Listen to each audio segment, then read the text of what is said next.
Oh, Holly is the best. She made me curry. I say me. She made us curry. Ah, oh, so good. Nom nom nom nom nom. I love Japanese curry. Let's go. Okay. Hmm. Oh. Nom nom nom.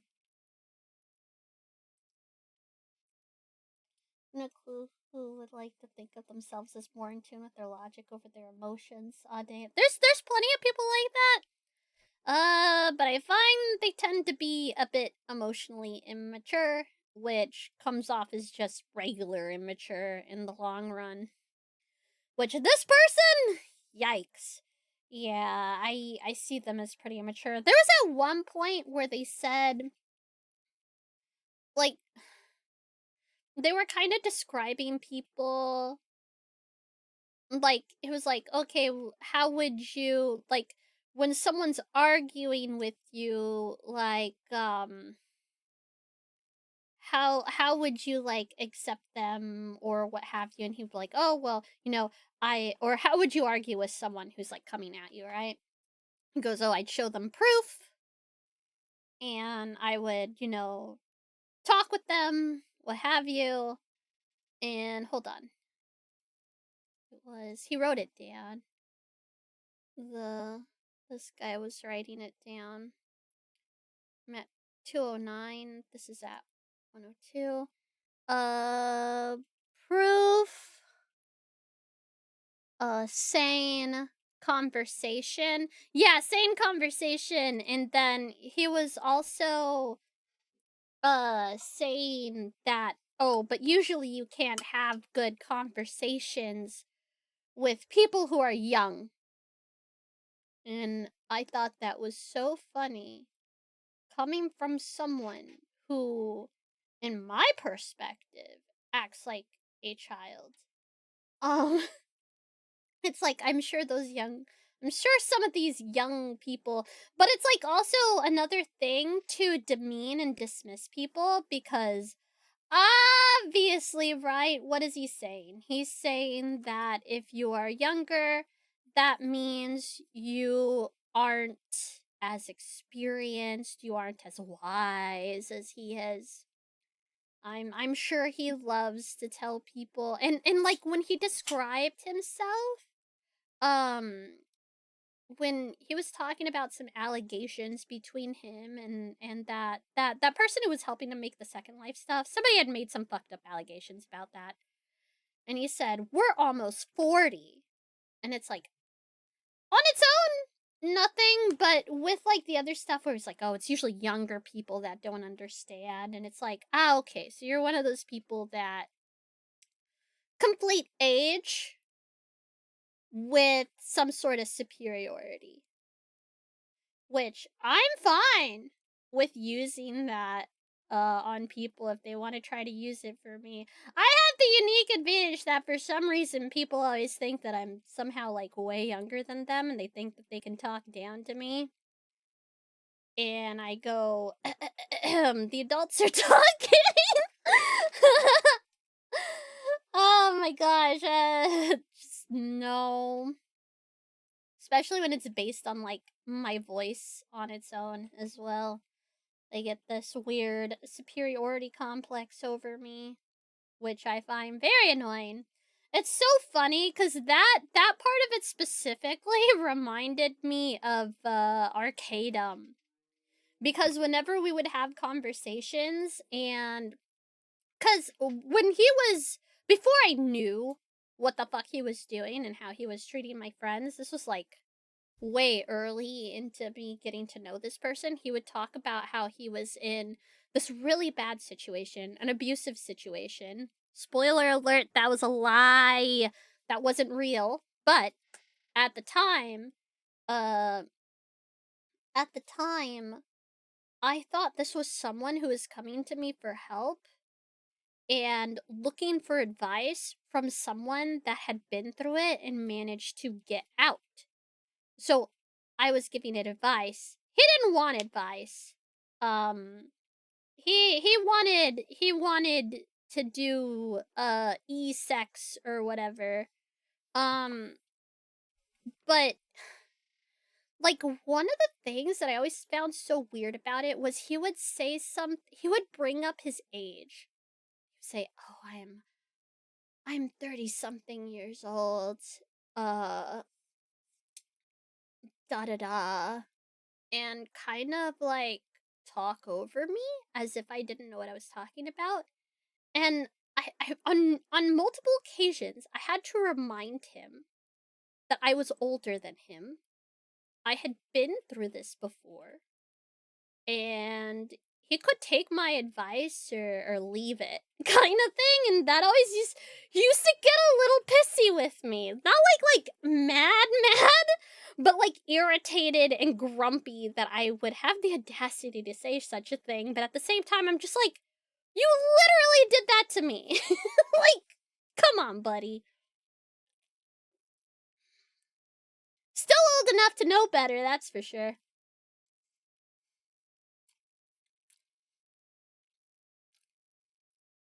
But yeah, this idea that, oh, they're younger, but what he means is that they're immature. He's talking about immaturity. He's conflating that to age. I don't appreciate people just using that willy-nilly. Where they go, oh, well, their argument is null and void because they are 23 years old. And it's like, why? what does it matter if they're 23? Like, it could definitely be an explanation for stuff, like someone thinking it's the end of the world. They lost a job opportunity and everything's wrecked and terrible and horrible, and they're like 22, and you go, don't worry. And things will get better. You'll figure it out. It feels really bad because you don't have a ton of life experience right now, but it'll get better. You got this, kind of thing.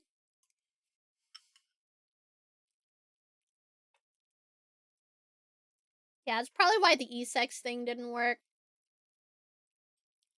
It was so weird. It was so weird. I remember bringing it up with someone afterwards, and I was like, because he would be like, how did he say it? I just need the touch of a woman. I haven't felt the touch of a woman in so long, and all of this. And I was like, well, if you get your, I was like, weird phrasing, but okay. No, he's very theatrical. So I was like, what you have to do is you need to settle this stuff with your current partner, either fix it or get the heck out of there. And I was leaning get the heck out of there because the way that he described the relationship was terrible and abusive, like physically abusive. This person, he said this person would hit him. It wasn't true. And I was like, you need to get out of that situation and get the heck out of there. And he ended up he was like, I don't remember exactly what was said after that. He like said something, and then he said, I don't remember that, but I remember this part where he said, I think he said something about like, I don't know, something to do about needing to feel loved or wanted. And he said, could you be that person for me? Asking me to be his like affair partner or something. And I was just like, no. And I point blank asked him, and I was like, have you I should have known better. I said, have you asked other people to do this for you? It's like the first thing I said after saying, bro, no, that's not right. And I go, have you asked other people to do this with you? And he goes, "No, you're the only person I trust enough with this stuff." And I was gullible. Ugh. It's not like this happened suddenly. This was like weeks of talking and getting to know him, and he learned about the situation that I was in, and he decided to talk about how he was having a tough time with abuse because he knew I had gone through that. But really, he was just manipulating me, that cunt. And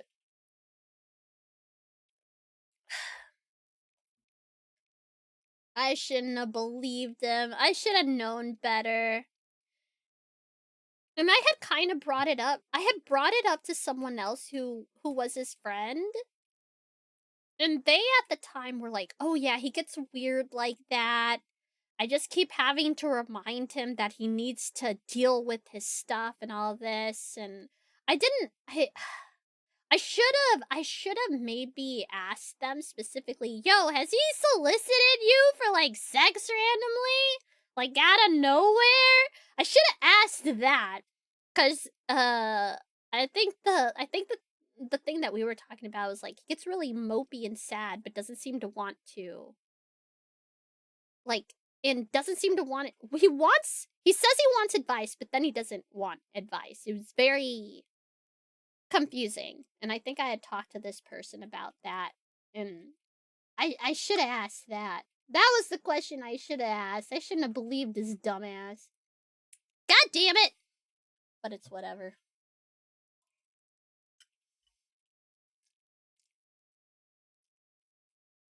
Nah. That shit was what I was pissed. I was so mad. I'm still fucking mad. Fuck that asshole. It was like basically any girl that you saw me hang out with in VR chat,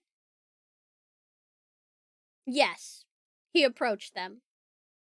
Basically all my friends, any other girls that were popular during that like 2009 or 2009 2019 2018 2019 period who popped off in VR chat, yes, every single fucking one. There wasn't anyone who wasn't approached by this dude. It's like, bruh, why did you think this wouldn't have come out eventually? And it suddenly made sense why he was like very dodgy with me as well. God, one of my so probably those people too. Uh Actually, maybe not. If they were RP people. If they were RP people, yes. If they were RP people, yes. I don't know if he got around to like more normal, like just chatting kind of VRC circles. But if there was any sort of RP, whether it be organized or like kind of like Gator Lobby type of RP, yes. All those women, yes. Every single one, uh-huh. Bro was ridiculous.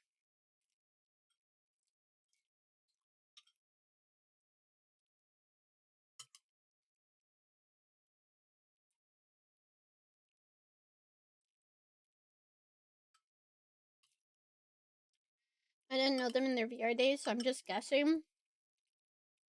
Was Rose Doodle around in 2019? I'm like trying to remember people. I'm like, I don't remember that person. Didn't they pop off in like 2020, 2021? I don't know.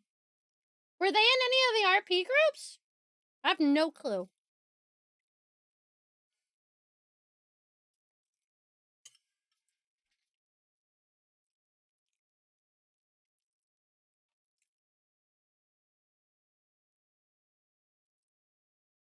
I would say probably Leafeons. Wasn't Leafeons in some of the RP groups, or am I crazy? I don't remember. After 2020, when I ended up having my surgery, I kind of just I ended up stop getting into VRC because I was recovering. They weren't around the RP scene as far as I remember, at least not this corner of it. Gotcha. Okay. Still, though, if it appeared feminine, that dude was trying to fuck it. With his e-penis? You know? Sexting, whatever the case may be. Oh, the Lolathon crowd. You know, I wouldn't be fucking surprised. Yeah, probably. They're always early morning. The Lolathon crowd. All the EU times. I didn't know as many people around EU times. His Enos?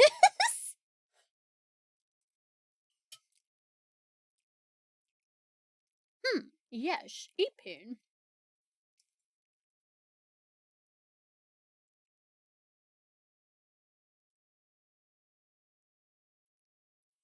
Ah, thanks, Tag. Ah.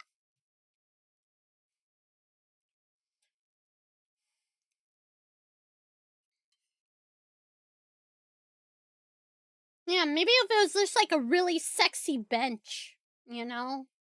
I could see him approaching that. He'd be like, did you know that the percentage of people who stay my friends from D&D is really low? Sexy bench.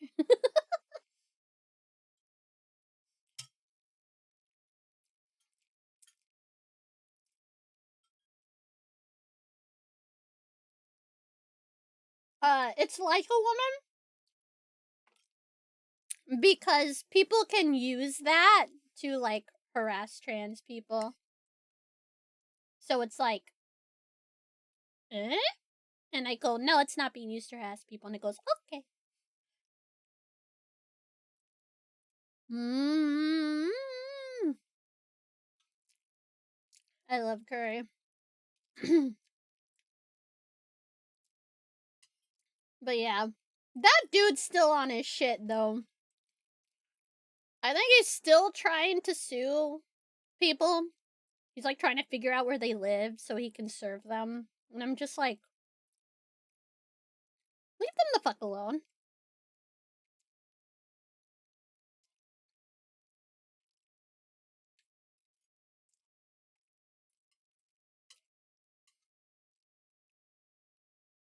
Yeah, because I guess pointing out that he's a sex pest to the community destroyed his career and it's all their fault.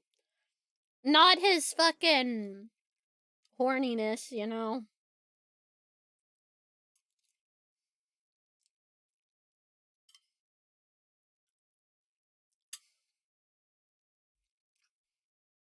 You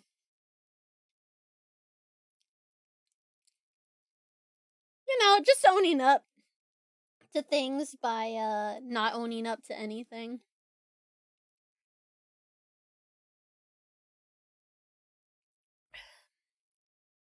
And the only reason anyone figured that out was because someone who was kind of still part of his community, hoping that he would reform himself and change, was like, oh no, he's not changing. It's like, I feel bad for his community.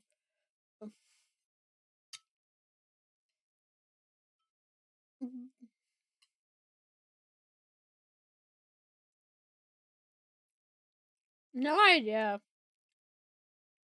That's the thing. He like said some pretty terrible stuff about like his dad and stuff. But at the same time, he could lie as easily as he breathes, so I don't know if that stuff's even true. That's the thing. It really sucks because, you know, I thought he was my fucking friend, dude. I thought this was someone who I was opening up to and was opening up to me, but it was all lies. And I was just like, why you gotta do that? Like, people would have fucking gone to bat for you if you weren't such a fucking creep. If you actually got into any sort of trouble, right? Like, if he actually was in, like, the abusive relationship he claimed to be, there was so many people. There were so many people that would have helped him out of that situation. And instead of looking at that and being touched, he just goes, heh, suckers. It's like, what the fuck?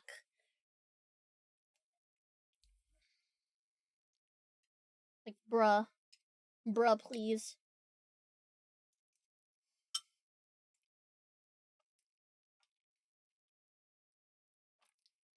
Thankfully, for the most part, the whole suing thing just seems to be a bunch of bluster. It's just barking. And don't really have to worry about him anymore. He's just kind of gone, doing his own thing. Away from everyone. Which is nice.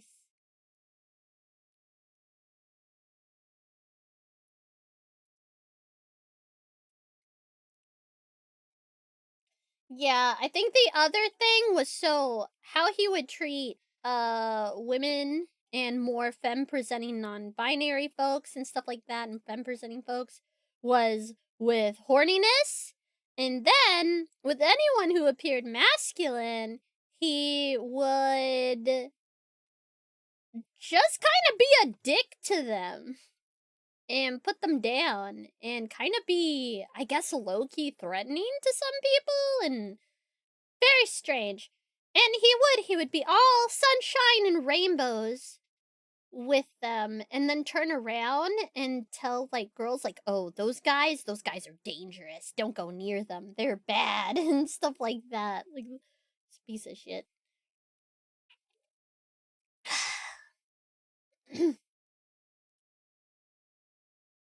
Oh yeah, no. It wasn't even that. It was like his own satisfaction above everyone. A pick-me guy? Yeah, pick-me guy.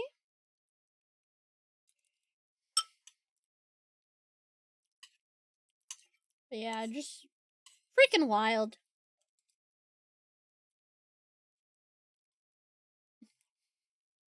It astounds me that people like that can even exist. Never in a million years did I think I'd run into anyone like that.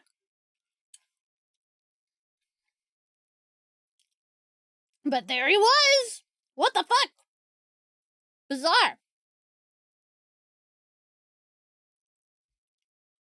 Thankfully, like I said, that sort of shit's pretty rare.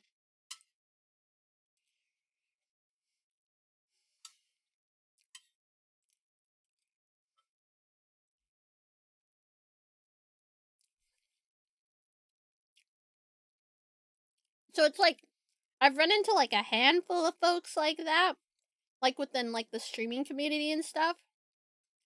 But then I think about all the great people I've met, and that's literally like thousands of people compared to like maybe like 6 or 7 fucking complete assholes. So doing pretty good overall, I would say. The vast majority of the people that I have around me are kind of amazing. Like, I haven't dealt with. I'm trying to think of the last time I've had to deal with someone shitty. And I think that was just. He was the last one. I'm trying to think. Was there anyone I had to, like. I think that was it for a while. Everyone else I've been meeting has been fucking great. They're not fake as fuck.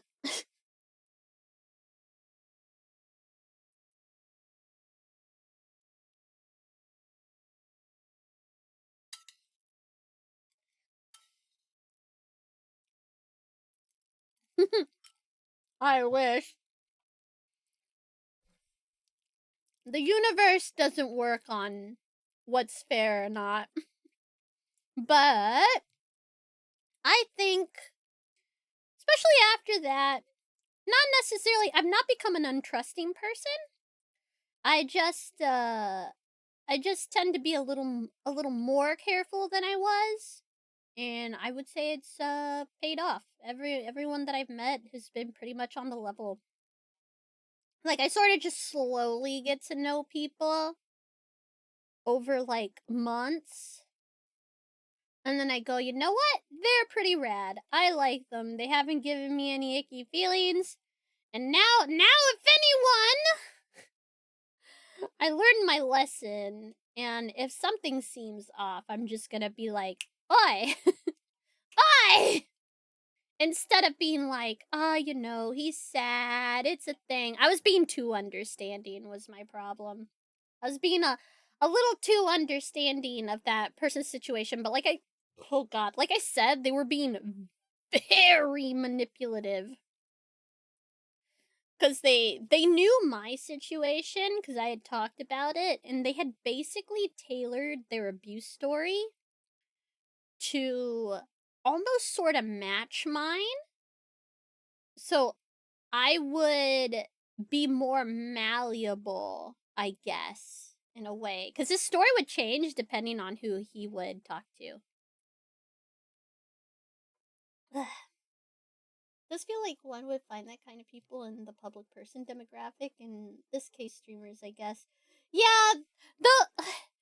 Although you say that, but normal people are also capable of these things. It's just people who want to exert some sort of power over others. And that's not something that's limited to streamers or entertainers or whatever. This is fucking Bob from The Office manipulating his friends and his coworkers and just being a general abusive, manipulative prick, you know? And it can happen to anyone. That's why it is good to stick up for yourself and clear, concise communication, basically. And if you have been in a situation where somebody took advantage of your kindness, if you have been in a situation or you get into a situation where that happens one day, the most important thing you need to remember is it's not on you. It's not your fault that someone deemed fit to take advantage of your kindness. That is not on you. They're a piece of shit for taking advantage. And you shouldn't let it affect how you treat others, you know? But definitely be wary, or aware, I should say. Be aware, you know? Make sure that you look out for yourself first. Because if you can't take care of yourself, then you can't take care of anyone else. Be kind! Be kind! Yeah, don't victim blame anyone, especially yourself. It's just makes me mad. It makes me mad. I get fucking angry. There was like a bit there where I'm like, oh my god, I should have fucking called this asshole out. But I think at that point when he was like telling me that stuff, everybody loved this dude. And I also thought he was just in a very vulnerable place and dealing with a terrible situation, like a really horrible situation, and wasn't in his right mind. So I was like willing to give him the benefit of the doubt when I probably shouldn't have. But hey, you live and you learn kind of thing. It's his fault for doing that to people. People shouldn't have to fucking think about shit like that. Asshole.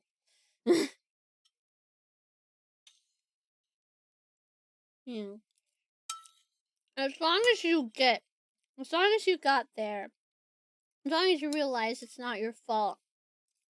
Mm-hmm. Oh, no worries, Rock Spirit. I was talking about something a little bit deep, but nothing too crazy. Just know that I want y'all to stay safe and happy and healthy and take care of yourself, you know. Just the general good vibe shit. The good shit. The goodest shit. The good shit. Sorry, I keep drinking every time I get frozen.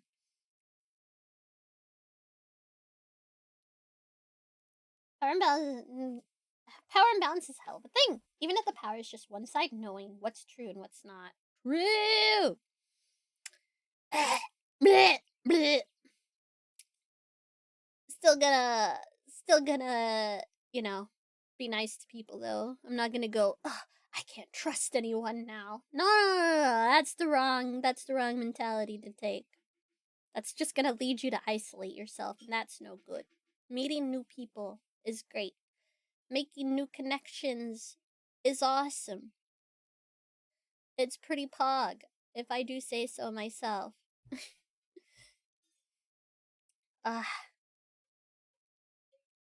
Like, life is complicated. Huh? No. I'm very full, actually. We could probably just chuck it in a Tupperware. Oh, it's like very, very little? Do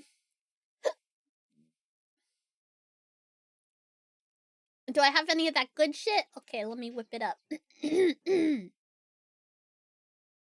You deserve good things for being kind and living life. And I know it's hard, but every day you go through is, I'm happy you're here. And other people are happy you're here. That's the good shit. Hermit life is pretty chill though. Living inside the walls, the only power imbalance I experience is electrical power. Oh my god. Get out of the walls, Andy! Don't live in the walls!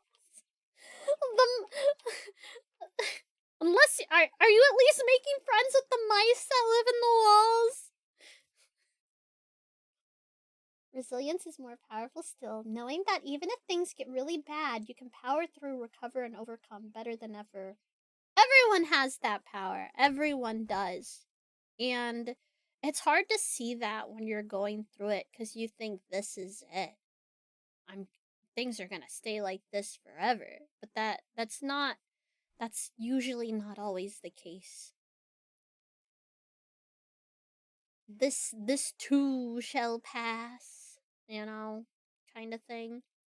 Especially if you're gonna, fight for it, strive for it. Even if it's the tiniest thing, even if it's something as simple as like making your bed or brushing your teeth that day, taking care of your hygiene. Even if it's just little steps, those are not for you, those are not little steps if you're having a hard time doing that stuff. If you're in a bad situation, doing what you need to survive, but also planning. There's things out there to help you in all sorts of ways. You just gotta yoink them. Yoink! Yoink the help. And don't be scared to ask for help either. Okay? There's organizations for all sorts of problems. There's people who want to help you. If that be your friends, if that be your family, if that literally is a 1-800 number to an organization, then do that shit. You're better off being here. You're here now, so stay here. And do what you can, But it's rough. I understand it's rough. There were times where I didn't know if I was going to be around, and I was really certain that I was going to be, gone by the time I was, in my mid-20s. I thought I was going to be dead by then. But there I was still there, holy shit. And then it was like, oh shit, well, what do I do? What happens now? And then a couple years later, I started streaming, and I realized that how I was being treated was wrong, in that there's kind people in the world. And it was pretty great. It's pretty great. It's all thanks to y'all. It's all thanks to the lovely people I have met on my streaming journey, my community, and being able to just live life in general for the first time, really. It's been good. I am happy. I'm trying not to be emotional. No crying, only curry. Ow. Nom nom nom nom nom. I am full, but I eat curry. Ow.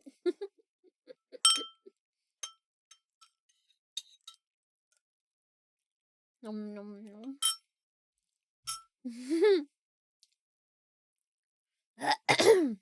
Okay.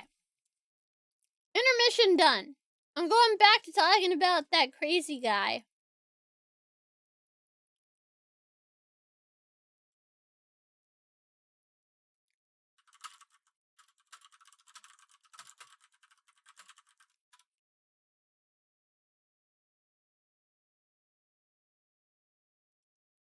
Or I say crazy. He's not crazy. He's just very immature and kind of sad.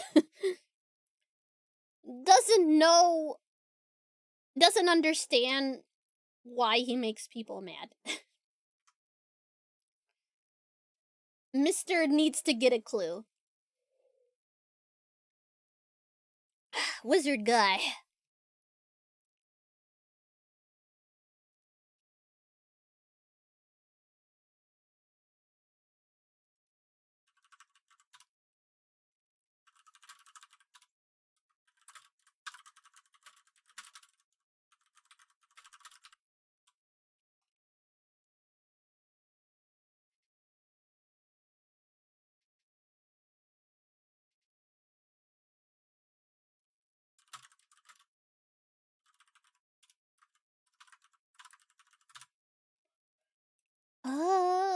Hold on. I was gonna look at this freaking video because I wanted to see.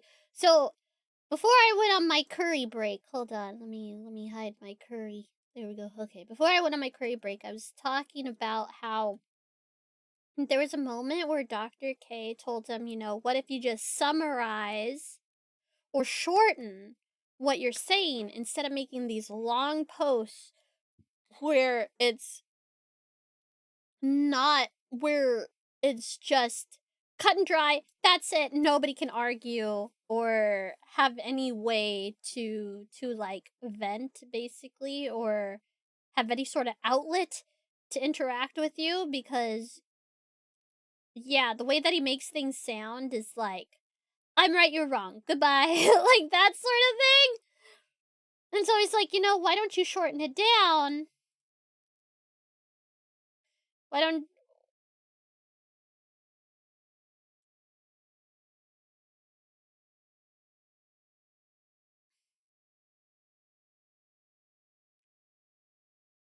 it's so concise. Urane's lost art. They both are wizard guys?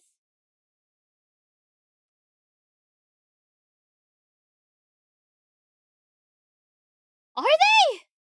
I don't know. I don't associate wizardry with the other one. I do associate the words bitch baby though.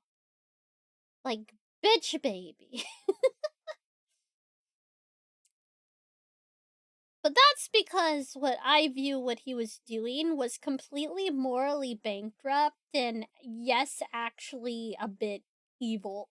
So, whereas this guy, I don't think he's evil. I think he's just dumb. I think he just needs therapy, and he needs to actually analyze himself a little bit. Like, actually think about himself. The wizard themed and oh, you had a wizard themed 30th birthday? Pug! You're a wizard! Wait.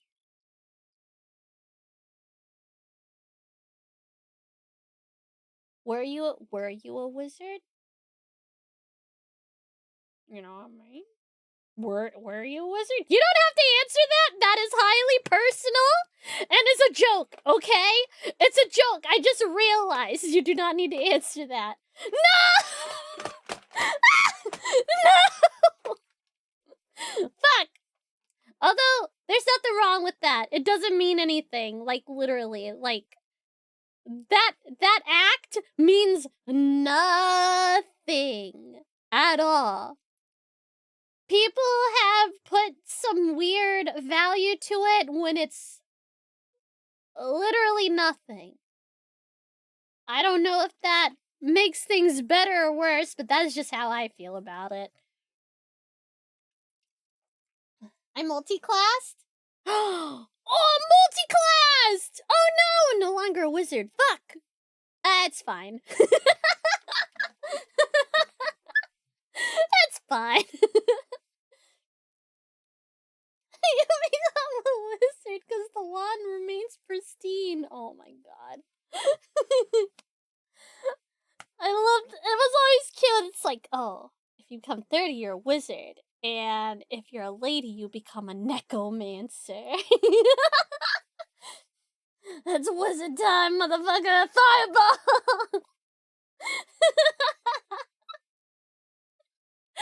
Oh my gosh. Amazing. Amazing! Oh my god. I hope you had a fun 30th. That sounds so good. God. That would have been fun. I don't know what I did for... Wait! I know what I did. I was streaming. I was streaming. Or was I? Was I? Hold on. Shit! No, I wasn't! I wasn't streaming! What did I even do for my 30th? I don't remember. I'm old. I don't remember. I'm old. You're talking to a person who doesn't celebrate birthdays until I started streaming. We had a beanbag fight and we all yelled lightning bolt before the That's amazing! Lightning bolt! Lightning Where's the lightning bolt guy? Oh wait, no, I'm not streaming on YouTube right now. I suddenly got scared to look it up because I was like, wait, someone definitely has that, like, copyrighted.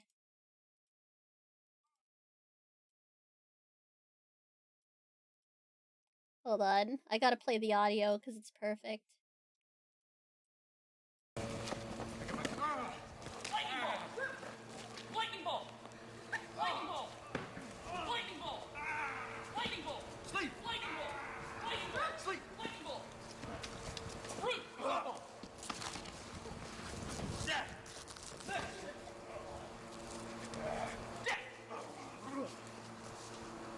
Lightning bolt!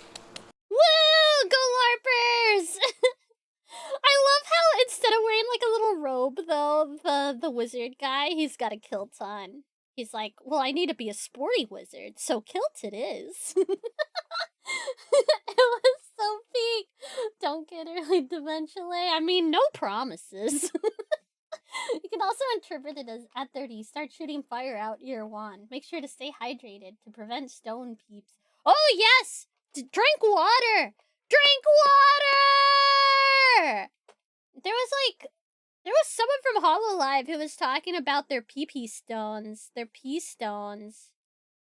Like, not pee-pee as in penis, but like piss. Like their piss stones. Drink water. Water's good for you, team. Like, especially if you know, like, if it's like something where your family members get piss stones really easily, or like kidney stones really easily, that means you're probably susceptible and you need to drink lots of water. Yeah, they don't sound like a good time. Anytime I'm like, anytime I like end up drinking like soda twice in a day, I'm like, I'm gonna get a pee stone, aren't I? I'm gonna get a kidney stone, aren't I? And I get all paranoid, and then I drink a bunch of water. And then I get less paranoid. Oh wait, hold on, I need to mute this. I don't trust Mr. Wizard Man not to fucking go. I'm taking you to court. You're not allowed to use my voice. I'd be like, oh my god. Okay.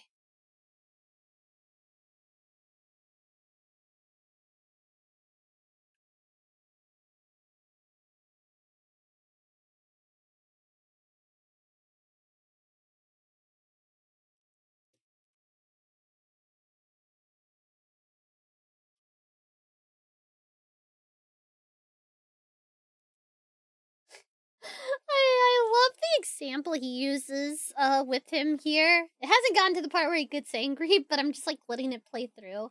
And he's like, there's something in the way that you speak that is very dismissive. And he uses an example of, oh, Thor, sorry I cheated on you. I still love you. But we both have flaws in this marriage, you know? And it's like, how would that make you feel if someone said that to you, right?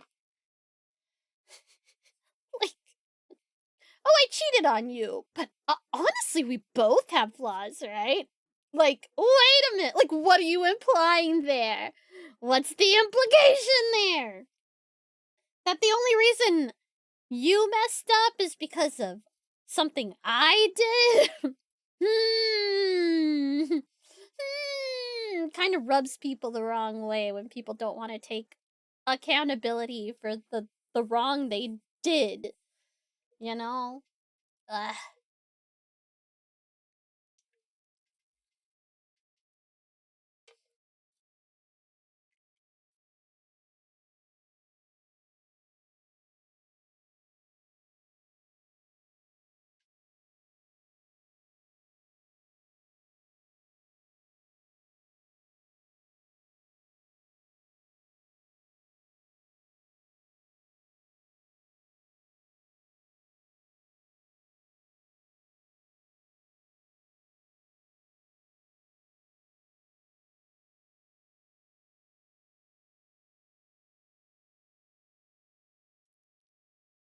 Oh, that is...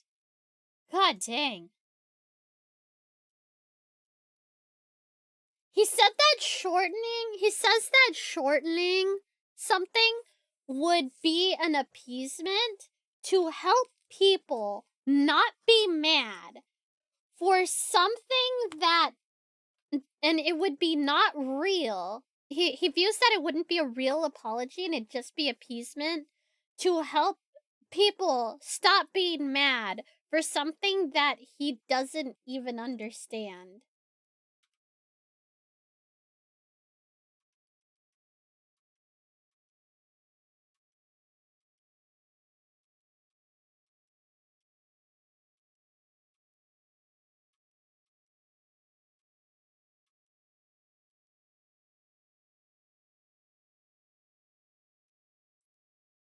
How would you feel? He goes, how would you feel about ending it after that first paragraph where it's like, oh, I said something smug and like, oh, we all were making mistakes and I said something smug, you know, my bad sort of thing. And he says, I hate that, okay? I have like an immediate, emotionally angry response against that because it feels like idiocracy, which I fucking hate how he says idiocracy.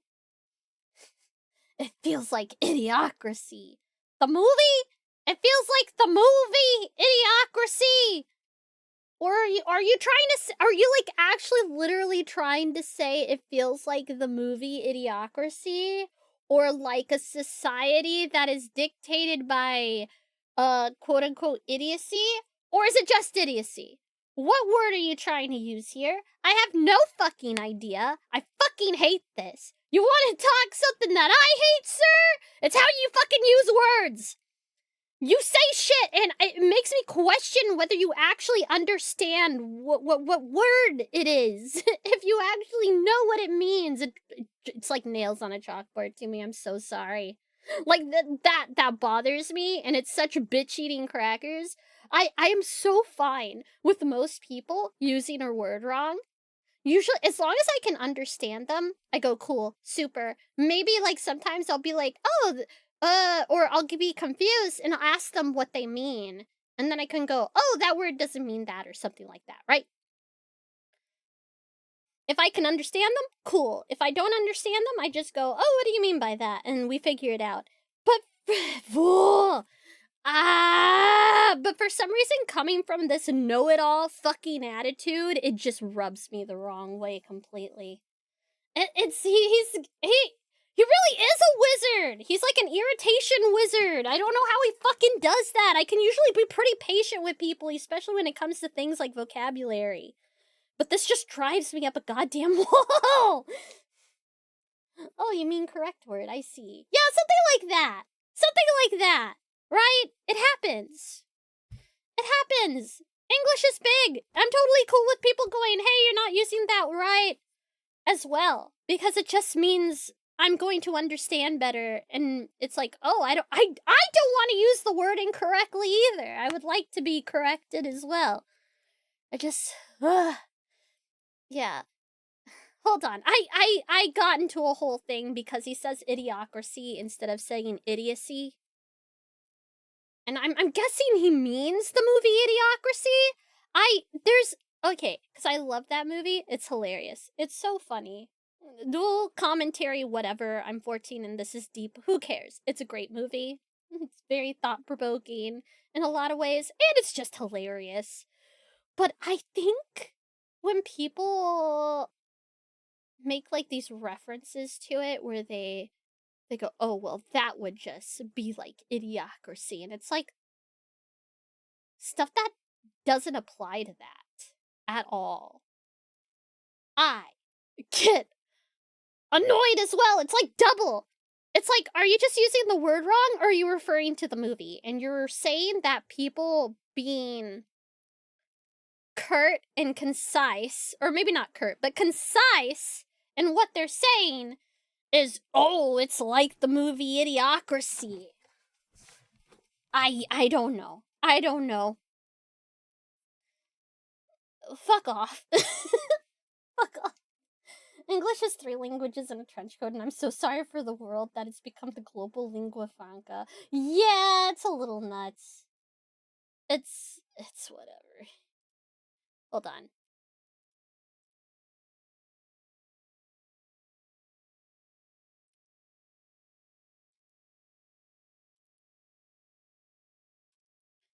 He's like, have you ever So, let me start over, because I got into that fucking bitch-eating crackers thing, and I interrupted the train of thought. So, Dr. K says, what if you could be incomplete with the smugness? Just talk about the smugness. And then Wizard Guy goes, if I try to be incomplete with it? And Dr. K says, incomplete with the whole story and just focus on the smugness. And then Wizard Guy goes, what does that mean? Right, so Dr. K is saying, hey, what if instead of this whole long spiel that you put, what if you just you shortened it and you concentrated on the smugness part? And he's saying, what does that mean? Literally has no clue. It's so weird.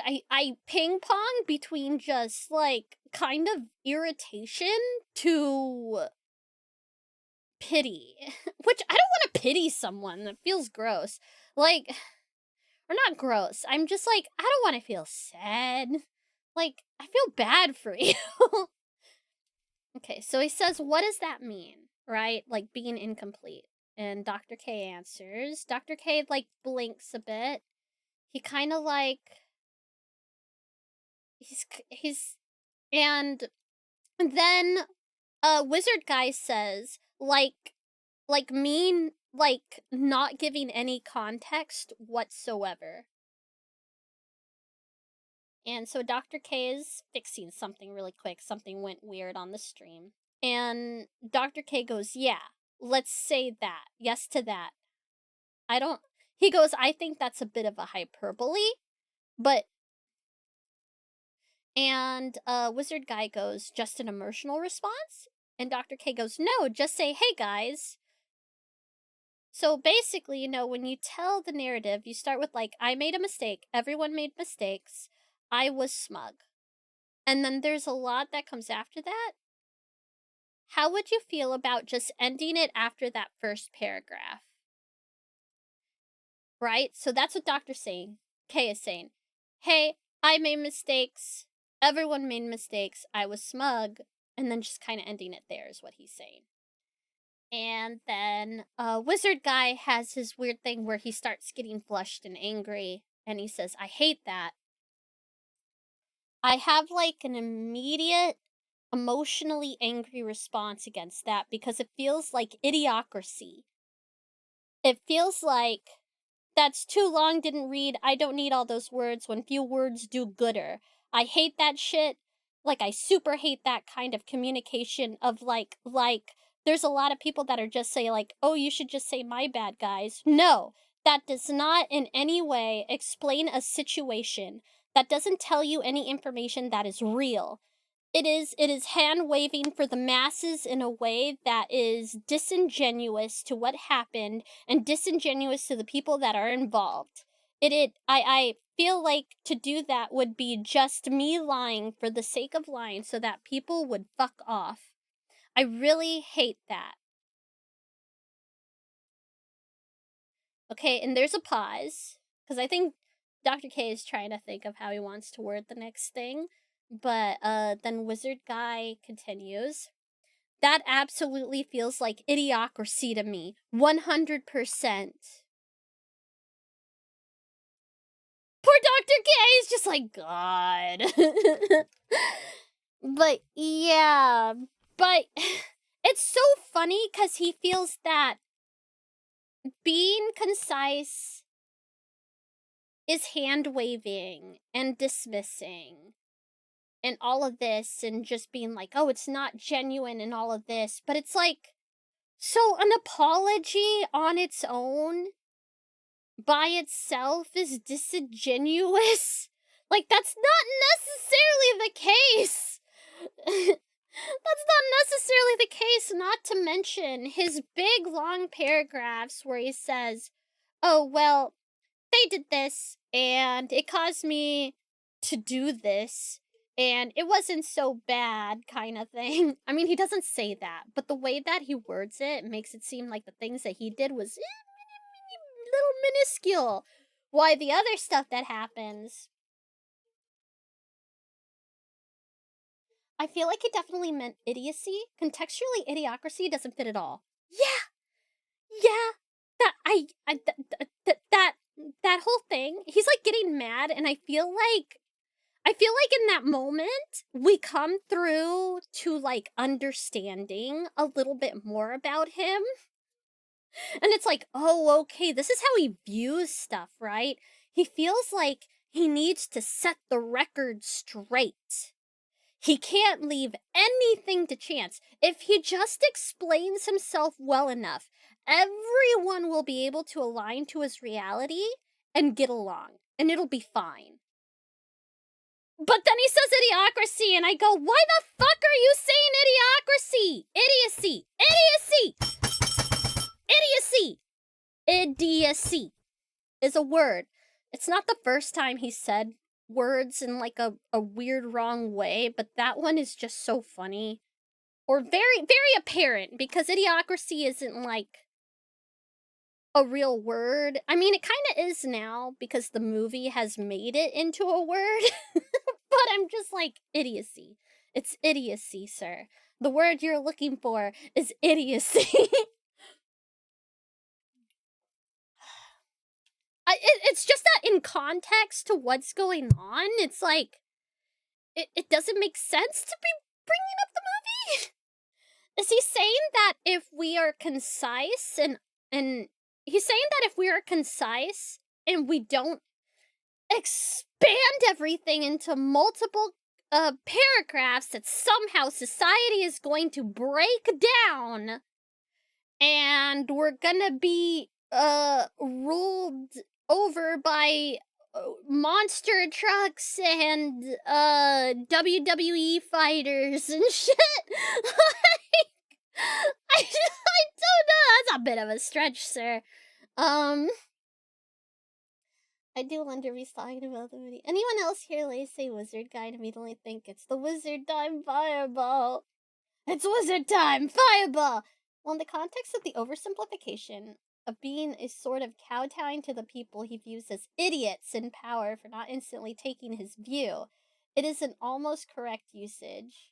Maybe. It seems so weird. It feels so... That's idiocracy.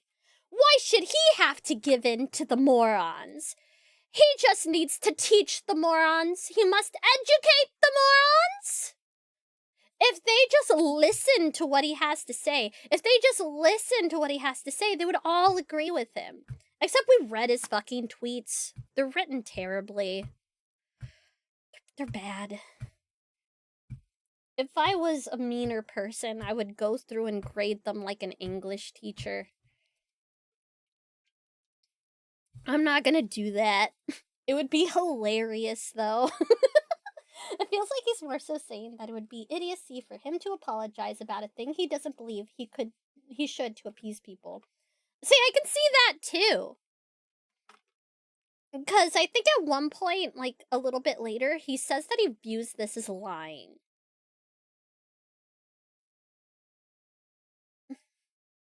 I can't just apologize. I have to justify myself so everyone will agree with me. Clearly, anyone who wasn't an idiot would agree with someone who spent all those years developing code for Blizzard. It literally sounds like he's like, if I just show them proof, they'll understand. Because he said earlier that's how he deals with conflict. Is like, if someone disagrees with him, he just shows them proof. Or he asks for proof to change his mind on something, kind of thing. And it's like, can you just not, like, meet people, like, halfway emotionally? Like, how does someone prove that something you said made them feel bad? Or made them feel upset? Or made them feel angry? Like, how do you prove that? What proof? What? It's,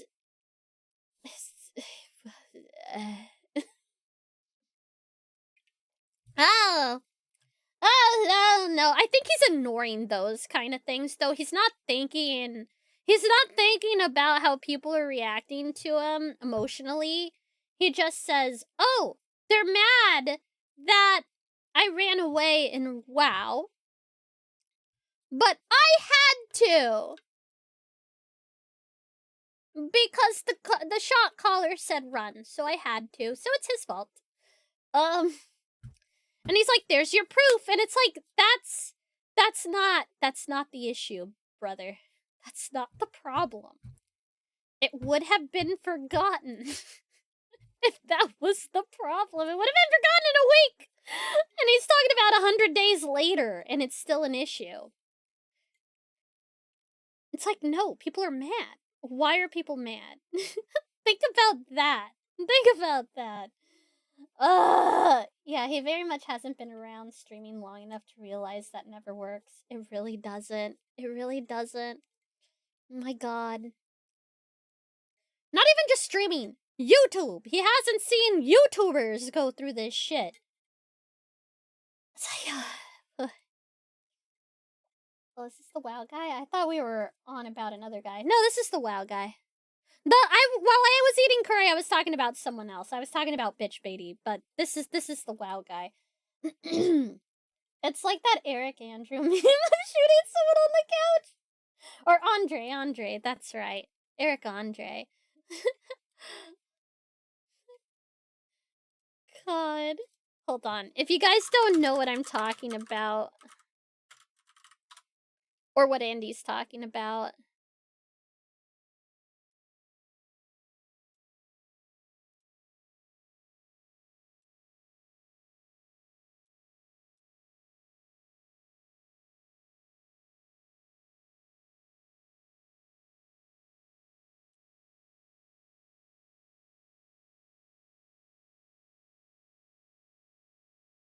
I'm trying to find one with the thing that makes sense.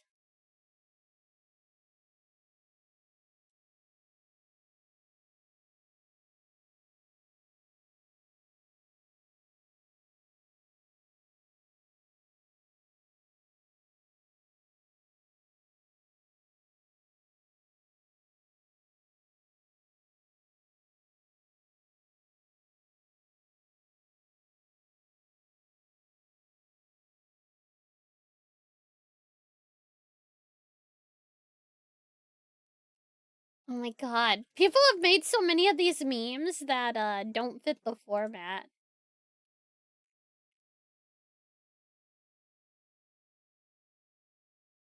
Oh, here's a good one. Here's a good one. I found a good one. Copy image. The meme he's talking about is this one. Here's just an example. This is just an example. It goes, oh, my GPA, right? And procrastinating, he's shooting the GPA and killing it. Why would my professors do this?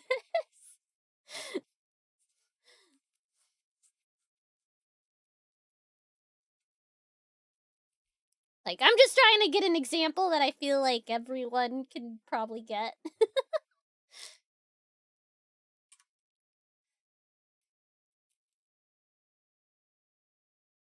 It's so good. The show is so good. Anyway, back to WoW guy. So he's saying that he doesn't like being concise because he feels like it's disingenuous. He feels like it's appeasement for the sake of appeasement and that it isn't telling the truth. Okay, so Dr. K is now thinking of a way to I guess sort of his next like follow-up question or maybe explain himself. I think this is the point where Dr. K says, "You know what? You sold me. You know what? I don't think you need to be concise. You've convinced me that this isn't the right call for you." Right? The crazy thing is Dr. K says that and he's like, "Okay, well, forget shortening stuff." And he starts trying to tackle other things like with division of communication and a disconnect with communication is what I mean. And for some reason, for the rest of the interview, Wizard Guy keeps bringing up oh, I don't want to shorten what I have to say. Like, I think another 2 times. And Dr. K keeps having to say, "No, we're done with that. I said I agreed with you and that I don't think you should do that." And I think one of those other times, there's 3 times in this interview, like, is it 3 or is it 4 times? There's 3 times in this interview where Dr. K just point blank asks him, point blank asks him, what do you think it is I just said? Well, what do you think I just said to you?" Because Dr. Kale asked something, and Wizard Guy will go on some random tangent, completely like ignore, or I don't think, okay, here's the thing. I don't think Wizard Guy is ignoring Dr. K. I think it's because he doesn't understand him because he has really poor like communication comprehension. He just doesn't get it. And so he'll go on some random rant and Dr. K is like, no, no, that's not what I'm talking about. Like, what do you think I said? And it's like really out of left field sometimes. And Dr. K keeps having to tell him, "I'm not talking about you shortening what you have to say." And I think at one point he says, you got onto this topic again. Has there been someone who's like telling you that you need to be more concise? Is something up with that? Like, you seem to be stuck on this, buddy. Like, it's interesting. Hold on. So Dr. K is thinking, Wizard Guy keeps talking. He says, "I don't like doing hand-waving gestures for the sake of hand-waving gestures. I don't like that at all. And I don't know if that's a wrong thing to feel, but that feels fucked up to me. I could do that. I could go on the internet and just be like, oh yeah, my bad, guys, but like, that's not real. It doesn't make sense." Yeah, so he doesn't want to appease people. Is what he's saying because he feels that appeasement is some sort of uh some sort of like I think manipulation is what's going on here. So Dr. K then replies, "I think what I liked about that response, so my hope So we're not here to like rehab your PR, right? We're just here to have a conversation. And at the same time, and over this whole over the last 2 hours, there's something about the way that I hear you talk that rubs me the wrong way. There's something about the way that you talk that seems, and he thinks, he sits and thinks, because he's trying to be very careful about how he's going to word this. Dismissive.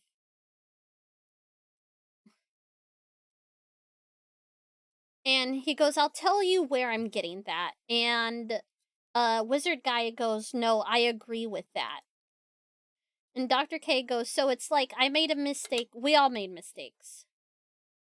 Right? So there's something about your sentence construction. It's like, oh yeah, Thor, I'm sorry I cheated on you, bro. I really do love you. You know, we both have flaws in this marriage.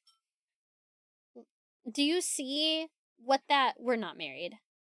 But you see what I mean? So there's something that I don't think that this is what's so... It's like, I don't think you're wrong. Like, I don't think that.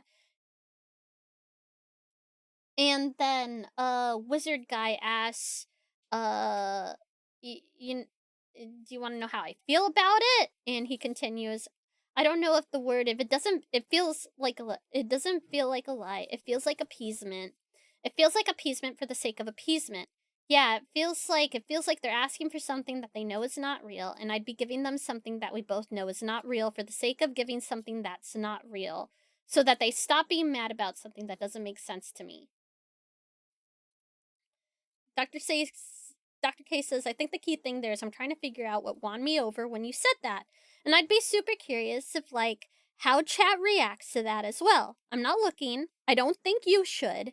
But because I think that's what people are missing from you is, like, when you, and this is what I think maybe makes you great, is when you actually, your best content is not when you're logical. Your best content is when you're emotional. And the logic supports it. There's logic there, but you're like, look, I'm not willing to do that. Could I do that? Absolutely. I just don't think that's right. I think that this is like a stupid fucking appeasement world, and I'm not gonna be like all of the other streamers who post bullshit apology videos for the sake of appeasement and virtue signaling. I think that I kind of fucked up.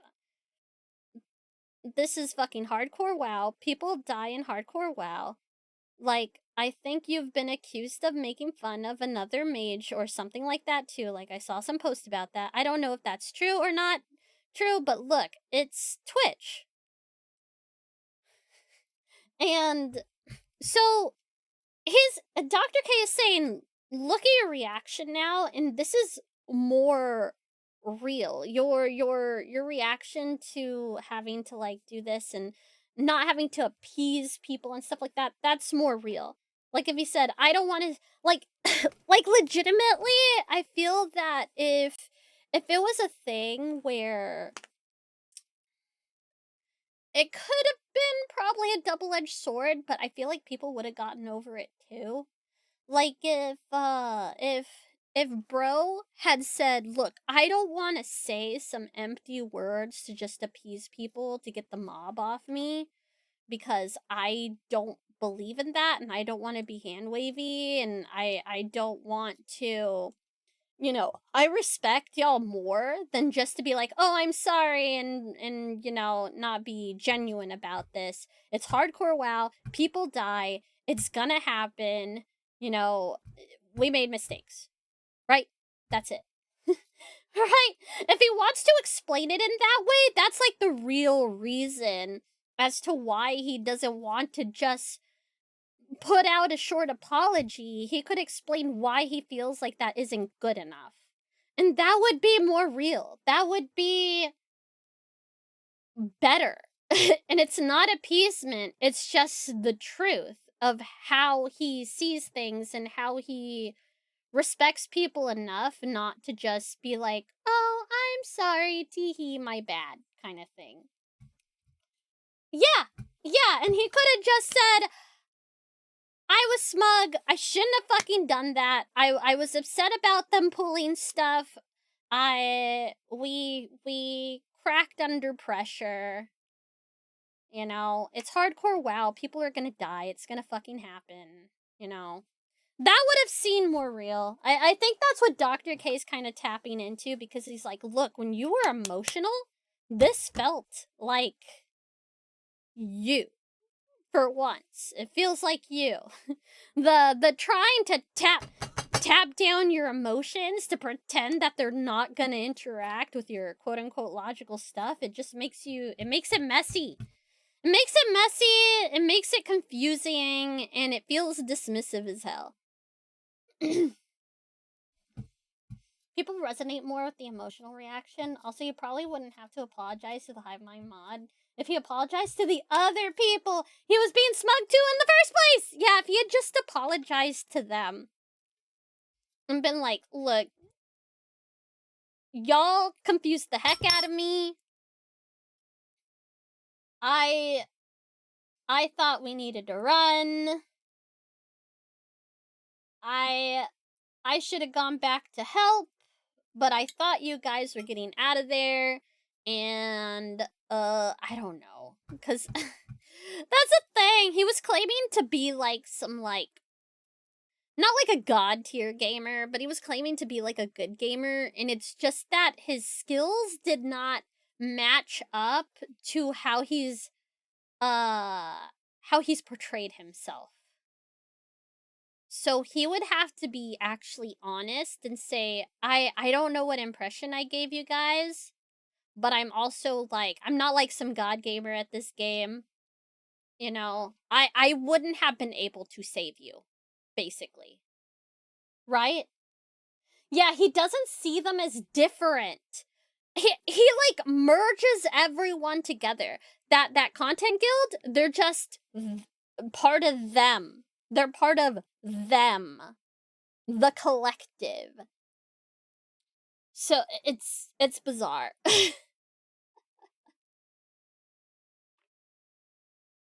There was a recent clip of him saying it's not doubling down when you're right.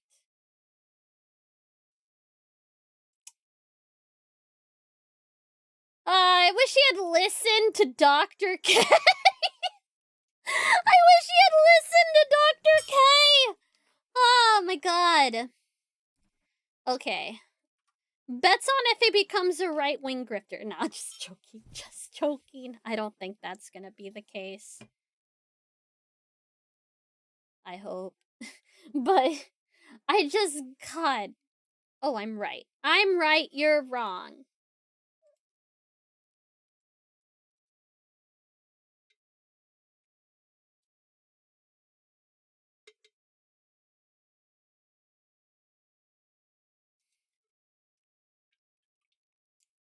Sorry, I'm listening to Dr. K. He's kind of using tensions are high. I'm going to blame my teammates. I'm going to blame my teammates when tensions are high and I lose. I do it all the time, right? And if I say something like that, it feels dismissive. But something about what you just said, you're like, this is the line in the sand that I'm drawing. I've tried my best. I admit I have blind spots. Some of this stuff is a disconnect for me. I think you got to really work on that, right? So I'm thinking about what that practically looks like. But I really think that something about the way that you construct your sentences, which is objective on one hand, but I think I think it can be both. I think it's objective, and I think there's a little bit too much dismissal. It feels that way when I listen to you. Yeah, he's like, yes, you're trying to be objective, but you dismiss everything else. It's so dismissive. It's dismissive and arrogant and all sorts of things. So lots of people haven't been pointing out that he didn't learn anything from that. God, that must drive him crazy. That must drive him crazy. Because they're saying, hey, you didn't apply anything that you were supposed to learn. But I guess that would only bother him if he views what Dr. K is saying as something worth listening to. Which I have no idea. Has he talked about his I would assume he's talked about his interview with him.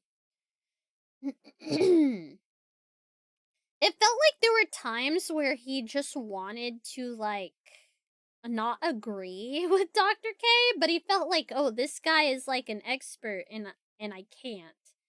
It kind of felt like that sometimes, but I guess it would matter on how he feels about that, right? How he feels. Wonder what Dr. K reaction was or would be to this. Who knows? I don't think we're ever gonna know. I feel like I feel like that would be very unprofessional of him to comment on it. Unless maybe, I don't know, unless maybe just reiterating on what they talked about in the interview. But not sure.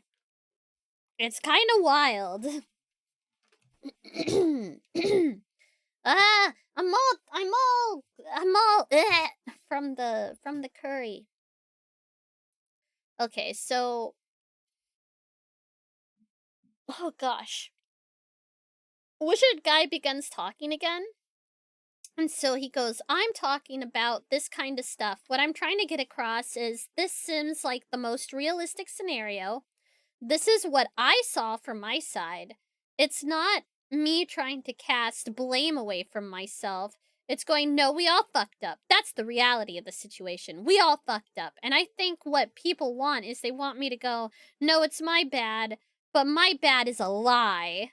So I don't want to do that because it feels like I'm being asked to give bullshit for the sake of giving bullshit. So that other people can be like, I love this bullshit. We're cool now because we both realize that we've both bullshitted each other in this situation. It's not real. None of that is real. It's hand wavy. So he gets really stuck on this. And so Dr. K says, I'm with you. I'm with you 100%. Now I'm going to ask you a question that please don't clip this out of context. Or if someone clips this out of context, please add someone post underneath with the reply this portion, okay? So you say you do your best to look at it objectively and you conclude this is what? And you conclude this is oh, and you conclude this is bullshit. And I'm not saying you're wrong, okay? He's that's not how it works. Sorry, I'm laughing at him. I shouldn't be laughing at him. Wizard guys, I looked at it objectively, I look at it objectively based on my subjective experience. That is not how human brains work! It is literally nearly impossible for us to actually be truly objective, buddy. We have a perception. We have a lived perception of reality, bud. Oh my god. Let me rewind that, because I'm just like, he's like, look at this, and you say so you say you do your best to look at it objectively, and you conclude this is bullshit, and I'm not saying you're wrong, okay? He says, I look at it objectively based on my subjective and my yes. So let's assume for a moment that you are a narcissist. He goes, oh, that's gonna get clipped. And he goes, I know. But it's like, I think this is really where the money is. And this is not just about you. This is about everybody, myself included. I run this exercise with myself all the time. If a narcissist goes through the process that you go through, they will end up in the same place that you end up. And wizard guy goes, which is likely why people make the accusation. Dr. K said 100%. I didn't know they did that, but yes. Yeah, okay. So like that's the problem that you're dealing with.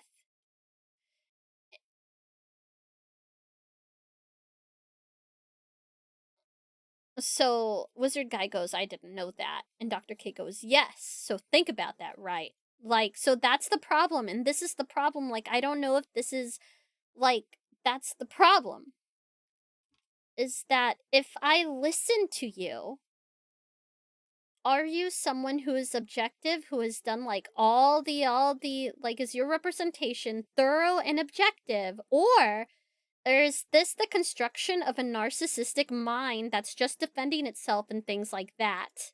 So he's like, let's do this thought experiment. Is what you're saying actually something objective, or is this a construct? Right? Because narcissists will construct basically fantasies. Like, I'm not saying my mom is a narcissist, but she'll say, she'll have experiences, and I will be there, and I will have seen her go through this experience with someone. And then she will reiterate it later, and it is not what happened. And it sounds insane. She always makes everything sound like everyone's against her.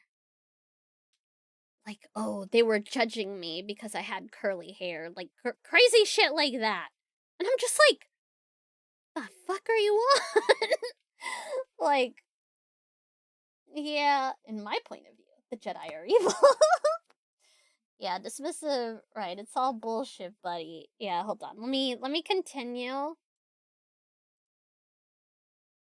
So, Wizard Guy says, the problem that leads into is that it goes down to, are you willing to have a conversation with me? Or do you just want to believe the narrative that you already want to believe?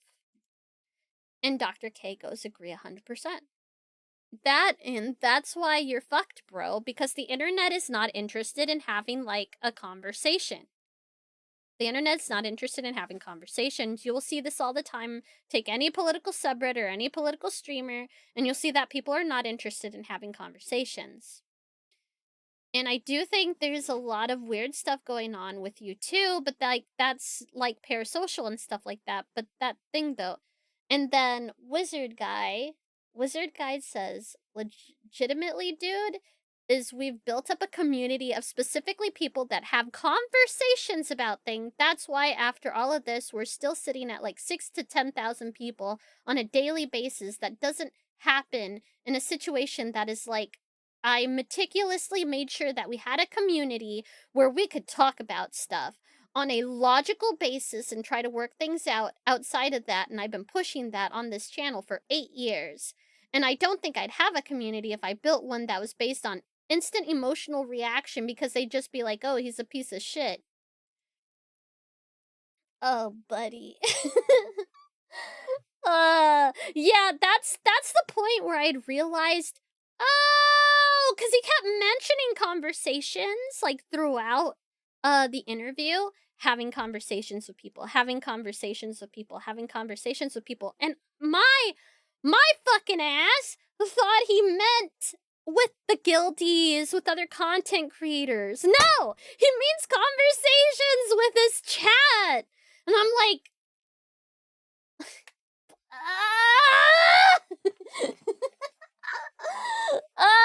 I'm laughing because I'm uncomfortable. Like there's nothing wrong with shaping your community, you know? There's nothing wrong with shaping your community and having a conversational chat and stuff like that. But it's like this having a conversational chat also doesn't mean you have to allow blatant instigators and bad faith bullshitters. Exactly! Why are you letting these people in? Why are you even humoring these people? It's so, I don't know, bro. I don't know. Moderate! I mean, I'm sure he does. But the fact that he even gives anyone coming in with, like, bad faith fucking arguments and stuff for the sake of quote-unquote conversation and explaining himself is a waste of fucking time. Buggery to conversations with the people involved who actually matter. I'll just have conversations with rando trolls. Yeah! He says he's been streaming for 8 years, but it's hard for me to believe that. I just go, oh, you doing some greenhorn shit. What's some great horn shit? And he's like, oh, I've meticulously crafted a logical chat. And I'm just like, no, you ain't. No, you didn't. If you have, they might be logical, but I don't think you are. Like I'm sure his chat is pretty chill. I don't know about him though. I just fucking hell.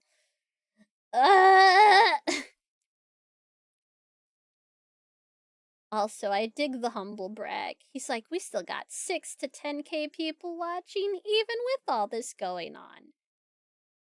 Then, dude, why do you keep interacting with trolls then? Concentrate on your fucking community. Do the community things. Combos with chat are also kind of unbalanced, because it is a mob with no voice and different opinions within itself, talking to someone with a voice that has to keep track of all of it. Yeah, no, understandable. Yeah, it's... there's just... Because, like he said, he's got 6 to 10k people. That chat is... It's moving. It's schmoving. How is he able to have distinct conversations with an amalgamation of thousands of people? How does one do that in a way that would help you out of a situation like this? It doesn't make any sense. He should talk to the people. Well, I guess he kind of did after the run for 2 seconds, but he should talk to the people who were in the run. He should talk to Lakari and apologize to him. He should reach out to the people that he actually can have conversation with. Cause chat, I fucking love y'all, but yeah, it's like, yeah, it's everyone. This is more of like a presentation, and I'm cherry picking comments to read and reply to, but this is not what I would call a back and forth conversation. It's basically impossible to do this as a streamer. It's definitely a little bit easier to manage things when you're smaller like me. His chat? Fuck no. It's probably moving at 1,000,000 miles per minute. How the fuck is he able to manage that? He can't. You can't. The way you do it is you pull one guy's comment, you respond to it, then you pull another guy's comment, knowing full well you're not having a real back and forth because it's physically impossible. Ugh. Except there are, like, anti-echoes who just disagree for the sake of disagreeing.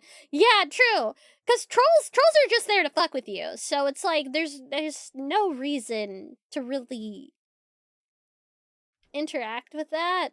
Ah!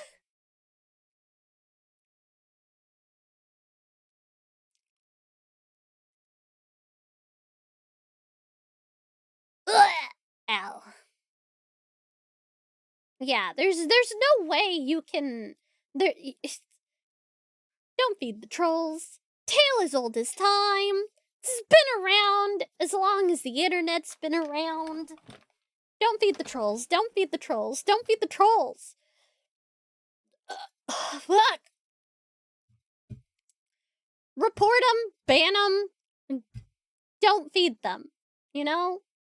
Move on. Interact with the people that are excited to be there to see you. And learn how to apologize properly. And maybe learn how to listen properly. For God's sakes. Trolling is so boring. Yeah, it's so boring. It's definitely not really fun to get a rise out of someone for no reason. And, yeah, yes, boring.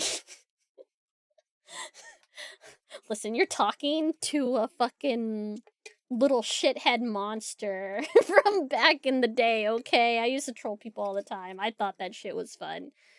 But I grew up, you know? I became an adult. I had to do fucking boring adult shit. And I said, I'm picking on people that definitely deserve to be picked on. I shouldn't be telling them that they need to get good, bro, and, you know, skill issue. Oh man, I wish skill issue was a thing when I was younger. That's all I would have said to people. Skill issue. You gremlin, not a troll. The difference is I don't feed you after midnight. Oh my god. Skill issue. I love the phrase skill issue. If I was 16 again, oh my god. That's all I would be so fucking annoying. I'd just be like, skill issue. Man. Seeing people freak out over like 2 words is hilarious. I'm sorry. It's funny. It's funny. Like, people were... He was banning people from his chat because they would say manage him, and they would get ban-hammered, and he would get upset, and then he brings it up. He'll be like, oh, people come into my chat, and they spam manage him, and I'm like... Why are you letting this bother you?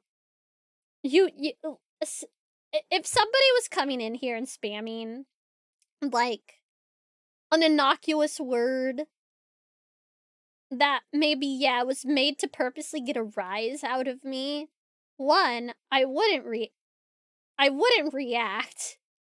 I would just let auto-mod get it. I would just let the block terms get it. And, you know, not pay attention. Hell, half the time, anytime Z or any of the other moderators ban something, I don't see it. It gets hidden from me. And I don't go out of my way to, like, go click on it and read it or anything like that, because I just trust my mod team, and I go, okay, I'm not gonna look at that. I'm sure there's a lot of instances where he just sees it by accident and everything like that, but don't be like, oh, that's so rude, you shouldn't say manage em, and then go on to an interview and say, oh, they spam manage em in my chat, and then go on to Twitter and oh, I have to block people who say manage em in my chat. It's like, hey guys, do you want a surefire way to upset me? Spam manage em in my chat. Make, you know, whenever you can. That'll totally get a rise out of me, and then I'll keep tweeting about it. I'll keep talking about it. I just don't feed the trolls! And this is coming from a troll, man. I haven't trolled anyone in a long time. I've been a very good girl. I don't do that shit anymore because I know better, and I want to be a good example, because I'm not just some fucking nobody anymore, right? Like, I have a community and stuff like that, so I don't do shit like that. But that evil little gremlin in my brain goes, it activates. It activates, specifically with Wizard Guy. That little piece of me that's in there that thinks, oh, I could totally troll this person, it'd be hilarious, like, gets activated when he says this shit. And it's like, bro, stop. Stop. This is why people are fucking doing this. There's definitely people that are taking it too far. There's definitely, he doesn't need death threats. He doesn't, no. Fuck no. He doesn't need to be harassed. And he doesn't need people, like, saying he's the spawn of Satan for fucking roaching. For fucking being mean in Ashes of Creation and not knowing how to play his class or whatever. Like, he doesn't need people saying that shit to him. But it's like, I suspect, I have a big suspicion that a lot of the people getting a rise out of him do not actually care a whit about this drama. Like, at all.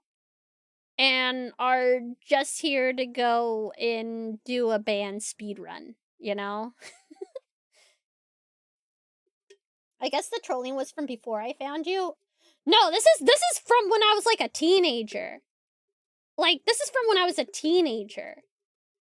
like, this was, like, back before Web 2.0. Like, this is, like, BBS message boards online. I would go and troll other teenagers and shit like that. This was, like, a long time ago. Ah, you think trolling is your ally, but I was born in it, molded by it. I did not see empathy until I was already a man, and by then I had found it nothing but boring. That's amazing. Yep, before I found you. Yeah, no, there was no such thing as streaming or YouTube yet. So, yeah.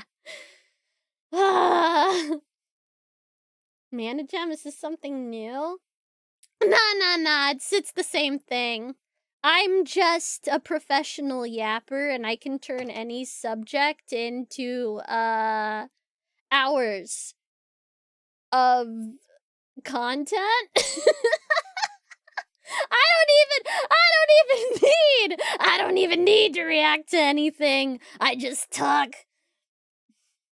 The days of live journal and IRC. Live journal, God, live journal. Live journal, Gaia Online, and MySpace, Angel Fire, GeoCities. Those were some days, boy howdy. Many moons ago, before the chime of the internet gust, that makes me think of all the old instant messengers I used to use. Yeah! I used to have a whole bunch, and then I used a program called Pigeon. Because I used to run a little Linux system, and so Pigeon was like a Linux program. But I ended up, you can get it for Windows as well, though. I ended up finding out you could get it for Windows, and I had it on, because I had a dual boot PC, so I would go back and forth between Windows and Linux, because Windows was for my games, and then Linux was for chatting online and doing, I used to do a lot of, chat room RP stuff, where we'd go on, like, little adventures and things like that. Sort of like D&D, but without any rules. We just we went off of, like, vibes. I used Trillion. Oh, I used to use Trillion for a bit too, but I ended up not liking it for some reason, and I can't remember why.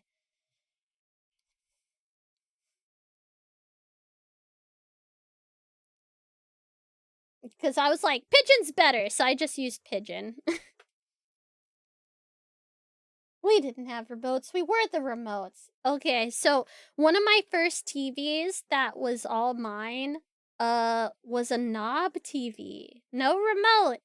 And the knobs on these TVs were always plastic, but they would always inevitably break. So the only way I could turn the channel was I had a little pair of pliers next to my TV, and I turned the pliers. Yay.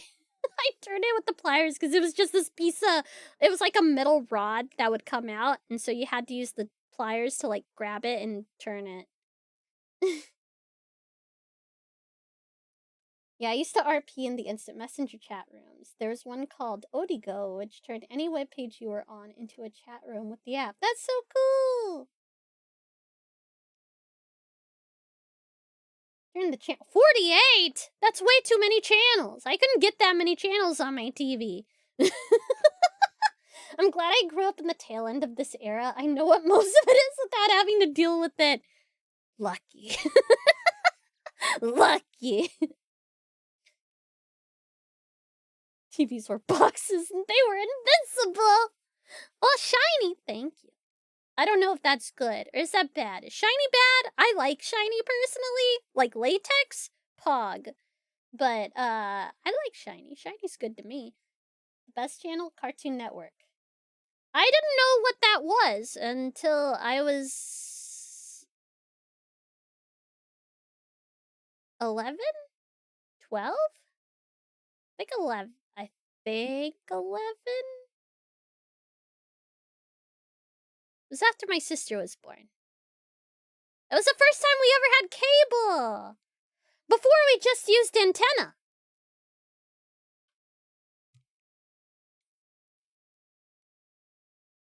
I heard there are kids getting into old tech now because it feels more tactile. Honestly, I don't blame them. There's something kind of nice about some of the feel of a lot of old stuff. I can kind of get it.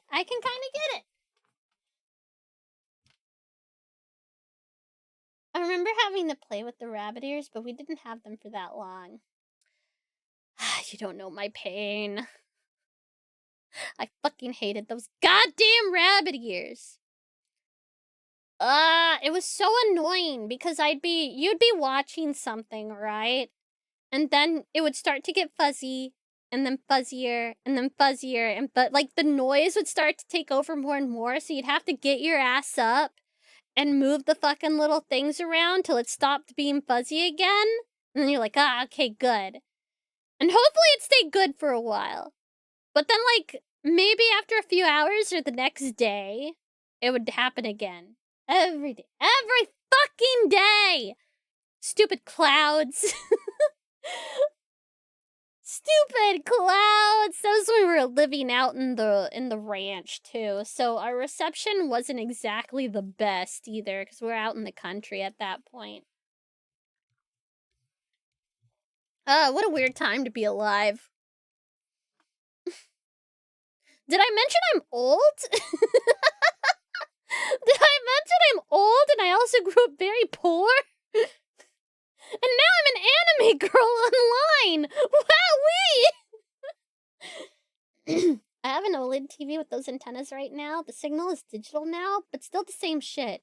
Oh my god, yeah! They updated it here to be that way as well.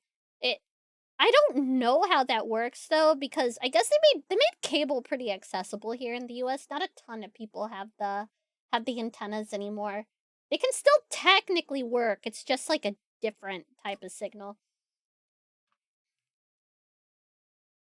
90s kids had Rocco's Modern Life, Ren and Stimpy, and Courage the Cowardly Dog. I did enjoy Courage the Cowardly Dog. How old was I? I think I was like in high school when I was watching that though. How the hell was Ren and Stimpy allowed? Oh. Anime girls are 1,000+ years old, so it still fits. Pog. We ain't old unless you still remember the channels.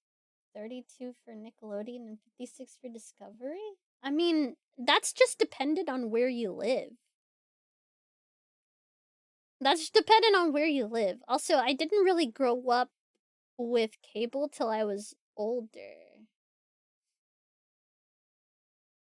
It was only on paid for cable TV back then. Yeah, it was. I didn't have Nickelodeon until I was older. Although when I visited my grandparents, I could watch Nickelodeon there. Oh, I used to like watching Gumby. Gumby was Pog.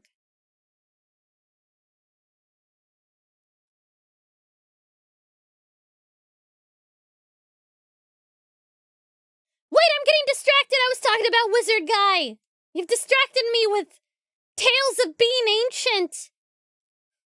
Gumby. Gumby.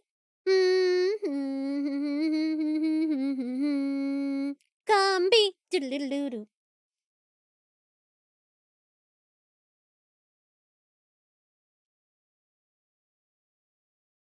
I remember I would be at my grandparents' house, and when I was in kindergarten, you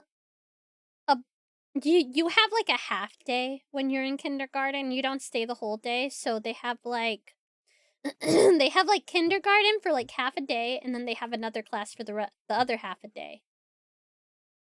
And so my mom would go to pick me up from kindergarten and take me back home, and I'd have like lunch and stuff like that. And then she'd put on Gumby when she needed to go pick up my aunt, who was at the same elementary school. But my aunt was an older kid, so no half days. They had a full day. So my mom would put on Gumby and say, "Okay, don't answer the door for anyone, okay? Just stay in the house. don't move from this spot. If there's any emergency, if there's a fire, go in the backyard, that sort of thing, right? And I'd be like, okay. And then she'd go and pick up my aunt from elementary school, and I'd sit there and watch an episode of Gumby. I'd sit and watch an episode of Gumby while she picked up my aunt. I don't know why, but that's like such. It was so comfy, cause the house would be completely empty usually, and for some reason that was like the most relief I would have. It was like, oh, there's nobody here, and it would feel so nice because there was 1, 2, 3, 4, 5, 6, and then later 7, 8, 9. 9 people who lived in that fucking house. So anytime I had the house to myself, holy shit, it was so nice. Holy shit! And then it was Gumby, and Gumby's all about, like, positivity and shit. So I was having a good ass time, man. I was like, hell yeah, I get the house to myself and Gumby's on? This is the best. I love Gumby.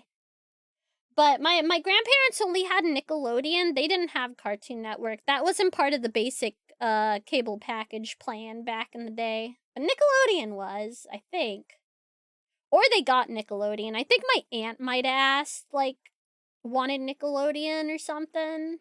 I could see her asking for Nickelodeon. I don't think we had Gumby. We had Teletubbies, though. My little sister loved Teletubbies. I was way older at this point, but when my mom was going back to college, my mom was trying to get like work on getting a degree. And so she was going to college, and I would have to watch my little sister. And me and her would sit and we would watch Teletubbies and Dora the Explorer and a couple other things. And my little sister, she loved Teletubbies so much. She was so cute. Whenever they'd get up and like do their little dance and stuff, she'd do the little dance and all of this. It was so cute. I was a teenager. Me and my sister are like really far apart. I just thought she was the cutest fucking thing ever. My sister is now a full, huge, grown adult now, though. Dang it. Still cute, though, so it's alright. We had the Teletubby movie on VHS. My brother loved it, but I was terrified of how weird they looked. Oh, pobre... Oh, no! Pobrecita! Poor little Z! She's like, fuck these things.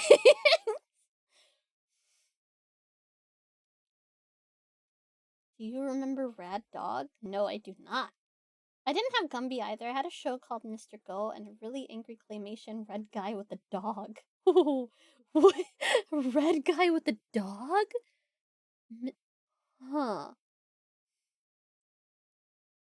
Anyway, I'm gonna look at the wizard guy again.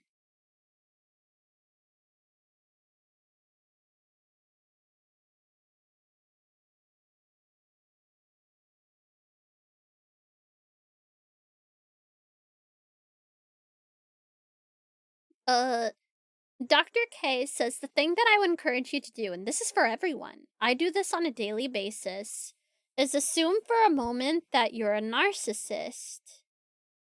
And think about, if I'm narcissistic, what would I be missing? Right? Like, even so, I'm trying to think of an example.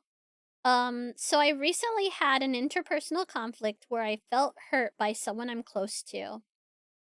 Okay?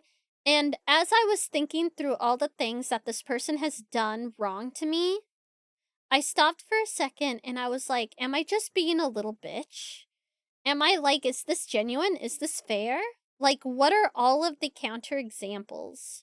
Am I just glossing over all of the stuff that they do right? Am I ignoring all of the stuff that I do wrong? Am I ignoring when this person lets me down? What is my contribution to this system in which I am disappointed?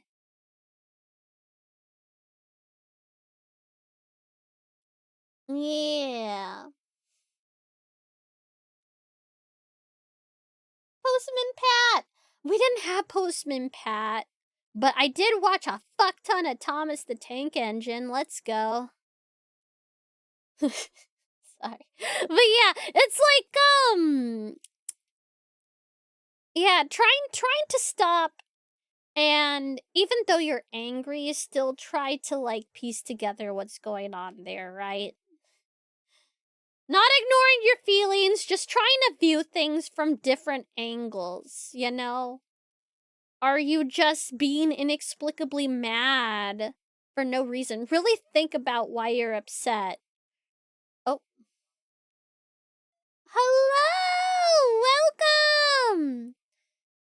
I'm just talking about some, like, mental shit, I guess.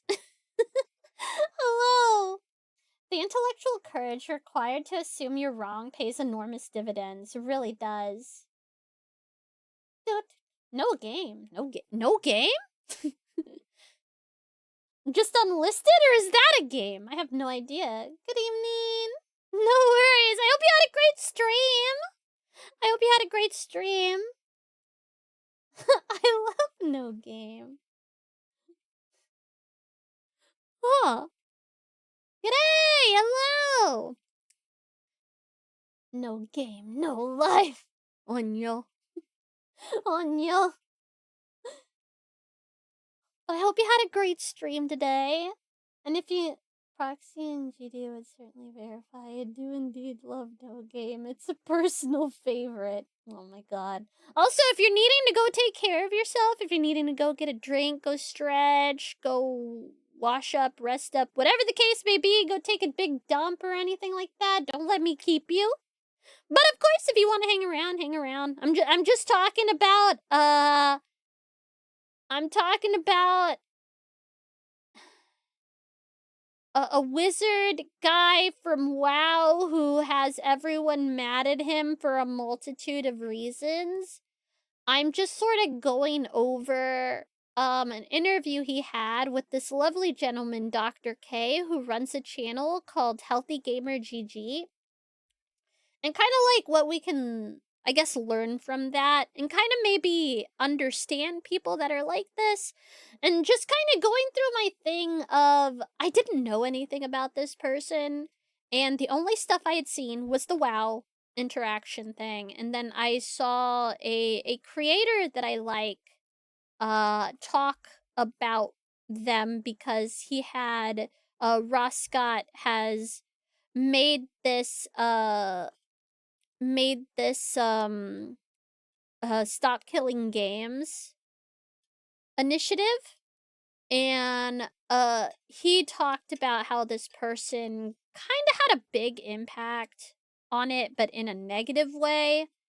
And so instead of just like, "Ruh, ruh, ruh, I don't like this person," I kind of just wanted to learn more about them, so I ended up going on this rabbit hole when I was sick this weekend, and I don't know, I just learned a lot randomly about this person, but I just thought it was fascinating because it's like, this guy is very clueless, and it's fascinating. Like, it kind of speaks to, we should learn how to consider other people.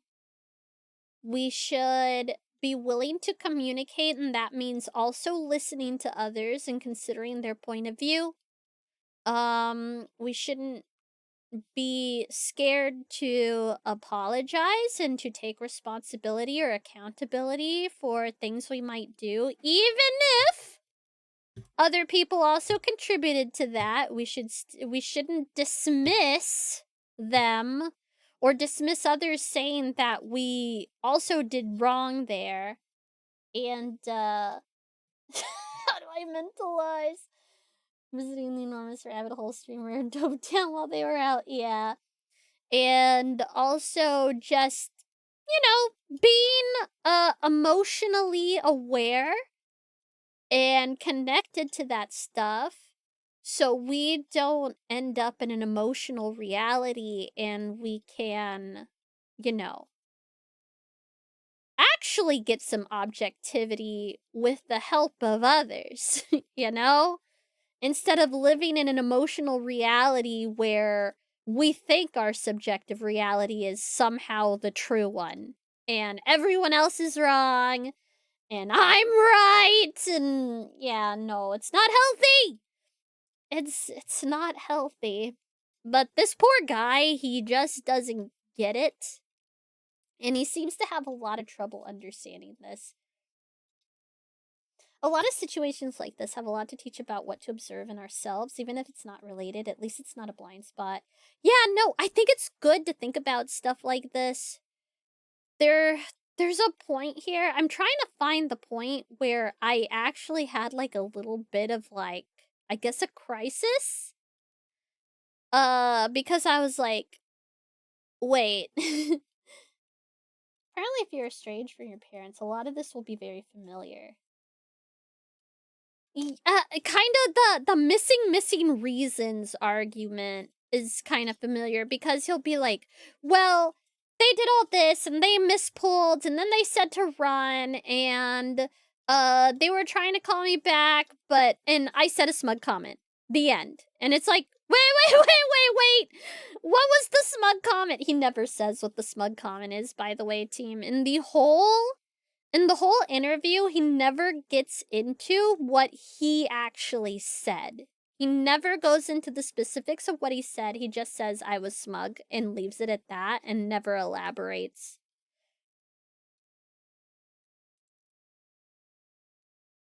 Rude dog. Huh.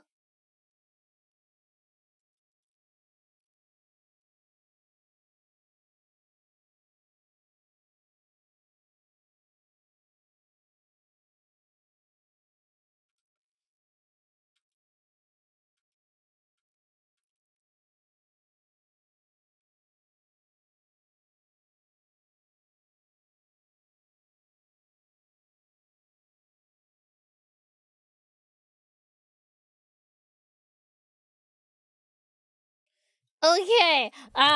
It's this. So,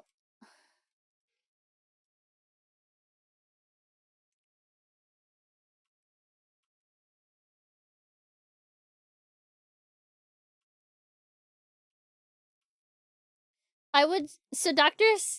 K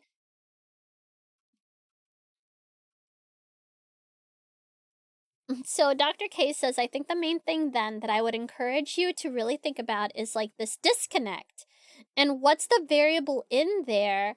And what I would strongly encourage you to do is that variable is going to be divided into two portions.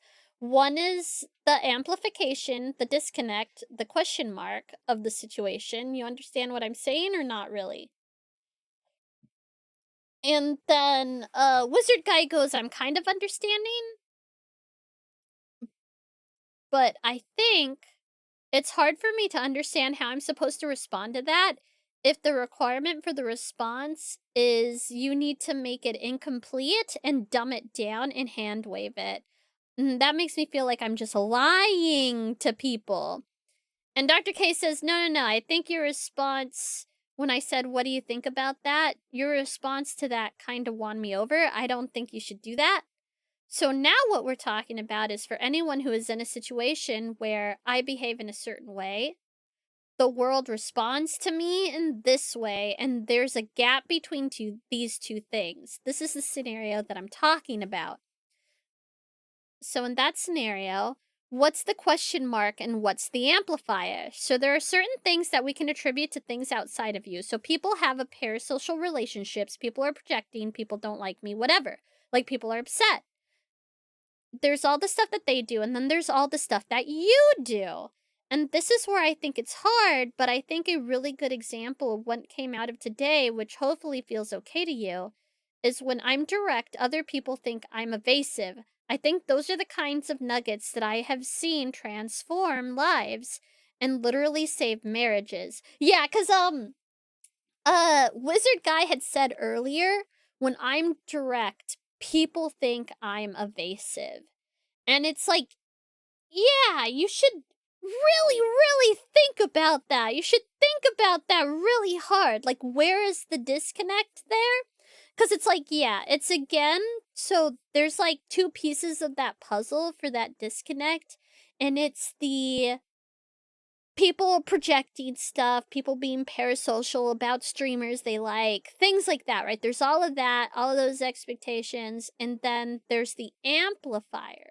What is he doing that is basically adding fuel to the fire and all of this, which I think we can understand what the fuel is. The fuel is his dismissiveness in how he hand waves their issues and dismisses other people because he thinks he's objectively correct and everybody else is wrong.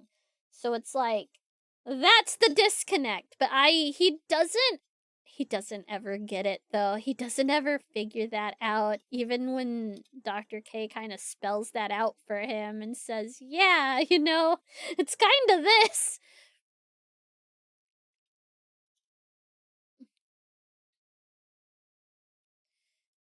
Wizard Guy goes, "It's kind of funny because I have effectively had the same conversation with the moderation team. It was like I use the same terminologies. It feels like idiocracy.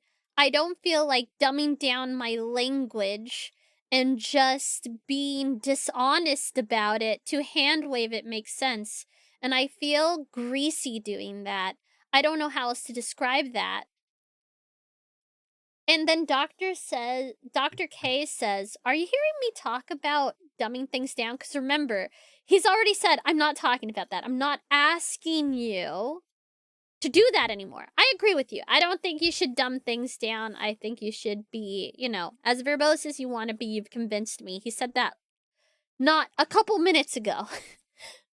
But, yeah, Wizard Guy is still kind of stuck on that conversational piece. So Dr. K says, "Are you hearing me talk about dumbing things down at this point?" He's like, "Are you hearing me talk about that at this point?" And then Wizard Guy continues, "When I say dumbing things down, I mean like the idea like, oh, my bad, bro, and just kind of leave it like that. That doesn't make sense." And then Dr. K says, "What are you hearing me say to you right now?" And, Wizard Guy goes, "Of a way to resolve the language of, I feel like I'm being objective, they feel like I'm being evasive, and it to me comes across as I'm over-explaining and I'm giving too much context. I'm making the scenario of myself as a player within that rather than this is what I did and that's it, and then we walk away." And now Dr. K is like, "Oh, thank you so much for sharing that. Now I understand where our disconnect is." So it seems that Wizard Guy is associating the whole direct and evasiveness thing also to being direct and verbose. He thinks that the only way he's going to fix people seeing him as evasive is to be hand wavy and say, "My bad, bro."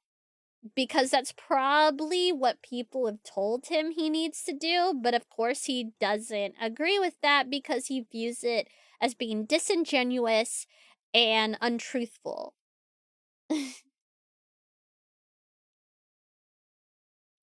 Also, isn't it common when someone is lying, they usually add more details, and that's how you can catch a lie? I might be wrong, but I personally feel it that way. No, it is. There's a thing with some people who lie. They'll add a bunch of details to make it seem as if things are more legit. Because I mean, if they weren't legit, would I have all these details? But people don't talk like that. Ugh. In everyday conversation, people don't talk like that normally. So it's very weird when somebody starts getting really specific. Like if somebody was calling out of work and they want to play video games that day and they're going to call into work and say they're sick. Because normally when we're sick, we just go, I'm really sick. my tummy's upset. I'm not gonna come in today. I'm so sorry." And you leave it at that, right?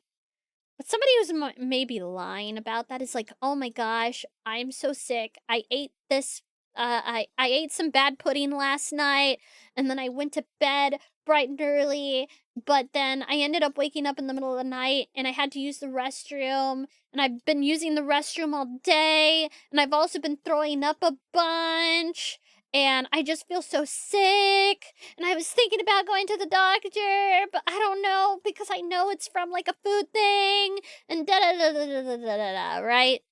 I'm like, "Oh, I can't come in today because of all of this," and it's like so over the top. There's like people who do that. Not all liars are like that though, but and people who are telling the truth, there's just some people who really like to overshare too. It doesn't necessarily mean they're lying either. It's kind of it's a pattern, okay? It's a pattern of how someone acts. You can't just take any one single thing from someone and think you got them figured out. It's just one of those things where you go, "I'll just stick this in the back of my brain and take note of it, but I'm not gonna accuse you of anything, unless you just keep exhibiting basically like red flags. Because a singular red flag, not a problem. 30 red flags? Maybe an issue. You know? It's the amount. It's the amount of sussy behavior.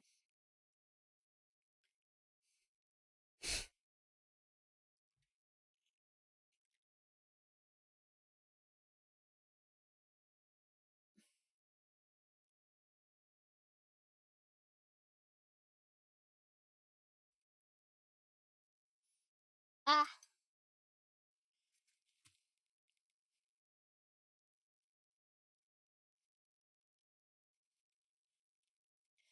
yeah. He's like, "I've taken dumbing down off the table." He's like, "That is we know that's not an option for you." He's like, "But the tactical things that we need to solve this problem is going to be way more than just dumbing things down then." So it's like basically if you want to approach things in a way that for Wizard Guy is honest and genuine to him, he can't it's not going to be a thing where he can just simplify things and just like simply apologize in that way. He's going to end up having to do more now to solve this issue.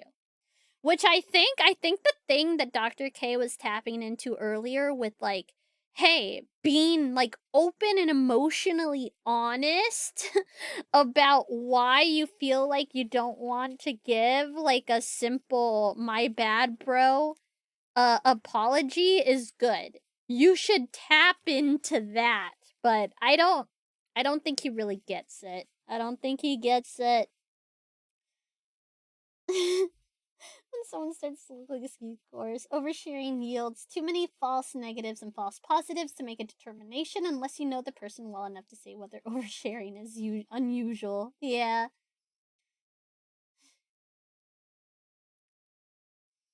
It's wild.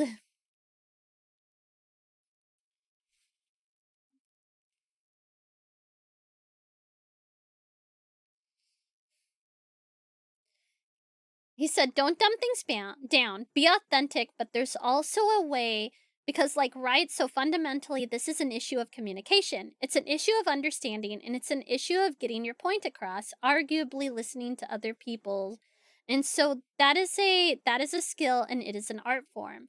There is a way to do it well and do it poorly. And now, what a lot of people do, which I think is bad, which I really appreciate you standing up against, is dumbing things down, virtue signaling, perform performance apology." And Wizard Guy goes, "I hate that. I hate it. I hate the idea of here's my ukulele sad YouTuber video. Let me just lie to the camera for 5 minutes because that I hate it." And then Dr. K says, "So my point is that we look at like." Oh, and then Wizard Guy interrupts and says, "I feel like that's what I was being asked to do." And I'm like, "No, here's how I see it, and they're good."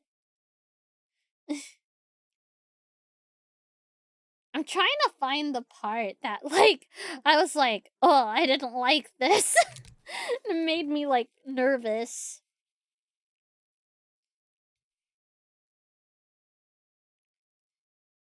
Yeah, Dr. K is saying what we need to do is, hold on. If we look at, like, oh my gosh.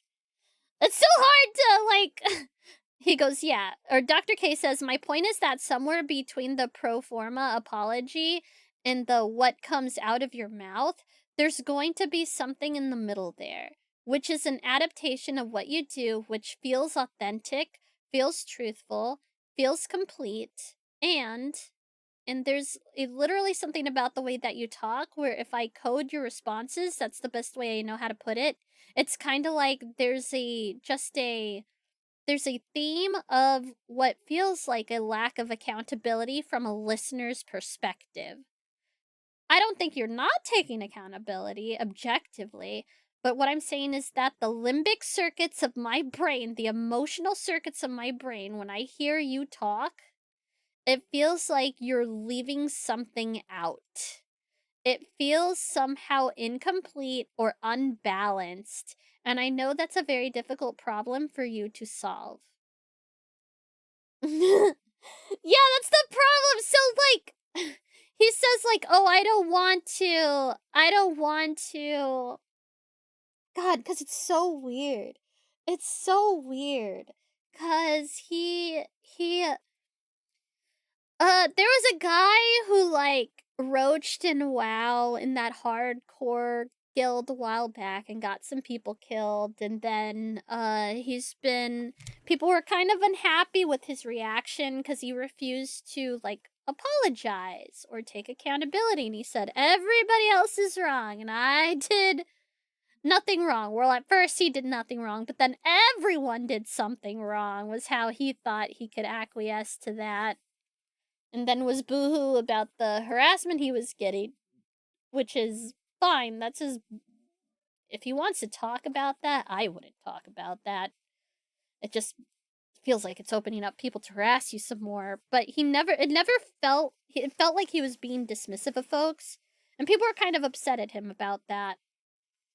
And then later on, there's a creator I follow called Ross Scott, and he talked about how this wizard guy had made a video about the Don't Kill Games initiative and basically just insulted it the whole time, misrepresented it, and all of this. And I was like, holy crap, because I didn't know that was a thing. And I had only seen like a little bit of the WoW stuff. I just saw the clip. And then I saw this. And so I was sick this weekend. And I was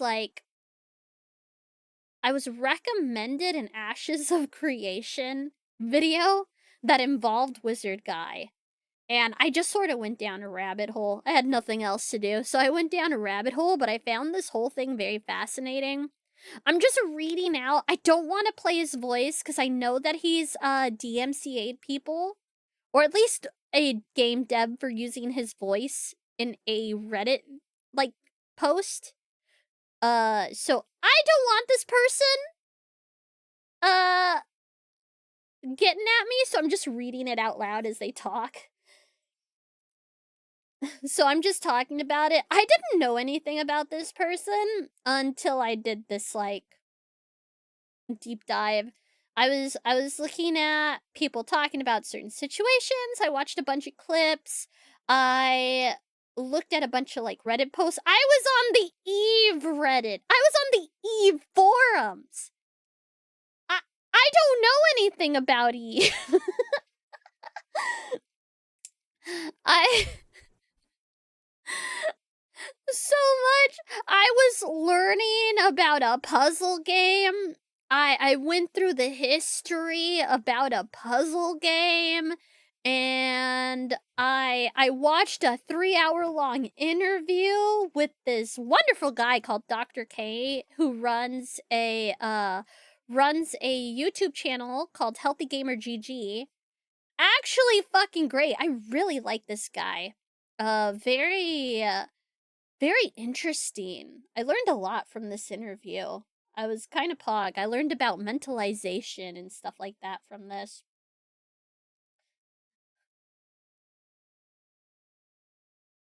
Yeah, I 3am Wikipedia the fuck out of this topic because I didn't want it to just be a thing of where it's like, oh, he abandoned, his guildmates and he was being really mean to a content creator I liked. I didn't just want it to be a thing where I'm like, oh, I don't like this creator because he's bad at WoW and he's mean to a content creator I like. That's kind of a lame reason to dislike someone. I wanted to figure out if my feelings were justified, I guess, to me. Like, being irritated with this person. Or if there's something I'm missing. Or is there something I'm missing? How this person thinks? Is there something I'm not understanding about them? You know what I mean? What? You cute chat, how dare you? So I investigated a lot. I mean, I could spoiler alert how I feel about this person, and the spoiler alert is that I really don't like them. They come across as arrogant. They have this massive ego while also being completely insecure and fragile. So these are some of the hardest people to communicate with. And long story short, I just don't like liars. And I'll get into the lying parts because I haven't even touched on that yet, but I think that was what made me, like... Before, I just didn't like him. And I was like, whatever, he's just some arrogant jerk, or what have you. There's just people like that. You're gonna be irritated with some people. He just rubs me the wrong way. It's as simple as. But, there was something that he does that I ended up finding out about that, made me a bit unhappy. Made me a bit unhappy. Not just, like, irritated, but actually a bit mad. And not, like, mad enough to be like, I'm gonna go troll this guy, heh, but mad and like, man, this guy stinks, and just kind of leave it at that. As always, I think I've said this a couple times already, don't go around harassing folks or anything like that. That's not what I'm saying. We're here to learn. We're here to observe. Observing people is kinda neat, because we can learn from them. We can learn from their mistakes. Because everybody has shortcomings. We all have stuff that we miss, about ourselves. And sometimes when we look at other people and we're seeing that they're doing things that we don't like or appreciate, it's not terrible to kind of analyze the situation from a bunch of different angles to kind of figure out what's going on there. Because if we can recognize those patterns in them, we might be able to recognize those patterns in us. And hopefully keep us from falling into the same pitfalls that they're falling into. Right? We want to make sure that we're being smart about things, and we're mentalizing, and we're being empathetic, and we're communicating well with people, so we don't have people feeling like, they're being dismissed or not being listened to. When, these are people you have relationships with, friendships, family, that sort of thing. New people that you're meeting, potential new friendships, all sorts of stuff. So, making me socially smarter? I can only hope. I can only hope. I'm not a professional. I am some clown on the internet. I'm just very fascinated by some people, especially people who seem to make mistakes and don't seem to want to learn from them. And I go, what's going on there? What makes this person tick? Why is it that they don't want to admit that they're wrong when so many people are telling them this is messed up? And they go, nope, that's just your reality. It's not the actual reality. And it's like, let's get into that. Let's see what's going on there. This is fascinating to me.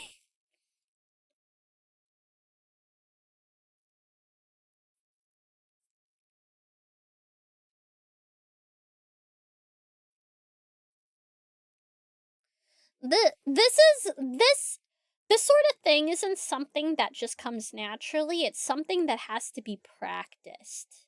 It's something that has to be practiced. And the more that you practice, like mentalizing, like really thinking about where people are coming from, what other contributing factors might be going into that, and what you might be contributing to a situation that might be amplifying something that's bad, what have you, right? Kind of looking at it from all angles, and then you can make a more informed decision on. Oh my god. You can make a more informed decision. What? Oh my god. Damn cat. But if you can look at things from like many points of view, you can then kind of like judge them against each other and kind of come to a conclusion for yourself and maybe have a better educated understanding. Not necessarily the right understanding, but a better understanding, right? Because we're never going to perfectly understand someone. That's nearly impossible, but we can understand them or make a decision on how we want to see someone in the best way. Even if that's something like, oh, maybe this isn't so bad and I think I'm being too harsh on them, or if the best way is, oh, I don't think this person is healthy for me and I need to disconnect from them, you know. That's what I mean by best way, right? Wait, what are we talking about? I'm talking about a WoW mage guy who is known for running away and how he doesn't like to apologize because he views it as hand wavy and appeasement and not reality. And so I'm yes, mentalizing isn't empathy, but it does help with empathy, and empathy can also help you mentalize, but they are different things, which is pog. I love that.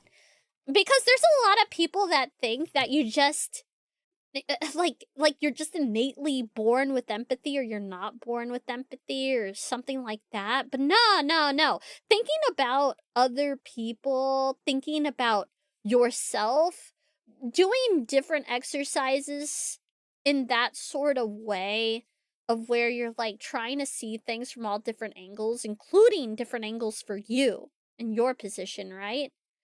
That's a skill that we can learn. That's a skill that we can learn and get better at, which is pretty pog. I think. I think that's pretty pog.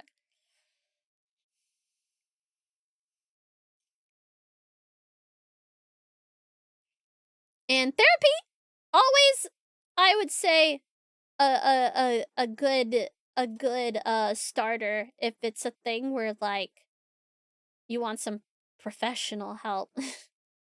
And remember, team, if the first therapist doesn't work on you, it doesn't mean that therapy isn't for you. It just means that therapist isn't for you. Find a new one. till you find a guy that, or a therapist that fucking, like, meshes well, you know?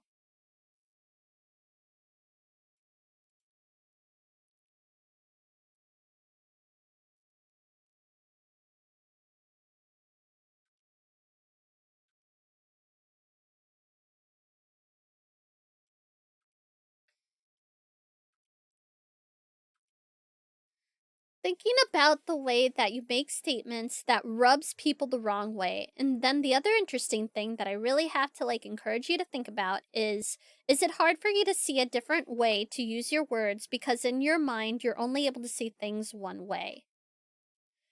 And so that's Dr. K saying that to the wizard guy.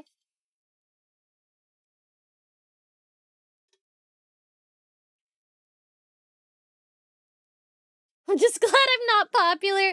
Yeah, that's the thing. The difference with stuff like this is wizard guy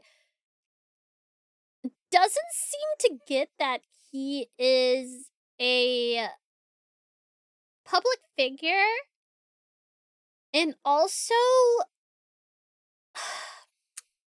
the problem with wizard guy is that he has exemplified himself as some sort of exceptional person. He's done all this stuff. He knows all these things. He's so good at this. He's laden with advice, not just for programming and for security stuff, but he says all this stuff about video games and what have you, right? So he's put himself in this place of authority, but then you talk is cheap, right? When you see stuff in action and the words aren't matching up to what's going on, there is a huge disconnect there with a community, and you get people not being you get people going, hey, wait a minute. You got a bunch of people pointing stuff out and going, hey, but you said this and you did this and what have you. If he was more open about possibly being wrong or not being perfect and things like that, and I don't think he's ever said that he is perfect, but it's the way he presents himself as exceptional, as, oh, my reality is objective reality, like all of that stuff. He's very dismissive of other people, and that rubs folks the wrong way completely, and that's why it blew up the way it did. If he had if he was able to be like, shit guys, I messed up.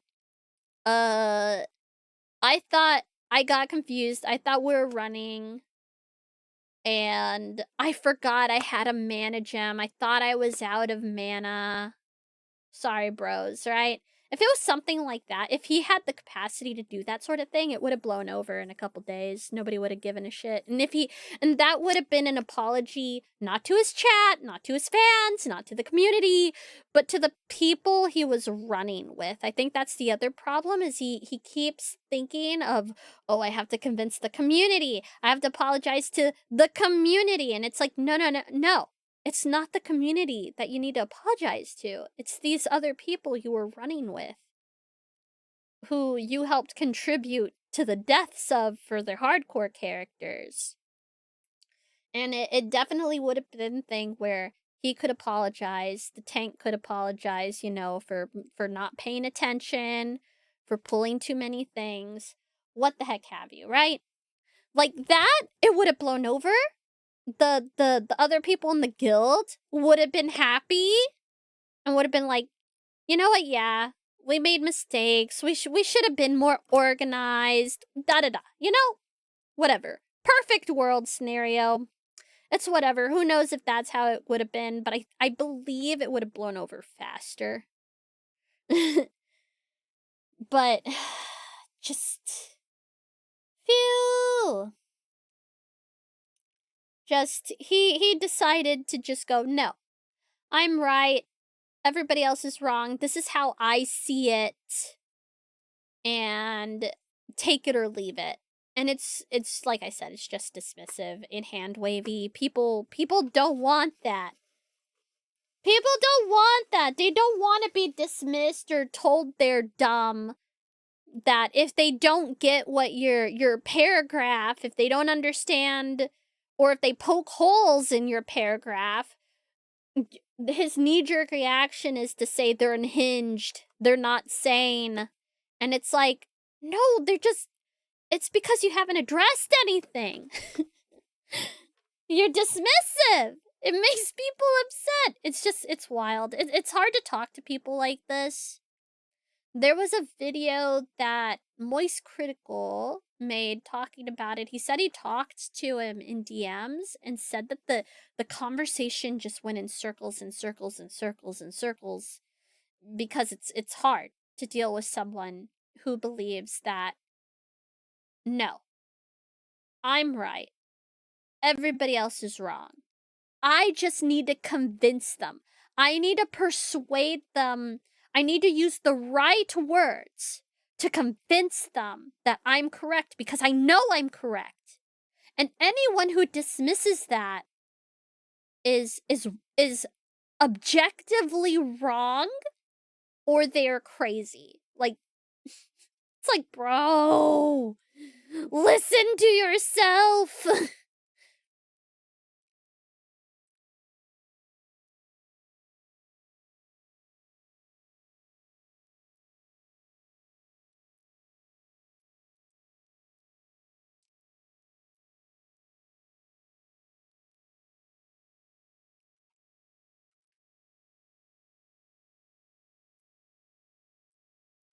It's so funny.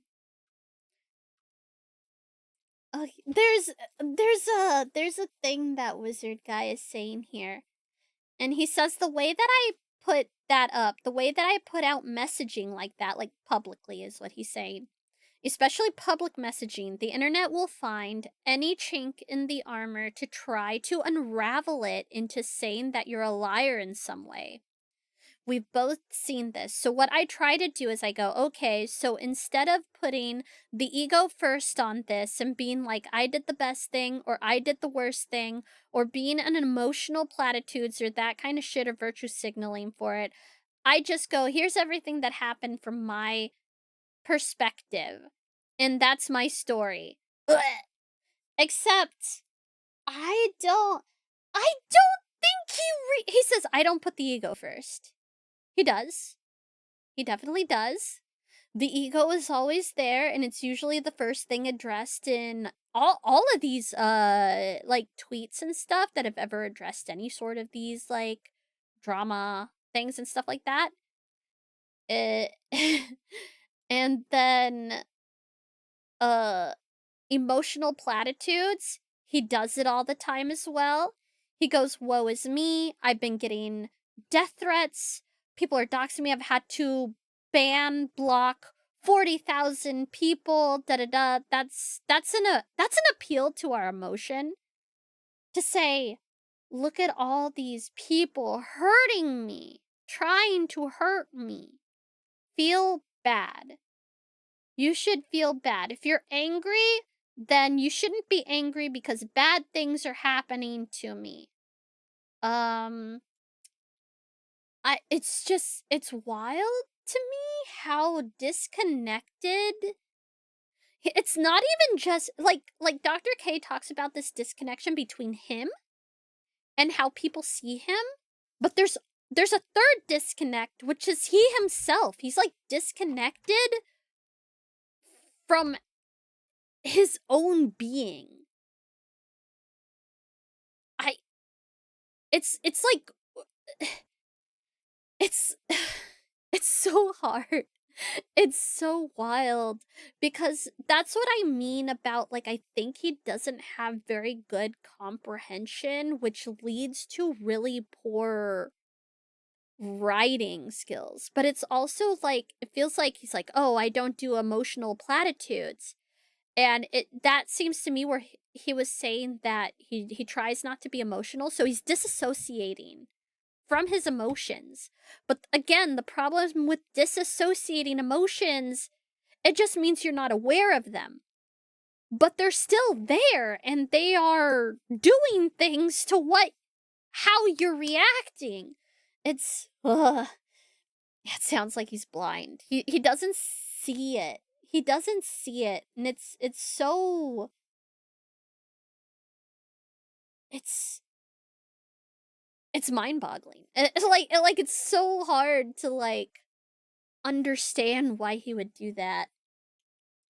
While not being open to persuasion himself at all. Yeah, no! He constantly wants to persuade you. He uses words to persuade. Look at it from my point of view. This is my point of view. Isn't my point of view right? The words are more like a smoke screen than anything else. That's why there is no accountability. He thinks he's taking accountability by saying, oh, we all made mistakes.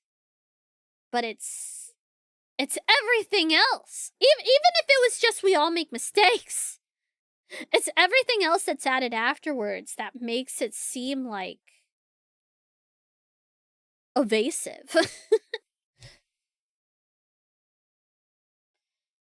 No worries. Alright, okay. We are sitting up. Man, I had to sneeze. And it did that thing where it was like about to come out and then it goes, nah. Hate that. Blah. Anyway. I'm not shrimping. We're not shrimping. I hate it.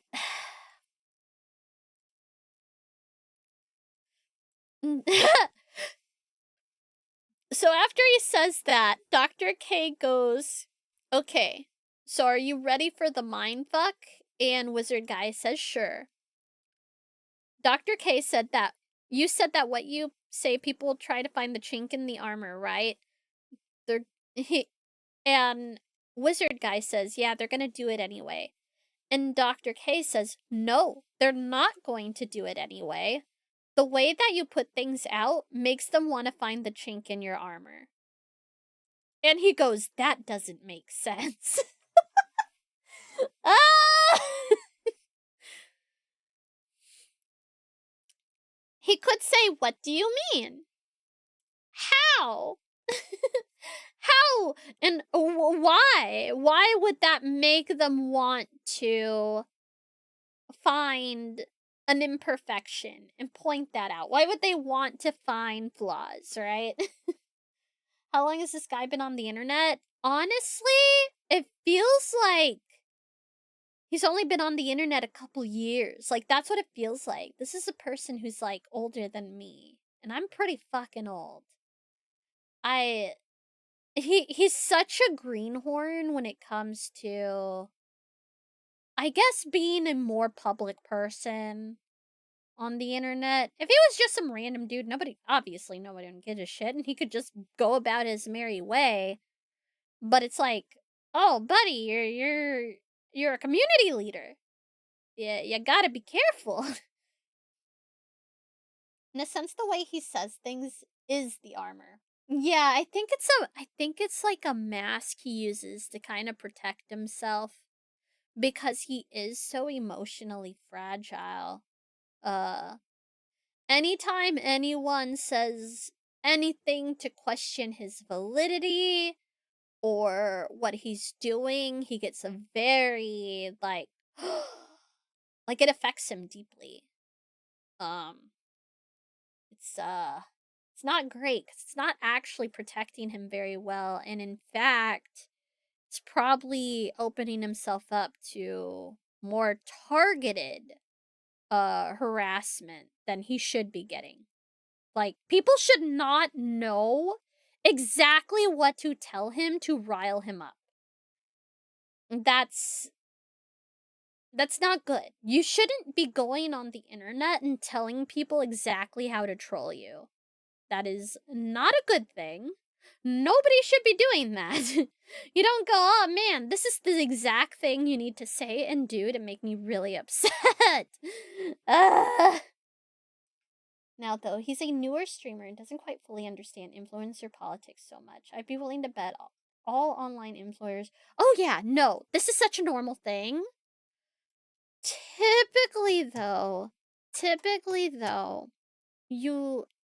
I feel like you learn this stuff as you grow, but he exploded. He exploded overnight because the YouTube algorithm went burr and started promoting his stuff, and people really vibed with it. They were like, yeah, we fuck with this. And so they started watching his YouTube content. They started watching him on Twitch and all of this, and he got really big really fast. And I don't think he was prepared for how big this was, especially for how abrasive his personality is and how rigid he is. In with streaming, with entertainment in general, it's really a lot of stuff goes hand in hand with being social. This is a very social career. And it's not to say that people who do have a hard time with social stuff, that this is impossible for them or anything like that.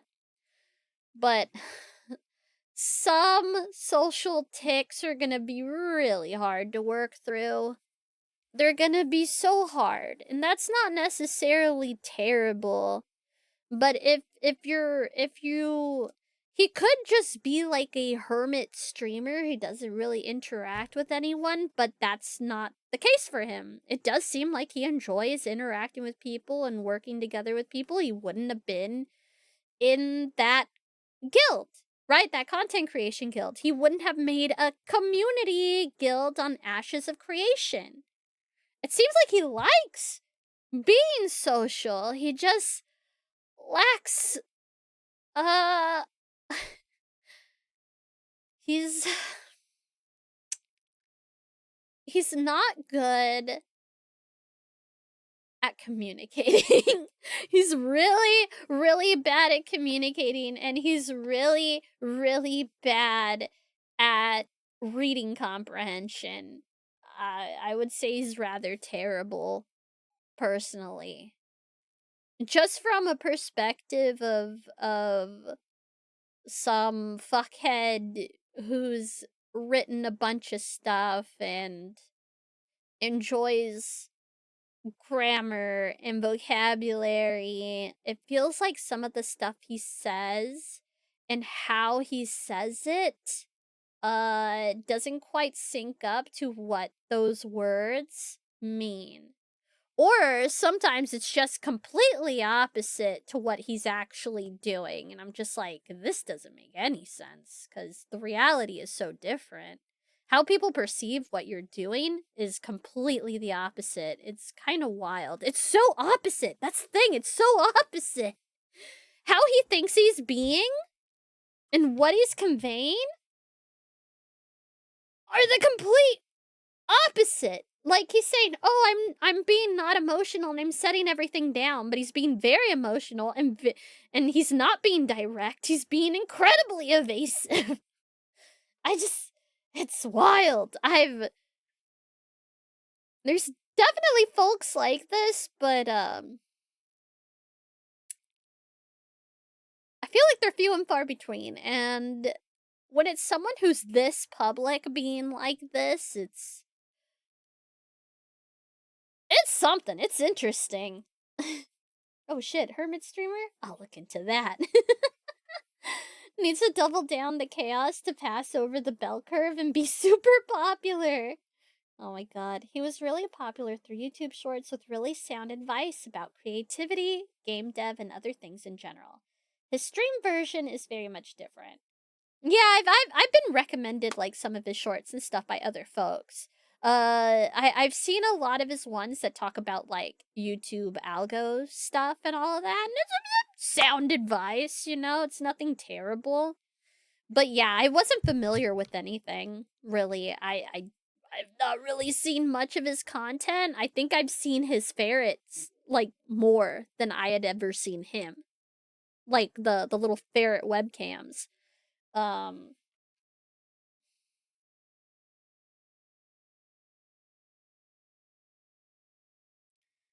but, nah, I'm concerned in making content. Most people don't have to worry about this. If you are a kind person, if you are someone who is willing to listen to folks and is willing to also communicate with folks and tell them how you're feeling as well, you don't run into problems like this really. It can happen, but something this situation and what the shit he is in is very unique. It is very strange, which is why I was intrigued in the first place. And it's because this man, his words are like kerosene. It's like the drama is initially a little tiny flame, and every time he speaks, it's just more and more lighter fluid, and the flame gets bigger and bigger and bigger. It's very weird. This is weird, okay? I feel like I should preface that. What he's going through is very unusual. Does he deserve what he's going through? Fuck no.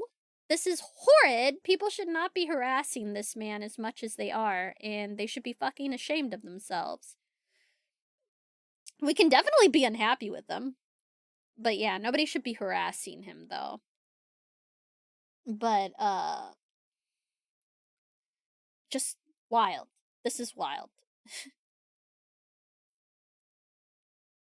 So Dr. K is explaining that the more you try to use it, the more you try to explain yourself is more chances for these people to look for flaws to use against you. And he says that doesn't make sense. And Wizard Guy says, to me that sounds obsessive. Like they need, like, there's a necessity to find a problem when there isn't one. And Dr. K says, no, I think you're missing the point. The way that you communicate information, the way that you speak, makes people want to find the chink in the armor because people. Oh wait, hold on. Because people. Oh, okay. He cuts himself off because he says, people communicate and Wizard Guy is making, like, a very, like, confused and, like, exasperated face and says he goes, yeah, I know it's hard, man. It's wild. It's crazy. I'm with you. Right? So there's something that you're doing that from a logic perspective makes perfect sense. The emotional energy of your words. And I'm not right about this, okay? I could be wrong. But I really suspect that this is where the money is. Where something about the way that you present yourself, which, by the way, went away when you got pissed off about when I was like, what do you think about just doing mea culpa? And you're like, fuck that, I was in your corner. But here's the thing, the way. Oh, and then Wizard Guy interrupts. And he says, why do you need more of an emotional interaction, is what Wizard Guy asked Dr. K. Why do you need more of an emotional interaction? And Dr. K says, because why do I want to poke you in the armor? Because of your logic? No, because of your emotions. That reflex, this is what you got to understand. That reflex comes from the emotional energy that you're sending and the emotional energy that you're receiving. This gets more complicated because you are right that this is an unsolvable problem. Because there's only so much that you can do in this situation, that at the end of the day, there are going to be people on the internet that are just there to meme and that are just there to make your life worse, that have little lives where they feel frustrated and then they look at a punching bag and they say, hey, I'm going to punch this person. I'm going to knock this person down a peg. And the tragedy there is that they don't truly have little lives. They truly have far greater lives than they have the potential of far greater lives if they stop spending all their cognitive, emotional energy trying to knock some random fucking guy on the internet down a peg. True! Right? True! I feel like this interview was for more than just between Wizard Guy and Dr. K. I think it was Dr. K also talking to these people online who want to mess with this guy. And it's like, you're wasting energy on this when you could be doing literally anything else. And it's also showing to Wizard Guy that these people, they're not like they're each individual people who are feeling frustrated, and but overall are just some people. They're not important to you. Specifically, they're not important to you. Y'all shouldn't be up in each other's grill at all. Like, let it go. Dr. K, he has a channel called Healthy Gamer GG. If you want to see his stuff, it's actually very good. That's his channel name there. He's great. I love this guy. I'm calling him Dr. K because I actually don't know his freaking name. This is the first video I'd ever seen of him.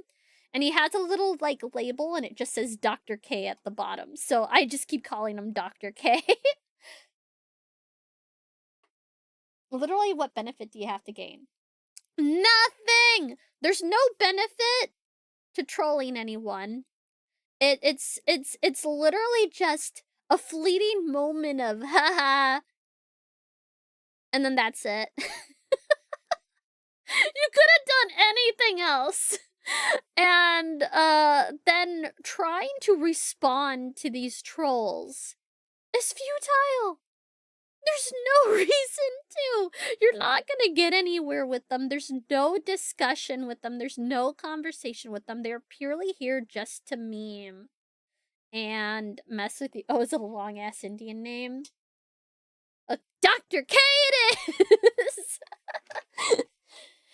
They're purely just here to fuck with you. So if you make yourself boring to them by not reacting so emotionally to them, because he is reacting emotionally to them, they'll just move on to the next punching bag, right? And that sucks. People shouldn't do that shit. People shouldn't do that shit. It ain't right. It's the sign of immaturity. We should be able to grow out of that shit as we get older, you know? As we gain more experiences in our life, but it's whatever. That shit ain't important. See ya! Have good food, have good food!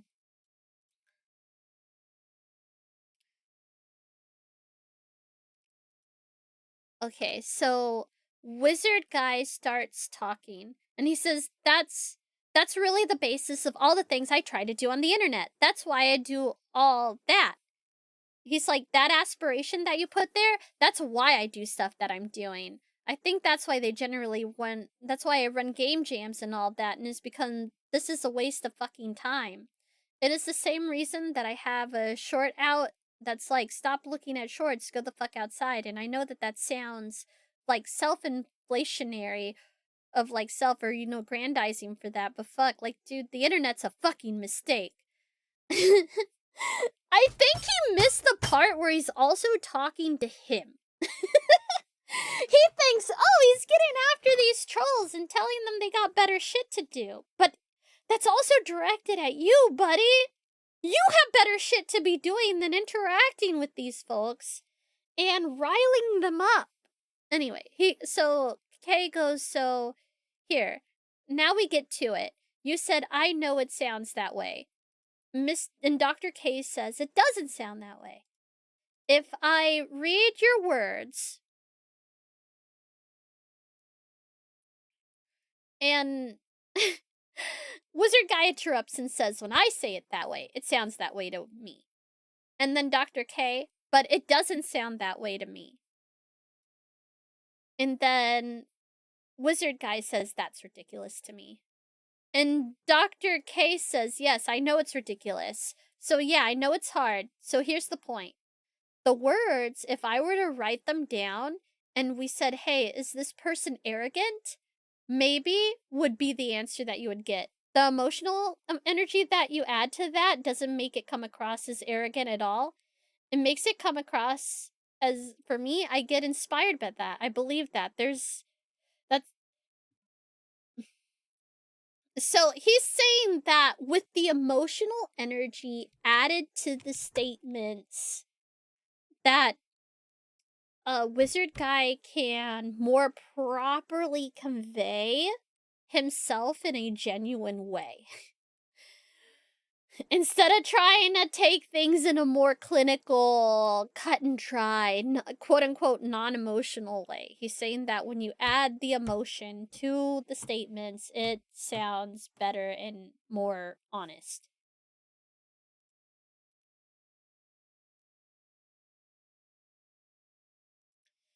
So,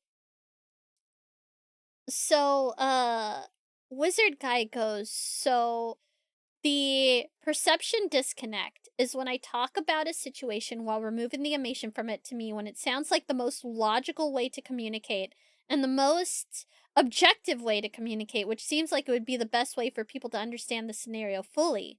And that's the most disconnected for other people because it makes them feel like I'm being evasive.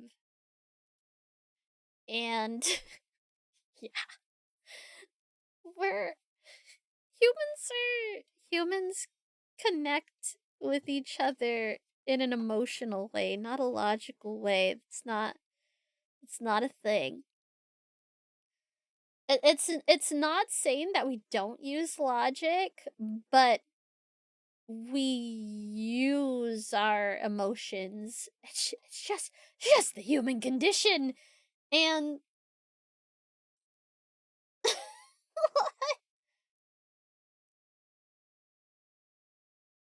abracabang.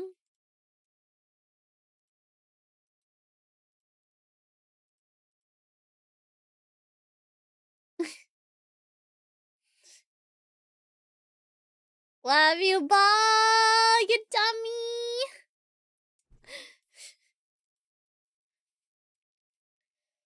But yeah, we're just we're little emotional guys, man. It's how we connect to each other. It's just the human condition and trying to logic stuff out. But the thing is that he's never truly logical. That's the other problem. He's not really logical. He lives in an emotional reality of his own making. And people go, but that's not real. And he goes, yes, it is. And if you don't believe me, you're unhinged. And it's like, okay, then. All right, then, buddy. Okay.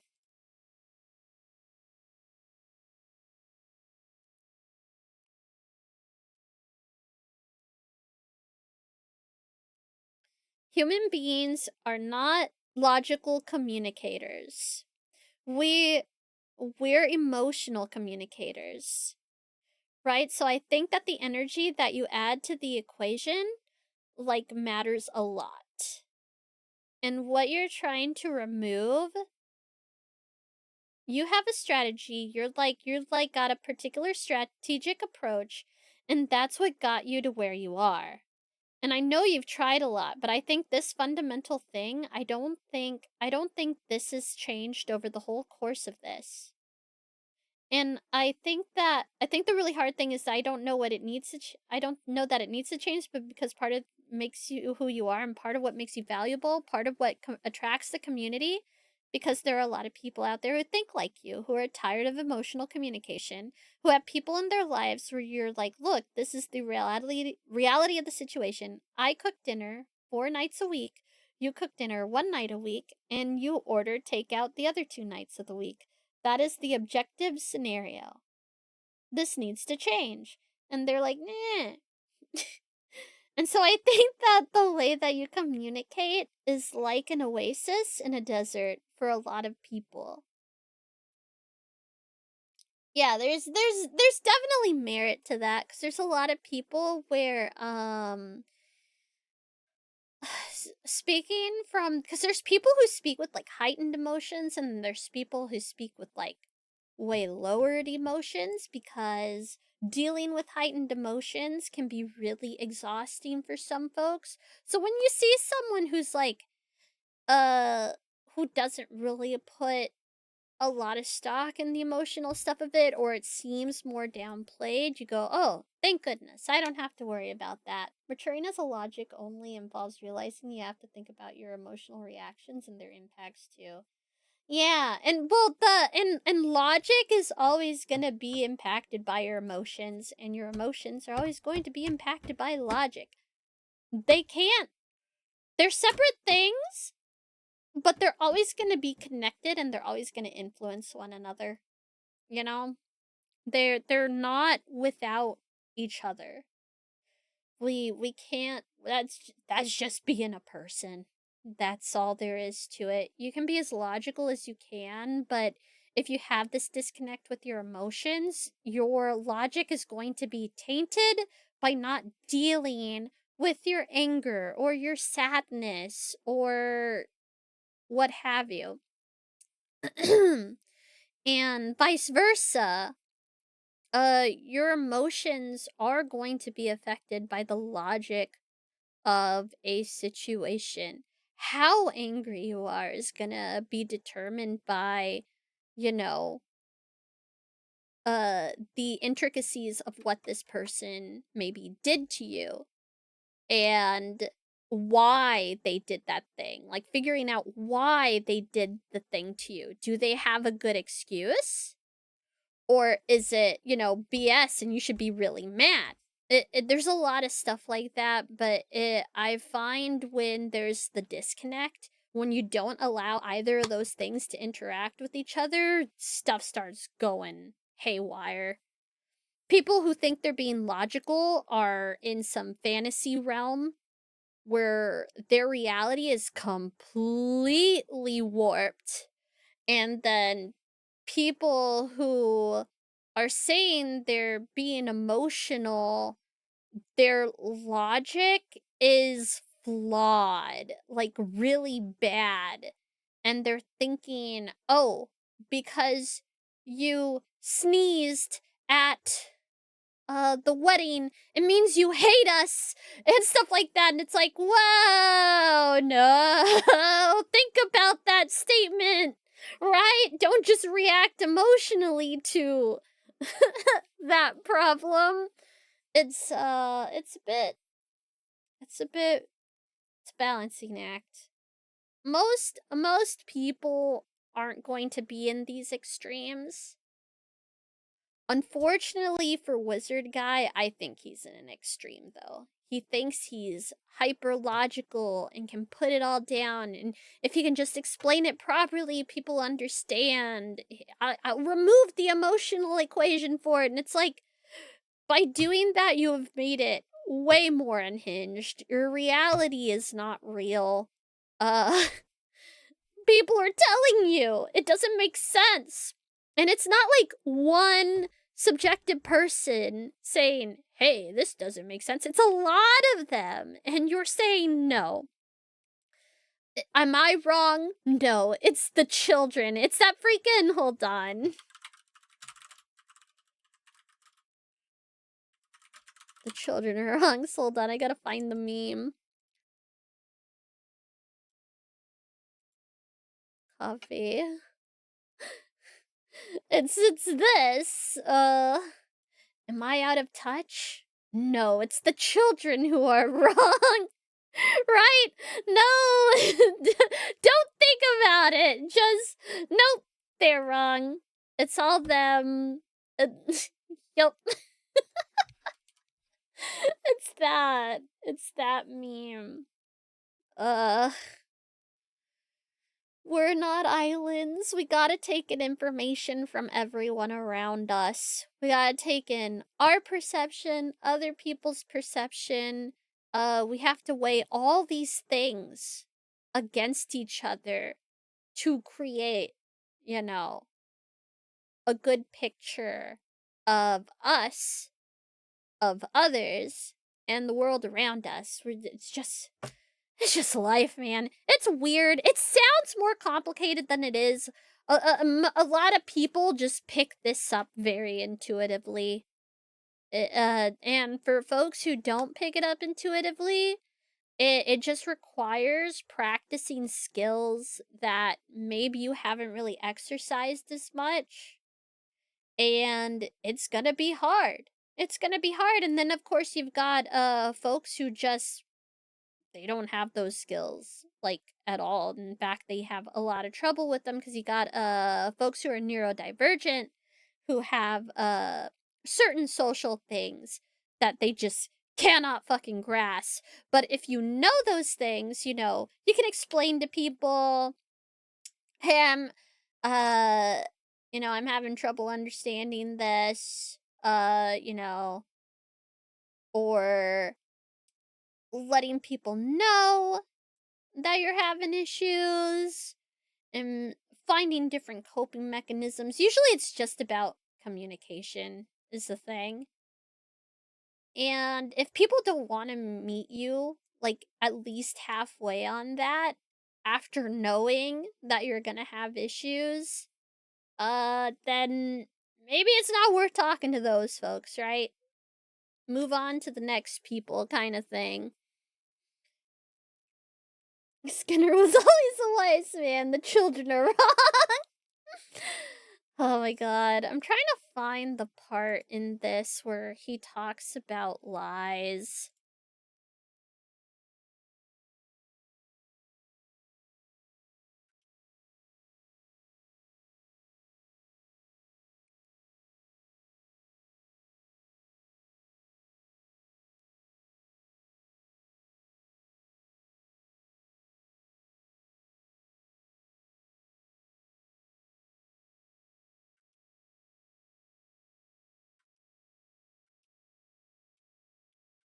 I'm trying to find. Wait, what?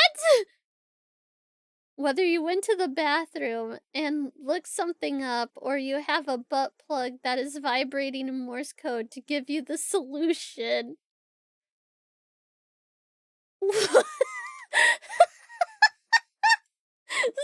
I was like, wait a minute, I don't remember that part. I must have been really out of it. There's some parts that I'm like listening to and I don't quite remember this. I don't remember him talking about a vibrating Morse code butt plug, but it's in there.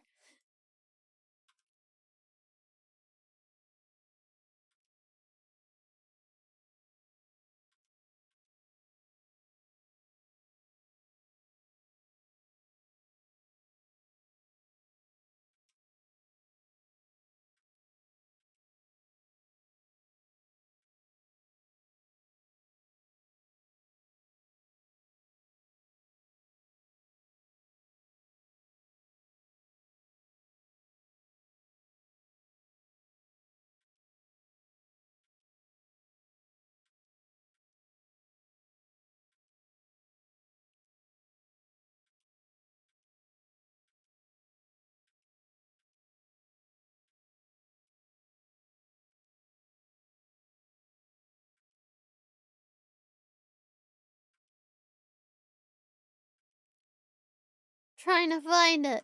Where is it? Where is it?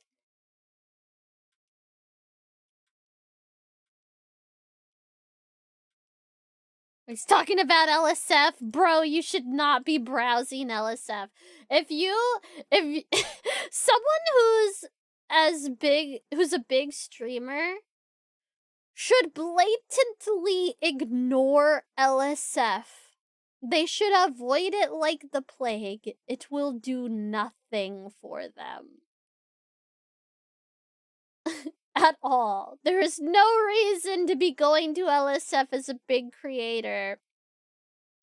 I used to go to 4chan because they had video game generals. There was a couple video game generals that I liked checking out. One of them being the Dorfort general and stuff like this. I liked talking to other people who played the games I enjoyed, right? It was just like an old style message board kind of thing. And that's what I grew up with. So it was like that sort of thing was comfy to me. We could talk about dim dwarfs, and all of that, make dwarf memes and shit like this. But then one day after I had started streaming and being on VRC and stuff had blown up, I noticed there was a VRC general. And I was like, "Oh, that's cool. They're talking about VR chat." And I go in there and I immediately see people talking about terrible heinous rumors and making accusations about people that I know and people that I'm hanging out with, because that VRC general was not really about the game. It was more about bitching about the VRC streamer community. And I said, "Oh." And I kind of realized very quickly that I'm like, I don't think I should be here. I don't think I should be here. So I just sort of just stopped going to 4chan, because like even when I was going to like my little door fort general and looking at the memes, you have to scroll, to get to it, or you have to like open the catalog thing to get to it. And I would see that general for a split second, and sometimes the first post, the initial one, is saying something terrible about someone I enjoy and love and like. And I don't know how I would feel if I ever saw someone like basically saying terrible things about me. So I was like, "You know what? I think I'm just gonna stop coming here." And so I stopped going there because I was like, "Nope, I don't want to chance someone saying something gross about me and having that affect me in some way. No, thank you." Like, don't go to the places where people shit talk other creators, including yourself. There's another place where it's just exclusively made for making fun of YouTubers, talking about drama of YouTubers, streamers and stuff like that. And it's another forum, and I'll see I'll see um I'll see other streamers take screen caps of the place of people insulting them and calling them terrible things. And it's like, why are you specifically going there? What are you doing? And the same thing for LSF. Why are you going and looking at the terrible things people are talking about you? These are strangers. They don't know your life. They're making assumptions about you. There is no. Stop torturing yourself. It drives me crazy. There's like some streamers and creators that I've actively had to like mute, like on Twitter, or like unfollow off of YouTube and other places, because their community notes or their tweets will be about all the hate they receive in these other places and addressing it to clear things up. And I'm just like, so you're just gonna add kerosene to the fire? Okay then. I can't stand it. I can't stand it. It doesn't make me feel bad for them, because they're like literally punching themselves in the face. They're like, "Look at these people hurting me." When those folks are strangers on a web forum that has nothing to do with you. And I'm not talking like people being doxxed and stuff like that, because that's obviously dangerous. But it's literally just people going, oh, uh, they hit their partner, or I heard it on the grapevine, or they abused someone, or they did this, and it's just all rumor or hearsay, or what they get vibes from people and stuff like this. Or they dig up something from someone's past when they were 16 and edgy and fucking dumb. Like, shit like that. Yeah, it is! Sorry, I can talk forever. I apologize. I was trying to look for the thing that I wanted to talk about in here so I could read it out, but it's hard going through this whole thing. But he said something about, like, oh, there's, like, LSF, which is live stream fails post. It's a Reddit, a subreddit thing. Although I will say, I was on live stream fails one time, and it was for a silly clip. I was in VR, and I was sitting at a desk in VR. The desk wasn't actually there, so I was sitting in my office chair, and there was a little desk in VR. And, Drek was stealing my dice. We were trying to do sort of like a little VR D&D thing, and Drek was stealing my dice.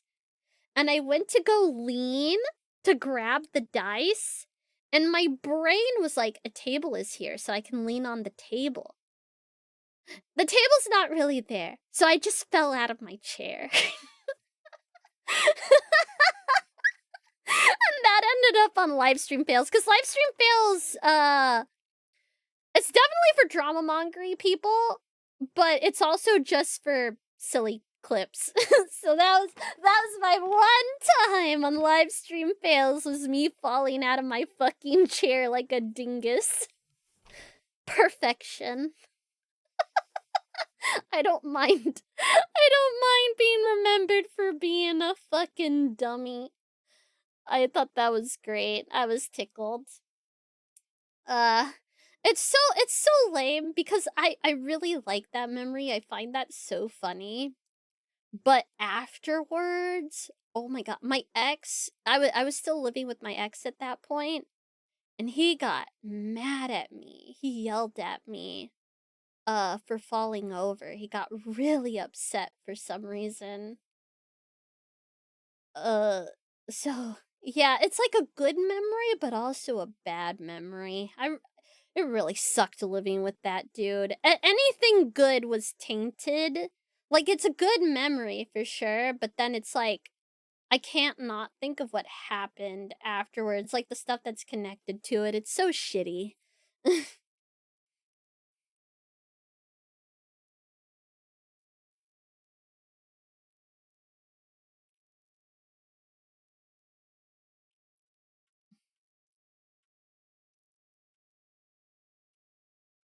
Come on.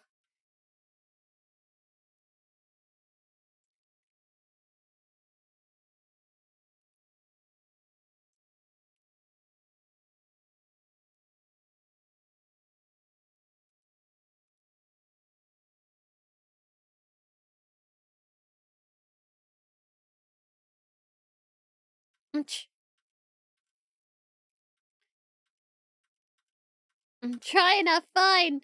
They're talking about micro penises right now.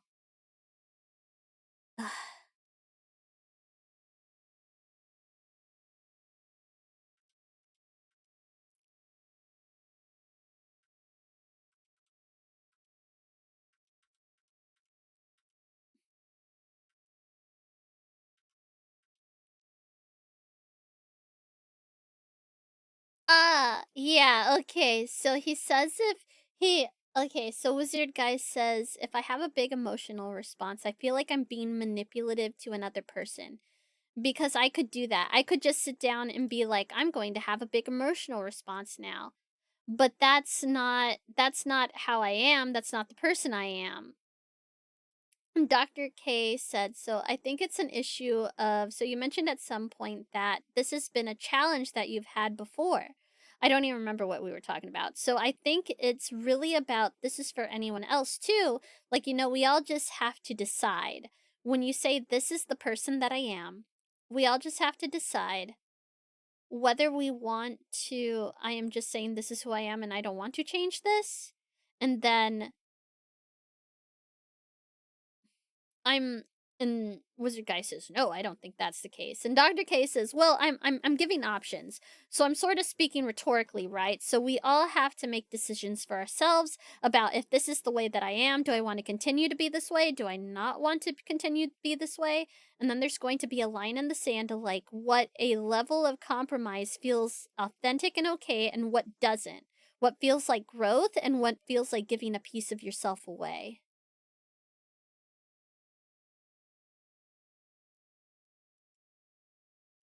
And then Wizard Guy goes, yeah, because, like, for me, I feel pretty happy with the way that I communicate. Generally, I don't generally have a problem with that. And I like being able to communicate objectively, either with, in my relationships, friends, people in the community. That feels fine to me. And I think there's a lot of people that actually like that about the way I've been communicate. I that is another disconnect with reality. He's like, oh, I'm generally happy with this. I'm happy with the way I communicate. But I think it's because he's not seeing that the backlash that he's receiving is because of how he communicates. So of course he's happy with it. He doesn't realize it's making himself fucking miserable. He's talking about me. Oh my gosh.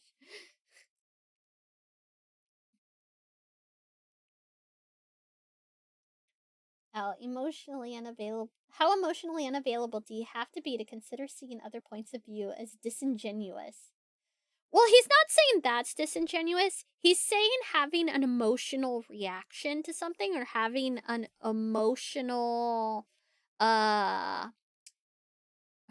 an emotional reply. Like putting emotion into what he's saying. He thinks that's disingenuous. He feels that's manipulative. Which is like, not necessarily. They can be. It can be. He doesn't think he is. So here's the problem with his emotional. His emotional is by tamping it down and controlling it, quote, controlling. But instead it taints everything because he doesn't deal with it. But what Dr. K wants him to do is tap into that instead of ignoring it. Tap into the emotional response.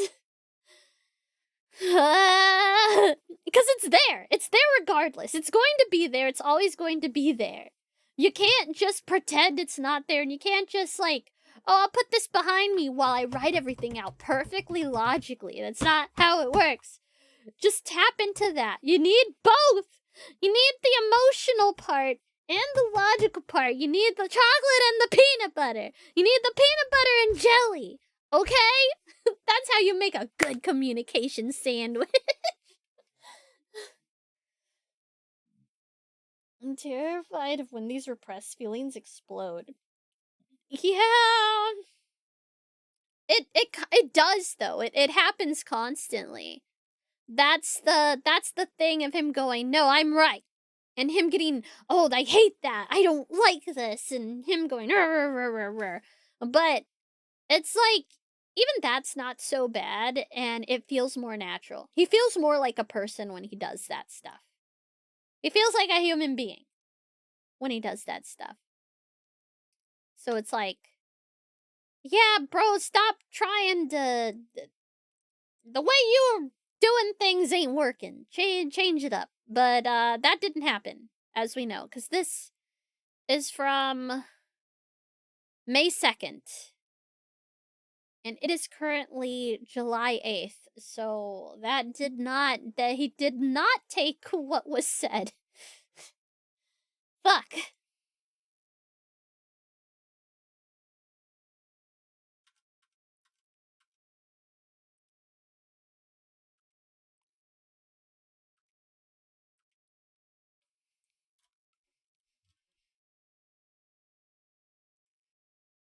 Okay, he's talking about people who are like doom and gloom.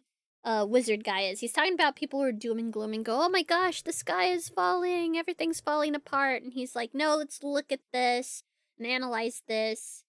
It's it, like it's not the sky is falling, it's this, right? And then he continues, would it be easier for me to just like dive into emotion first? Yeah. Would it be honest? No. Would it be quick views? 100%. And none of that makes sense to me. And like that's why I've always communicated that way. It's not even a thing of like I'm not willing to change. It's I'd be lying. I'd just be straight up lying about all these scenarios if that was the case. If it wasn't like, here's all the things as I see it, here's all the facts as I felt to them, right? As the things that I went through, I'd be a piece of shit. I'd be just like a grifter on the internet that's just trying to garner as many views as possible. And that's fucking atrocious. Like, I hate that. I really hate that. And cue me having kind of like, so I I do not I do not like liars. I don't like lying. I don't like liars, right? And sometimes lying can definitely be a perspective thing. You can say something and it can be the truth, and to someone else it could be a lie. And that's stuff that like freaks me out sometimes. It freaks me out sometimes, okay? I have a very like it's like wake up in a cold sweat kind of feeling, cuz I don't want it to be that situation, but that can happen. Um Hearing him say, "Oh, I don't like lying. I don't like lying." And I've already seen him kind of lie about things. Not at this point. At this point, not necessarily like outright lie, but by omission, which I find is just kind of as bad. It freaked me out a little because I'm like, wait, this is perception based, right? This is really perception based. Could could the whole of my being be lying to others? And that was like a bit of a mind fuck for me in that moment. And I was like, ugh. And I was talking to Holly about it, and she said that us, at least us two, we're probably we like to be pretty introspective, and we do try to consider other people, whereas with Wizard Guy's problem is that it doesn't seem like he tries to understand others at all. His perception, his reality, other people's perception doesn't even seem to register to him. That's not a thing for him. Whereas that's not necessarily the case for me, so I'm already on a better legging than that guy. But that shit wigs me out, man. I was having like just a little bit of an emotional crisis about like, ugh, I don't like lying. I say I don't lying. This guy is saying he hates lying. And like the thing that when he says it, it sounds very genuine from him. He's like, I don't like lying. I hate it. It's disingenuous. It's manipulative, whatever. And I was like, I also say those things. I also do that stuff. This is spooky. But yeah, I felt a little bit better, but holy cow. I just it was a bit weird. It was a bit weird because in this moment where he's saying that he doesn't like lying and stuff like that, he seems very believable. Like very believable in this moment. Okay? And I was kind of believing him in that moment because at this point, really anything where it felt like he was lying or making something up, it was more of like omission lies than anything else. Which some people don't, they don't parse that as lying, a lot of folks. So it's like, okay, maybe he's not viewing himself as lying. Maybe he views himself as exaggerating or, puffing himself up, that sort of thing.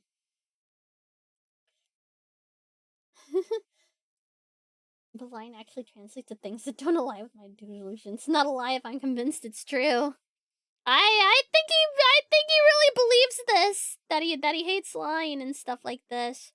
Right? And then Dr. K says again, "What are you hearing me say?" Because he got into that weird tangent with like emotional stuff and all of this, but Dr. K did not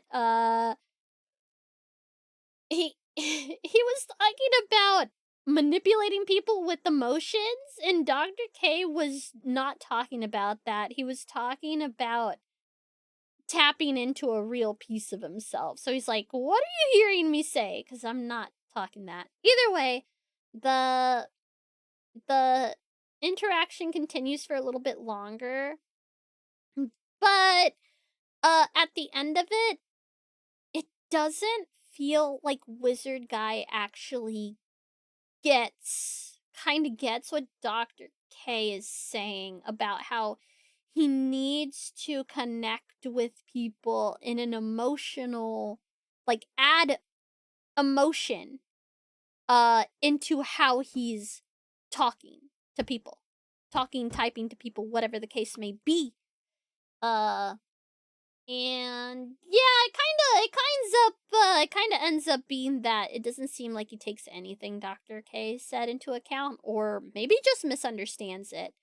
But to me, it becomes, like I said, it becomes really obvious, especially in this interview and then other things that I ended up watching of his, that is really poor comprehension of what people are telling him, and really poor comprehension of what he's reading as well.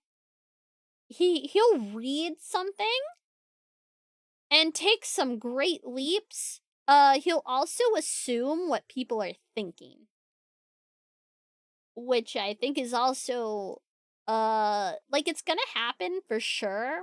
But I think the problem with Wizard Guy is when he's assuming what people are thinking and how they're going to react and stuff.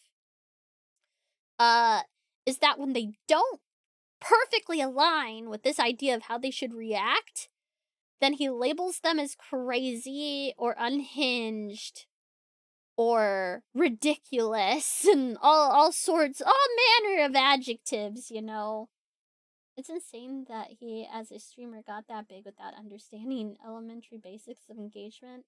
That's, popping off is just a thing that can happen to anyone. It doesn't matter how socially, like, uh, adept you are. Popping off just happens. And he was obviously offering something to folks, or is offering something to folks that they enjoy. Like, you don't have to be a wizard at perfect communication and knowing how to say just the right thing, because really none of us are. None of us are perfect at that, right? It's hard. It's a skill that you learn. We've all fucked up. We've all been there. We're gonna fuck up again. It's gonna happen. We're gonna stick our foot in it, Like, foot and mouth is gonna happen. It's just a thing. We're human. That's how it be. And it's like, what's to say what counts as elementary basics and what is just, what's advanced? Where's that line? We can't really say. Everyone's on their different levels of how they do it. Some people can grasp certain topics or certain bits of kind of like our social dynamic that other people don't, and think it's not like it's not like a grade scale where it's like 1 to 100% being not social to social. It's more like a multitude of stats that all kind of combine to make your social meter, right? You have different stats that are put into different things. You might be very emotionally mature, but you have poor listening skills or something like that. Like things like this. It's an amalgamation of what makes this stuff up. It's a lot more complicated than it may seem. It's not impossible, and we all kind of go about it in our own way, but we just, we have to go through and interact with the world in the way that we deem is best for us, you know? And I think Wizard Guy has chosen how he wants to interact with people. And you reap the rewards and the consequences of that, you know? It's just how it be.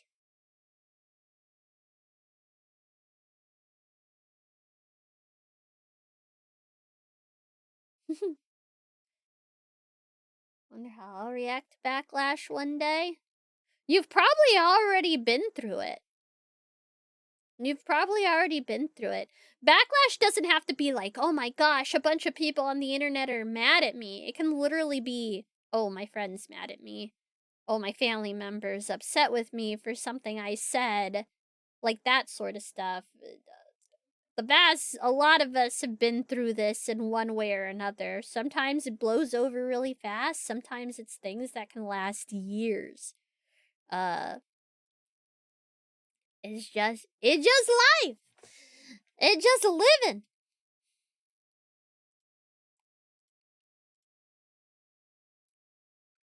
So, right? So that's what I had ended up like initially viewing, right? And I saw that interview and I was like, okay, I think I can kind of understand this guy a little bit better. Like the whole thing where he views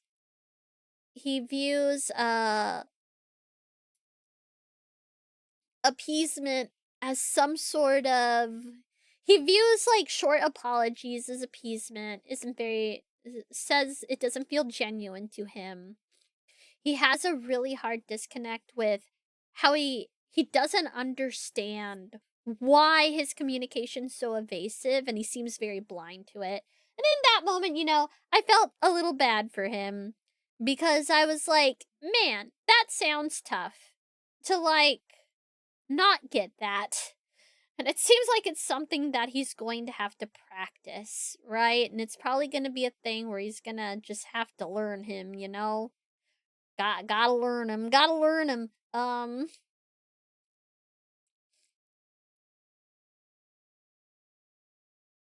Mhm.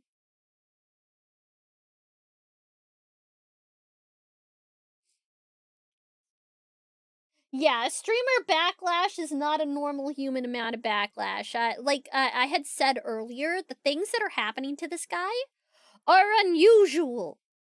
Even for streamers, this is fucking weird. And it's because he can't help but fan the flames. How he communicates with people makes them want to respond, basically, which is some wild stuff. Realizing Aqua never increase her instant moment.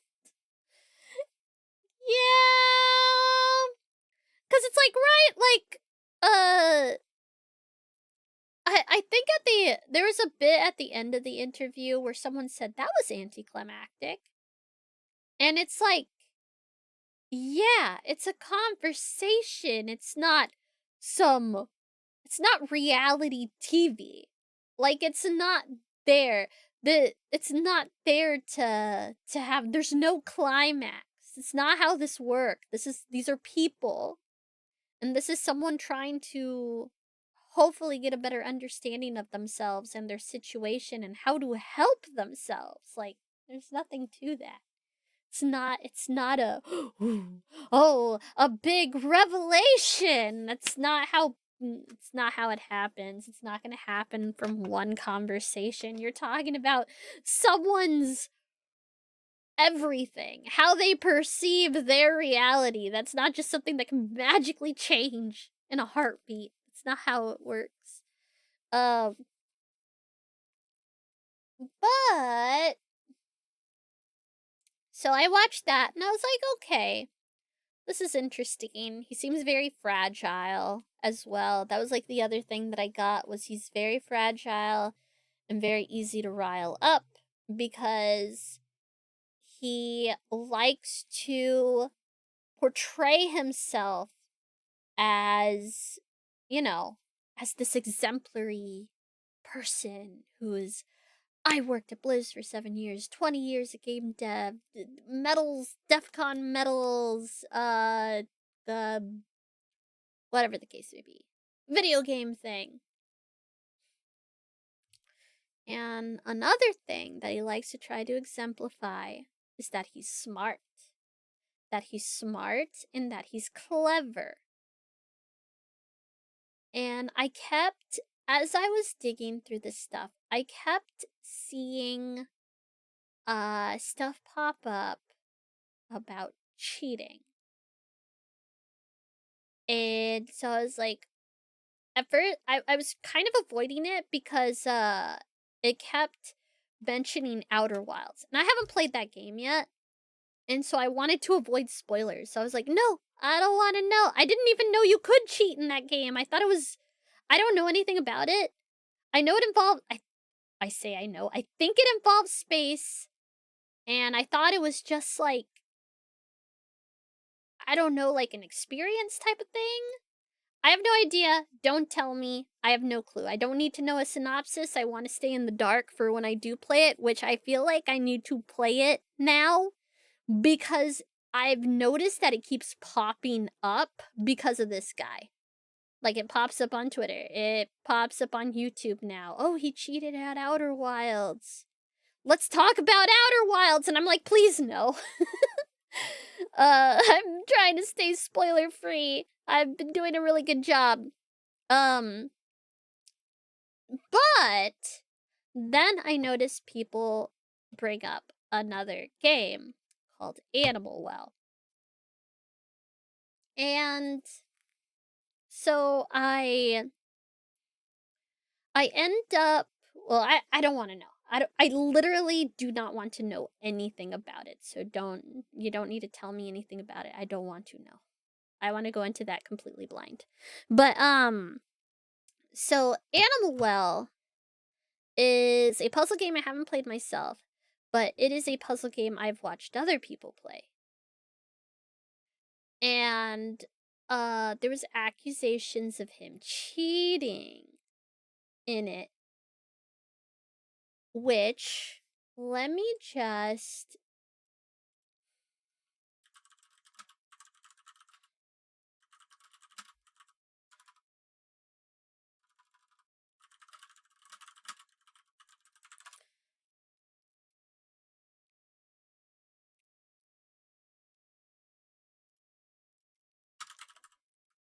hold on, I'm gonna bring up the little history thing I had found about it.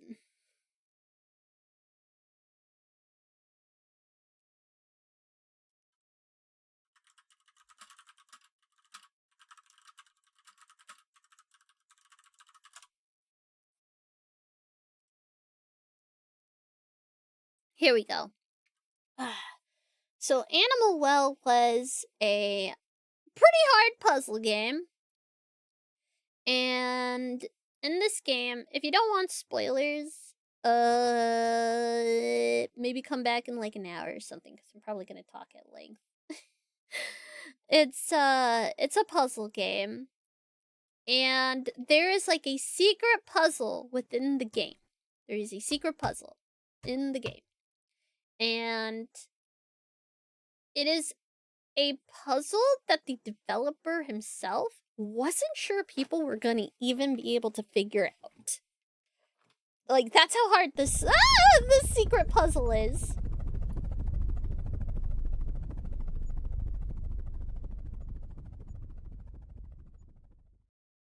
Blech. But guess who magically solves it in 30-something hours? Guess who magically solves it in 30 hours? Wizard Guide does. Let me read to you how these folks figured out this puzzle really quick. Looking through Discord logs, this was how things were found by the community and the users that initially found them, though people who had access to the game pre-release had already found some of them. The first found was the pedometer string. I believe the first person to find it post-release was Crazy Blob, but I'm not entirely sure. The idea that it might be some sort of picture was just what was had just from this and was further cemented by the future findings, though the idea that it could be a cipher stuck around for a while. The second found was a bobcat string, and Adam Korenek asked if anyone could transcribe the song so he could play it to get the wheel early. Low Def stepped in and transcribed it. Adam played it and got the message. The third found was the hummingbird string, found by Flan pre-release and disclosed to the larger community immediately after the bobcat string. It was after this that the name Wingdings stuck, as well as the idea that breaking the game in certain ways might result in more Wingdings. The fourth found was a kangaroo string, found by Tyler Glale. It was after this that the idea of annoying animals to get future strings became a leading thought. After this, Plumerant made the connection with the poster in the house. This essentially killed the idea of the text being a cipher, being replaced with it being some sort of map or potentially another path like the BDTP one. The fifth found was the speedrun string, found sorted by multiple people. Alatar did the speedrun for it first, but didn't actually notice the wingding his video himself. It was then found by SJ through cheating his game time to 0, resulting in Plumerant going back to check Alatar's video and finding it there. The condition for getting the wingdings were not totally known, but later on Stahl confirmed that it was sub 60 minutes. The next thing found was the Groundhog Day secret, the idea being had by Jake and confirmed by Houston. Nobody knew what to do with the extra hearts yet, though. The sixth was the squirrel string found by Flan. The map now had a start point, which Sid pointed out looks like the left edge of the bunny temple. Sid began to try all few possible paths left and began the first person to find the time capsule. After this, the search for the last wingding slowed down slightly. Some people even saying that there might not be any more, and that brute forcing it was the intended solution. The seventh found was the chameleon string by Sorios. It was their first message in the server. Pug. The last found was the fruit string. I don't really know all the details on this one. People had been trying the idea for a while, but hadn't known to do it damageless. Data mining found that there was indeed a counter for the number of fruit eaten, and eventually someone did it and got the final wingding. The legitimacy is messy here, and I don't really know who to credit.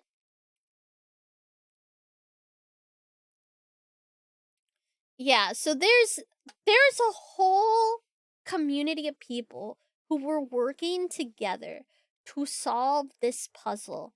And this is over the course of many weeks. Okay? This is over the course of weeks. And it's this speaks to me because I like speed running. Not necessarily performing it. I enjoy watching speed running. Also, SGDQ is going on right now, but watch it later. um I really enjoy speedrunning. But I think the thing that I find so the thing that makes me so enamored by it is all the community work with it. No one speedruns alone, right? Even if you've never talked to anyone who speedruns your game, if you're speedrunning a game that's already been speedrun before, everyone kind of stands on the back of giants, right? Like, there's people who build up the different runs. They find different tricks. They find different ways to cut time, and it builds and builds and builds and builds into like the perfect run, as it will, right? This is a group effort. And yes, everyone is being competitive with each other, but they're also all helping each other. Okay? And there's some crazy speedruns and some crazy like hacks and things like that they can do, that they figure out to cut down time and stuff. And it's amazing. It's amazing. And it's you'll see some of these speedrunners, they'll be working off speed runs from like 8, 9, 10 years ago and being able to cut them down even more and more and more. I would highly suggest, there's a lot of really good speed running like lore videos out there that talk about the history of some of these runs, and some of them are fascinating. And puzzle games like this are kind of in that similar feeling. It's if it's a puzzle game that has like a really that's really hard, or like a secret puzzle, some puzzle games will put stuff in where it is not meant to be solved by one person, and it's supposed to be a group effort. And it's wonderful seeing people come together and just throw shit at the wall and see what sticks. And it's not something that any one individual person can foreseeably do typically. The gross thing about Wizard Guy's run of Animal Well is how blatant the cheating is. Coming from someone who claims to not like lying, who says they don't want to be disingenuous, who says in the run, during the run, says we don't look up strats in this house. If you're wanting to look up strats, then you're missing out on an experience. Is that, to me, is not omission. It's not lying by omission. It's not exaggeration, and it's just straight out lying. It's just straight lying. It's complete lies. It is lying. It's lying. It's lying. It's lying. It's completely lying. How would someone, and here's the thing that was like hard for me to kind of comprehend, because it was like, how could someone who claims to hate lying blatantly and unapologetically, unashamedly lie like this and make it out to be like they're not doing the thing that they're obviously doing? And so that Animal Well run was last year in 2024.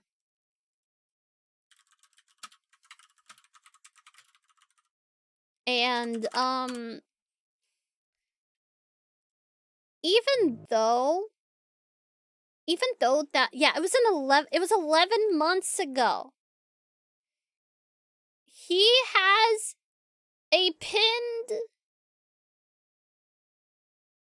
fucking thing from 5 months ago. So when the stuff started, right? When people started scrutinizing him, he says, "For all the people losing their shit in the comments, thinking this was some kind of faked run now, this was 83.2 hours of live stream over an entire week of just playing this game cooperatively with chat." So he's saying, oh, I'm not lying. It was cooperative effort with chat.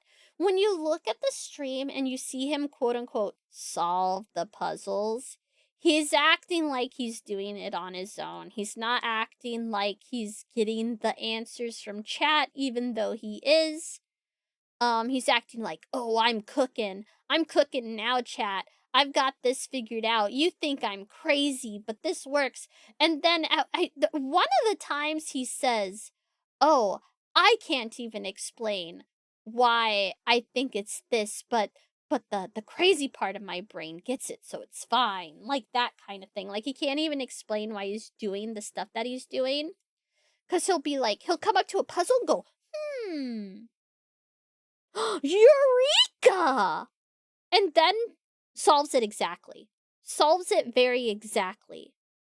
With little to no experimentation, no rubbing a million things on stuff, no smashing your face into a wall to see, like, bam, bam, bam, bam. Something change?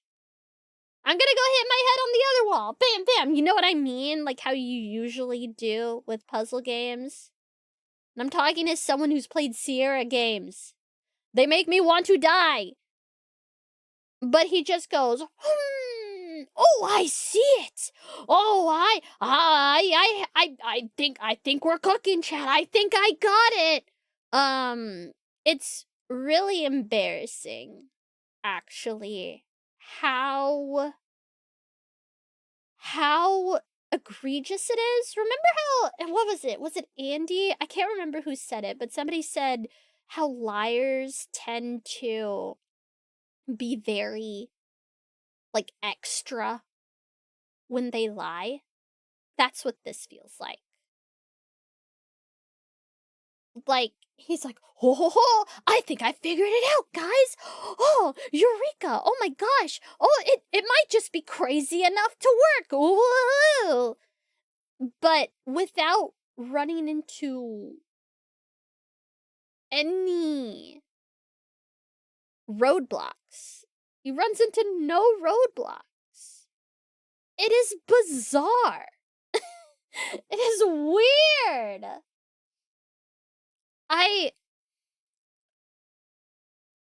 So he says, "You're seeing a super pared down version of the original, and the puzzles took considerably longer to solve than this edited down video shows. Our editor jump cuts through the grand majority of the solving processes because some of these took 6+ hours of trial and error. My shirt changes throughout the recording as an example of this. For everyone else, I am returning to Animal Well once my physical collector's copy arrives in February. Stay frosty." And so he said this was 83.2 hours of live stream over the entire week. This was in 2024. And if I go to Wizard Guy's Twitch tracker, Wizard Guy,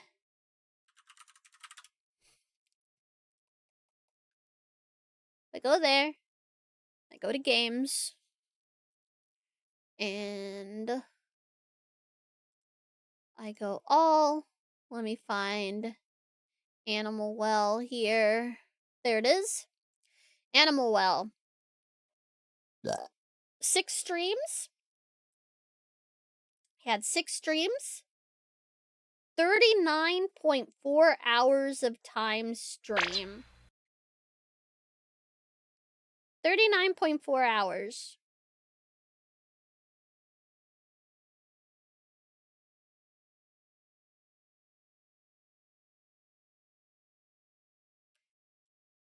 That don't look like 83.2 hours of live stream. That looks like 39.4 hours of time streamed.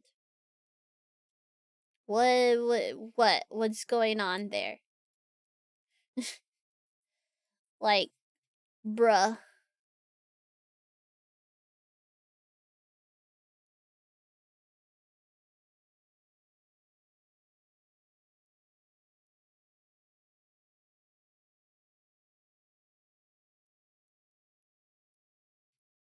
Yeah, and there's, like, people who are not happy because these puzzles are very weird to solve. And not not fucking... No way, you're not gonna go, oh my gosh, team! Those little squiggly lines right there are the pods in all of this. And it's like, bruh. Somebody in the comments said, out of the 5 locations the kangaroo can spawn, you just so happened to pick the right one. Use the specific song to trap it. And out of all the items you could use, you chose the right one, the firecrackers, to scare it. All on the first try. No hesitation or even an attempt to try different tactics, and you just got everything right on the first try. He says 83.2 hours across a week of streams, but I just went through and checked, and he had a total of 33 hours and 8 minutes of playtime across all his saves at the beginning of his last stream. His last stream, he started playing at 4:41 into the stream, and it lasted at least to 11:55.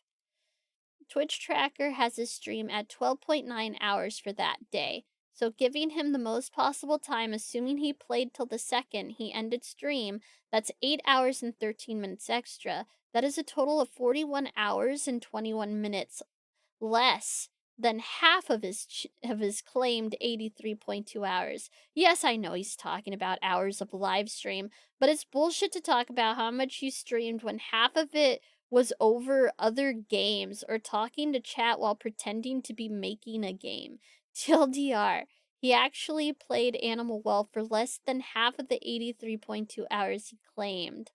41 hours. Lying is his lifeblood. Like, why? Why? Of all the games to pretend to solve, why this one? Why this one? Why this one with the well-documented, massive community effort that we all know took weeks? You're smarter than like a couple hundred other people. Is that really what you're saying here? Do you know how fucking unbelievable that is? And I know this motherfucker ain't that smart. He am smart. That's like trying to fake a speedrun in Minecraft.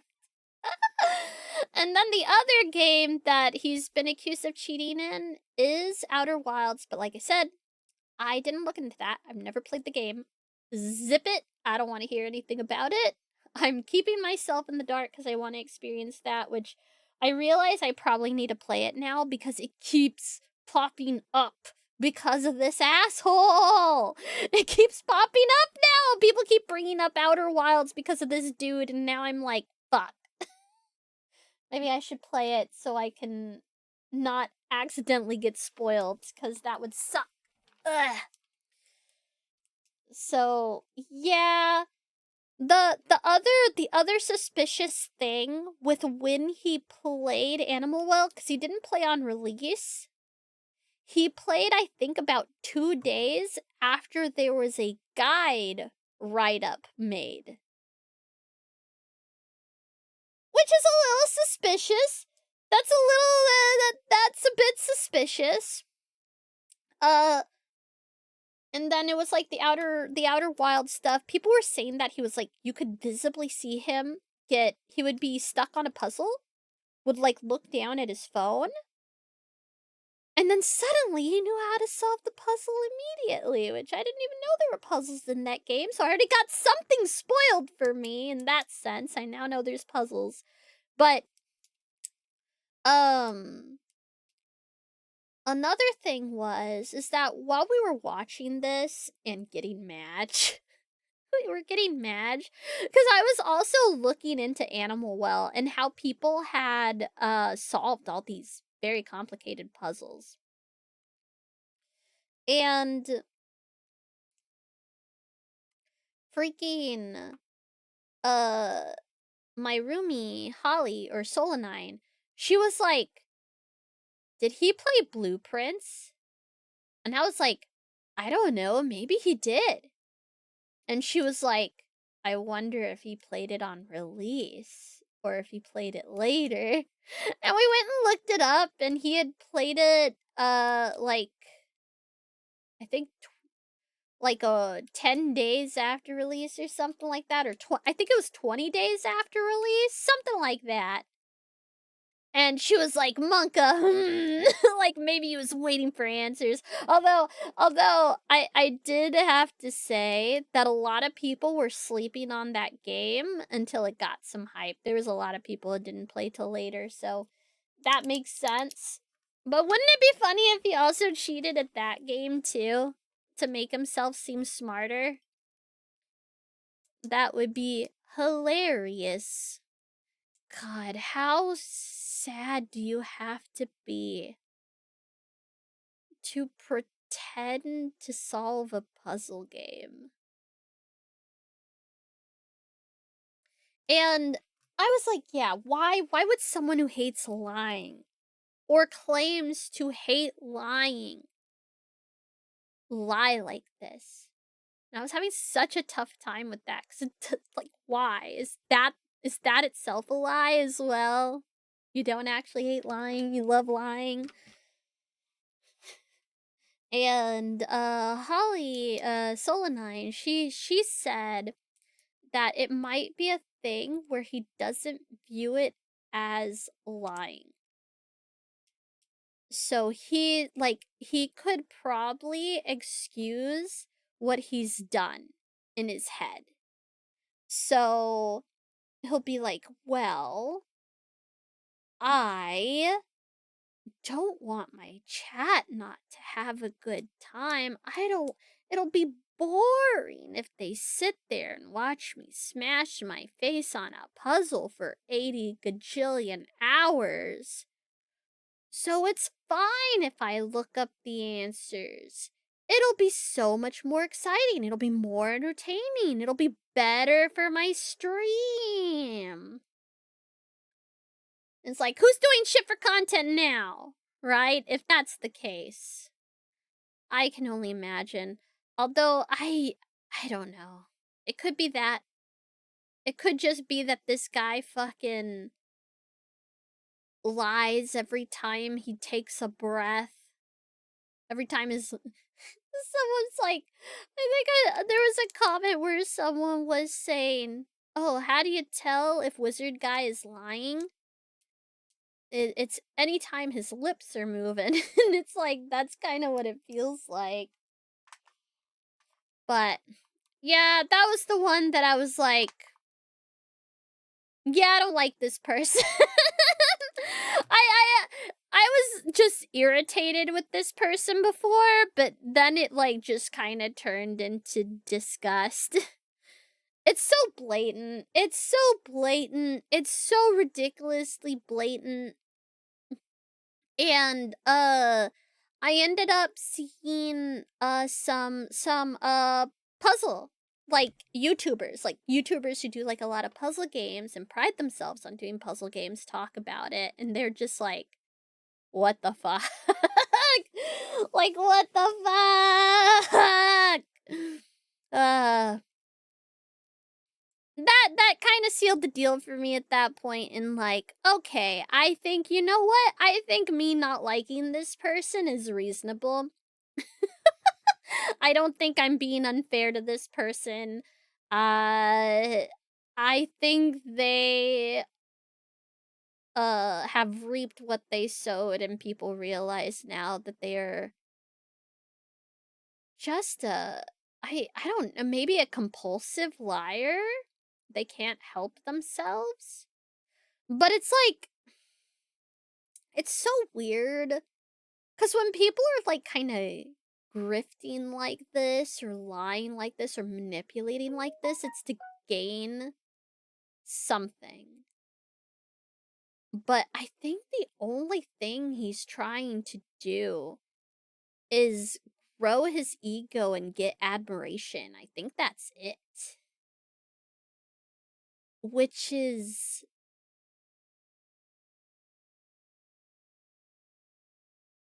this is not worth it. Cheating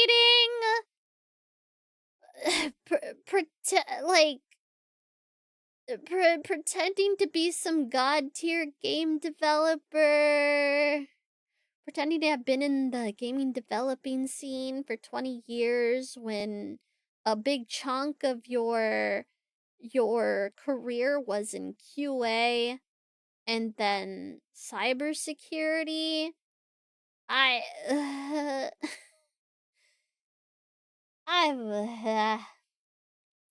it's just very strange. On each of these things on their own or by themselves would be nothing.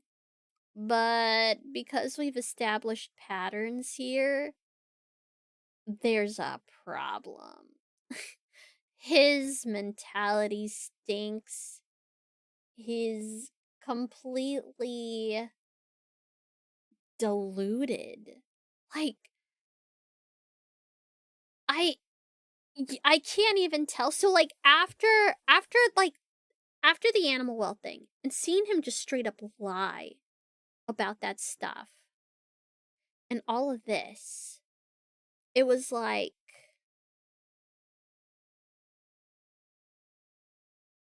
what even was that interview then?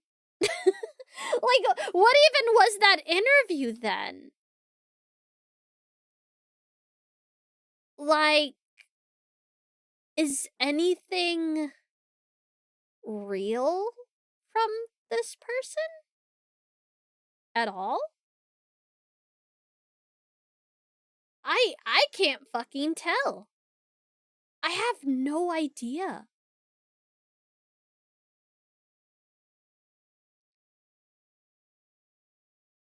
It's it's befuddling. It's weird. And yeah. I don't know. It was just a lot to think about. It was a lot to think about. I I didn't even mention the stuff with Eve. Um Long story short, he exaggerated some stories from Eve, and he might have skirted over, like left some stuff out. So kind of more lying by omission type of things. And then again, conflating his ego, saying that there was he he's he took credit for a like a he took credit for a what's the word I'm looking for? Brain. Brain not work good. There was something going on in a certain region in Eve, and they had like buildings and stuff set up and protest. They decided to destroy their buildings there in this area of space, like their own buildings that they had set up in protest and get the heck out of the area because the devs were kind of sort of fucking them around, but in general just fucking the community around. Which isn't like an unusual story for Eve. There's a lot of kind of funkiness with Eve devs and how they interact with the community and all of this. But he claimed that I was the one who made that call, when that wasn't necessarily true at all. It was I think one of the other alliances had started doing it, and then everybody else followed suit and said, "Yeah, let's get the heck out of here." But he made it sound like he was the one, the glorious leader, even though he was just a leader of one corporation in an alliance of like 3 of them. So it's like, were you the one to make the call? Who knows? I don't know if I believe you though. I don't know if I believe you. And then when you see people talking about his old handle on there and they go, "Oh, that guy. Oh, he was a complainer and a whiner and like all of this, and then people saying that they have a fuck off wizard guy emote that they've had in their Discord for years now, because that's how notorious the guy was. It's like, oh, he definitely left an impression on these folks. It seems like. But that was kind of whatever. But it's one of those things where anything he says has to be taken with a grain of salt. You can probably safely assume that it might not be an outright lie, but it could be an exaggeration, or there could be a bunch of omissions that are going to remove context to what he is saying to conflate his own ego, or to not take responsibility for something.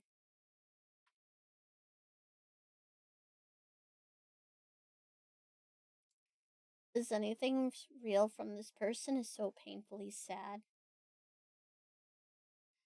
Maybe he thought Dr. K could help his rep by doing the interview. It could have been.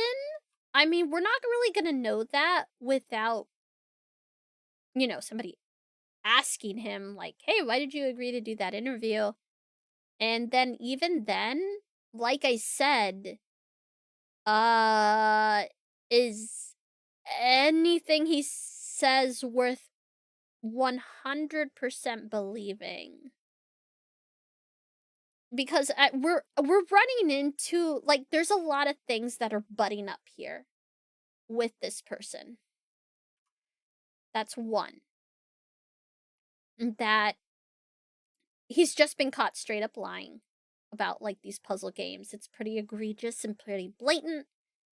It looks wild. Because he's saying, oh, some of these puzzles took 6+ hours to figure out. And it's like, these puzzles took weeks. Weeks to figure out. I don't think I believe him.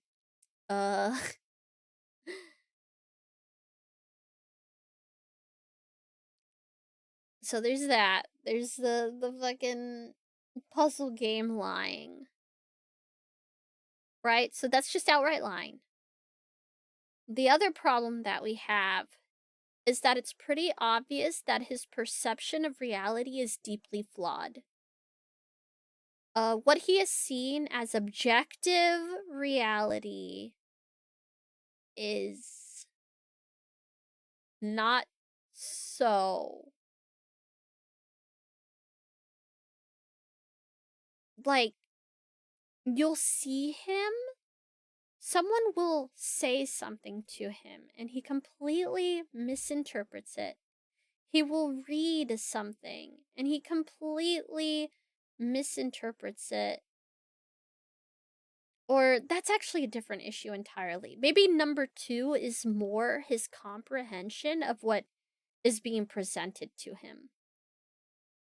He's got really bad comprehension, like shockingly bad comprehension, right?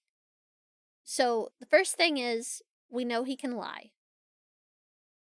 The second thing is, he doesn't seem to comprehend what's in front of him. And then 3 is the emotional reality. I can do no wrong. What happened is objective reality. This happened to me, and this is objective reality, and anyone who disagrees with me, even after I give them all this information, all this information, and if they still don't agree with me, that means they are unhinged. They are not sane, as he says, instead of insane. He says they're not sane. And they're crazy, you know? That's like a trifecta of holy cow. I can never believe anything this dude says.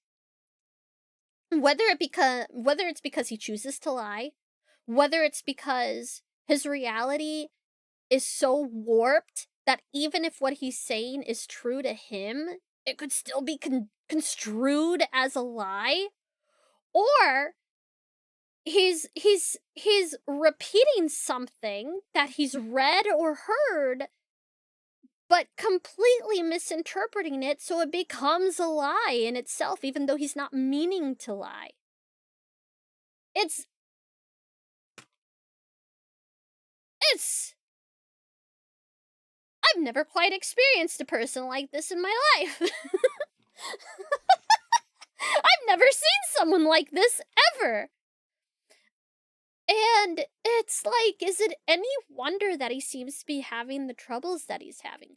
And I don't mean the harassment. He should not be getting harassed. No one should be harassing this man. No one should be harassing anyone. But I'm talking more about people's reaction to what he's saying, where they get mad at him or frustrated with him, irritated with him. Is it any wonder that they would be frustrated?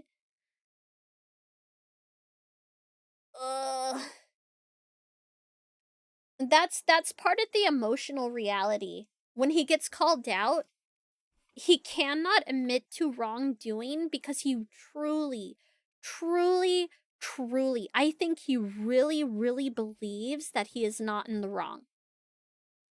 Like, not even like a subconscious thing where maybe he could be wrong, but he's just gonna double down anyway. No, no, no. I think he is completely deluded. He thinks there is no ghost of a chance that he could be wrong about those things he's saying, or that he should take anyone's side but his own. And he will try to persuade you till the cows come home that he is correct. He will go out of his way to do it. It doesn't matter if you are someone he knows. It doesn't matter if you are a big streamer. It doesn't matter if you're just some guy who has 2 followers on Twitter. He will interact with you to prove his point because it is so important that he establishes this reality with people for whatever reason. I'm wishing he at least knows.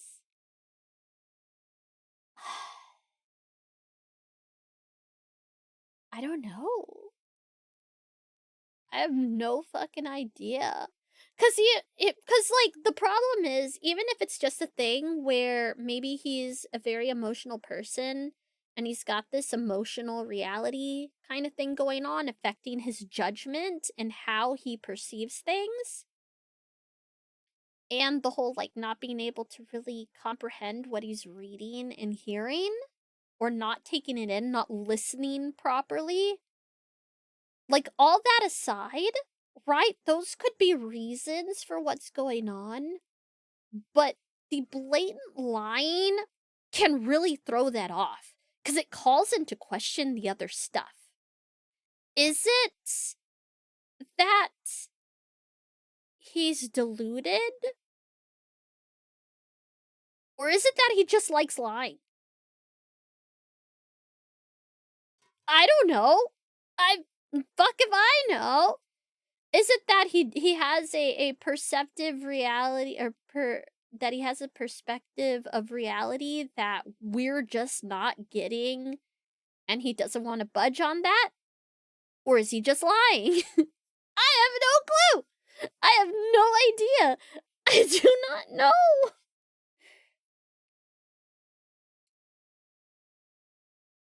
He'll either end up alone pushing away everyone around him, or he'll end up with a cult. I don't think he'll end up alone. He obviously has people around him, people who love him, and I don't mean like his followers and stuff. I mean like friends and things like that. They probably understand his intricacies with how he communicates, or they know how to communicate effectively with him in a way that just a general person would be very confused. And it might just be some stuff that they just kind of, go, and just accept about him. There's always going to be people like that. Nobody's ever well and truly alone, really. Uh, we can make connections if we look for them, even if you are, for all intents and purposes, like a compulsive liar or acts. I'm not saying he is a narcissist, but kind of acts like a narcissist would. Like there's gonna be people around. But it's just unusual.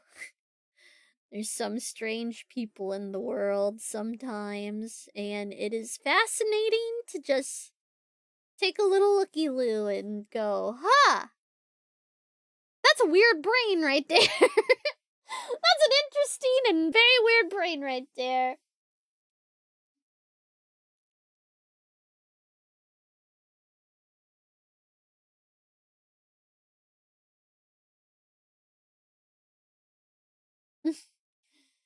Well, you have a good one, Nate. Brace yourselves. Nah, this is basically the end. After I saw the Animal Well stuff, I was kind of like, okay, I'm done. Because it was one of those things where I think the only stuff that I would be able to really look at this guy, because it was like, I saw the interview thing and I thought that was very enlightening. And then just seeing him straight up lie and pretend to be a super cool, smart guy, so clever, was cringe. And not the good kind of cringe. Not the cringe where you have like a really great hobby and some dopes want to call you cringe for it, but it's not actually cringe. It's really cool. No, not that. Like cringe in that it makes you feel icky. It makes you feel icky and you go, oh, ugh. Well then. Good grief. Good grief. But it is all good. Hopefully this guy can legitimately he needs to go and get some therapy. He needs to probably sit and like really think about himself and his interactions with other people. And like I don't believe there's ever a thing where people can't change. I believe anyone can change at any age. Uh but that's something you have to work towards. And it seems like at this moment in time with the way that he's acting that it might be a little while. It might be a little while for that. I don't he still seems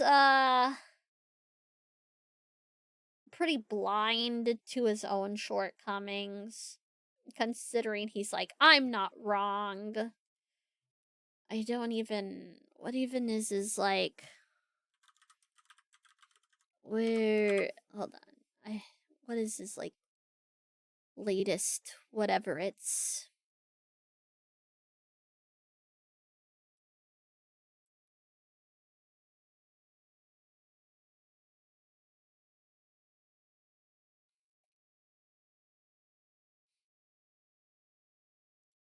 Oh, yeah, the graph that he lied about.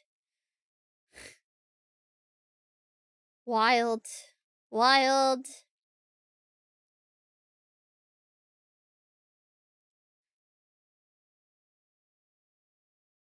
Yeah, that was the other thing. He said that people. Okay. I forgot how odd his tweets are. So. Ah, didn't he do a stream with that streamer? Yeah, I was talking about it for about 5 hours. I didn't play any audio because this dude's kind of weirdly litigious sometimes about his voice being used. So I just kind of read stuff out and talked about some of the ones that I found, like some of the quotes that I found interesting, or not quotes, but like one of the interactions that I found interesting. Um Sorry, I was there for one when I had to sleep. Came back at hour 11 T. Nah, you're all good. But yeah, I went over that, and I talked about how, like, okay, this dude seems, very fragile. He doesn't seem to understand why he has such a disconnect.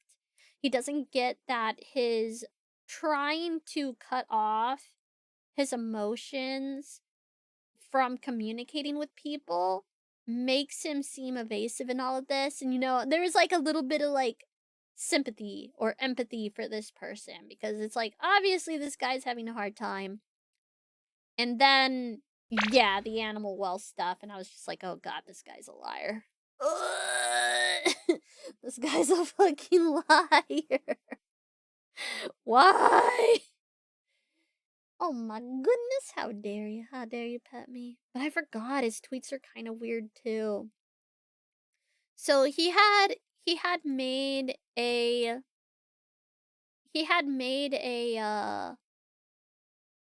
tweet about saying that he wasn't going to be working with a certain game studio anymore, or a game publisher that he was working for. And he said people were attacking all of the games we were publishing and trying to mass review bomb them. Okay. I have a thought experiment for you guys. When someone says that a game is getting mass review bombed, what do you take that to mean? Like, what does that mean? What is a mass review bomb? Like, where does it happen? And stuff. Like, where does a mass review bomb happen? Okay. This is a thought experiment for chat. This one is just negative reviews that we don't like.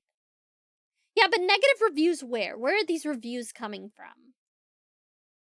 Steam. Okay, yeah, got one vote for Steam.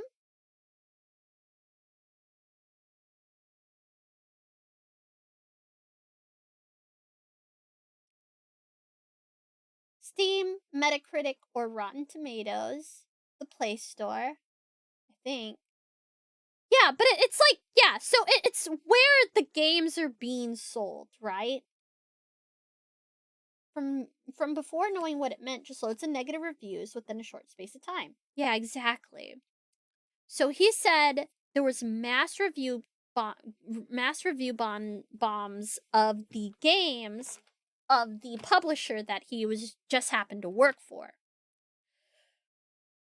When you look up these games and you see the reviews, there's almost no negative reviews. Like one game had like 2, another game had like 4, and then another game had like 1 or like 0, something like that. And that's been like for the past few weeks. And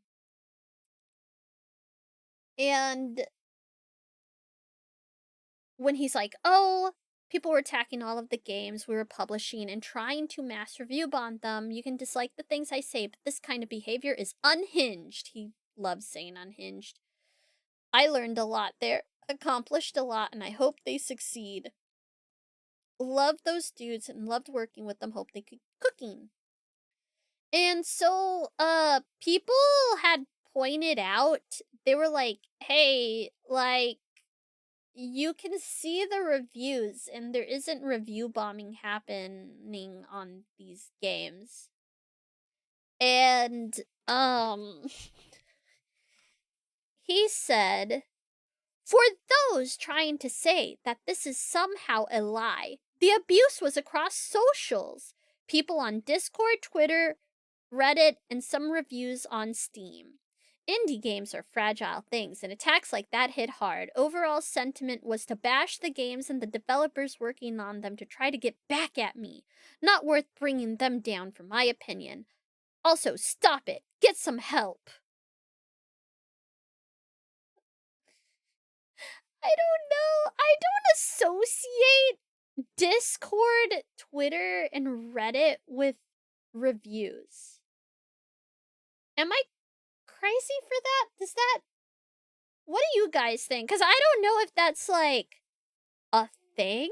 Do people go to Discord, Twitter, or Reddit for game reviews? Or is there some sort of scoring system on any of these websites for that?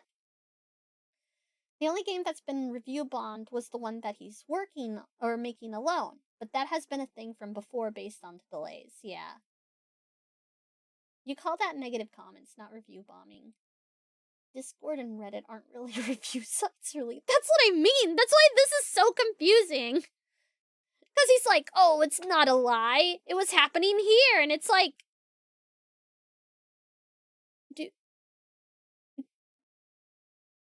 Do you not know what the phrase review bomb means? Like, it makes it feel like he does not know what review bombing means.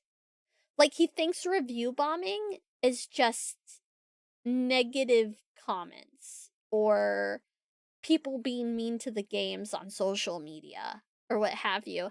And it's so funny because one of the games, I think the biggest title that they have, was actually getting a bunch of nice reviews, in fact.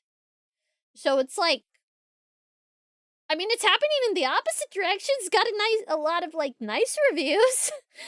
I shrug. It's always wizard time. At least right now. I was looking at the tweets because I forgot how weird they were. Because he, like, doesn't understand what words means. And I can't tell if it's on purpose or by mistake. Sam is starting to...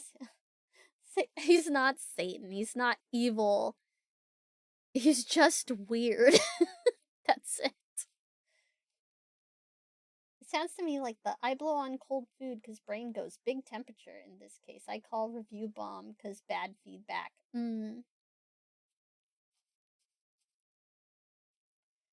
Fortunately, yes, at least when it comes to Reddit, if an influential person doesn't like a game, the Hive has its marching orders.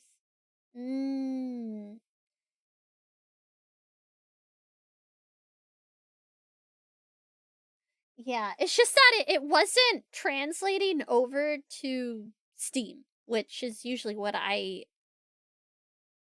Like, Steam or, like, yeah, like, Metacritic, I think, as well, for, like, the game reviews, because it doesn't look like they've been getting much bad reviews, was the thing.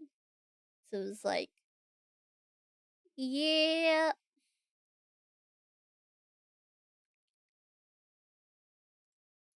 Oh, yeah. This was weird, too. Oh my god, it's so long. It's so long. Why is it so long, buddy?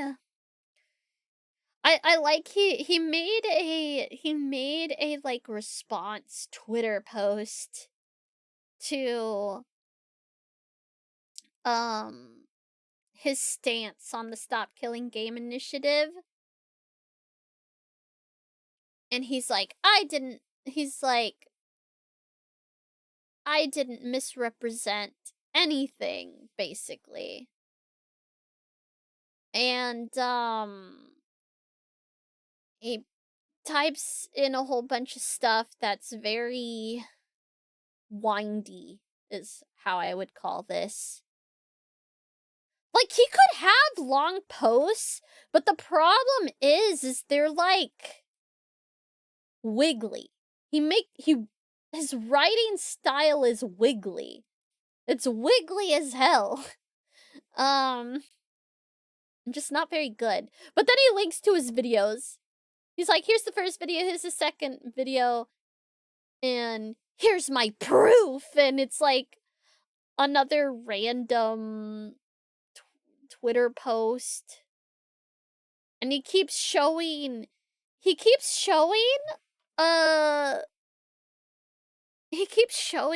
so there, he keeps showing a red box around the initiative's objectives. I do, there is a Lele figure. He keeps showing a red box around the objectives, but one particular part, and it says, this initiative calls to require publishers that sell or license video games to consumers in the European Union or related features and assets sold for video games they operate to leave said video games in a functional, playable, or parentheses, playable state. And he keeps highlighting that as like a gotcha. Right there. That's the thing. They want MMOs to stay online forever. But the really confusing thing about this picture is that he leaves the other stuff here.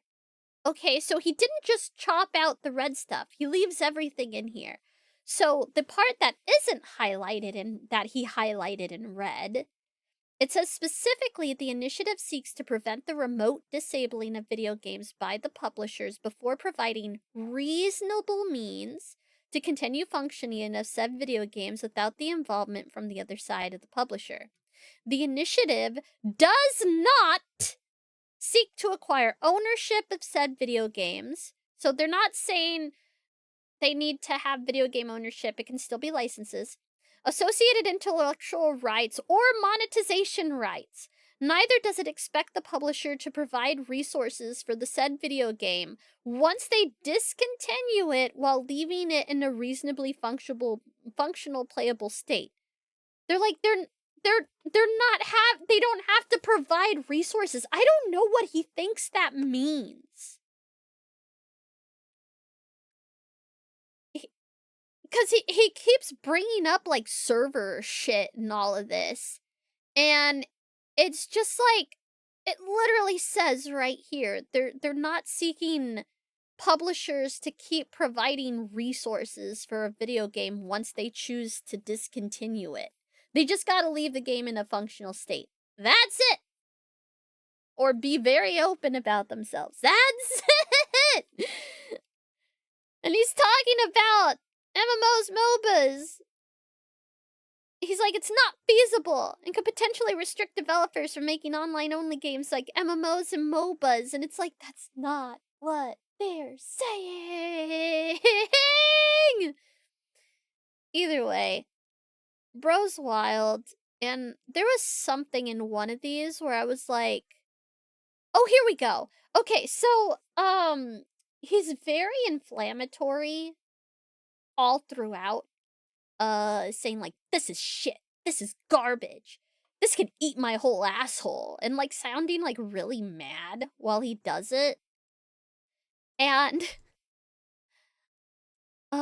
there's a little quote here. It says, I also harshly critique Ross Scott's wording in his videos because they disparage the lawmaking process and lawmakers, which doesn't benefit players or this movement in any way. Oh my god. Disparaging the lawmaking process and the lawmakers. Oh my god. God forbid we make jokes about politicians. Can't believe it. Not allowed. Oh, it's so horrible and despicable and evil. How about you eat my whole asshole, bro? God's sakes. Fucking Christ.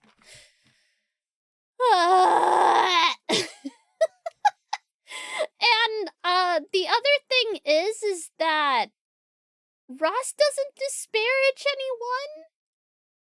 It's like, that's another word where I'm like, do you know what disparage means?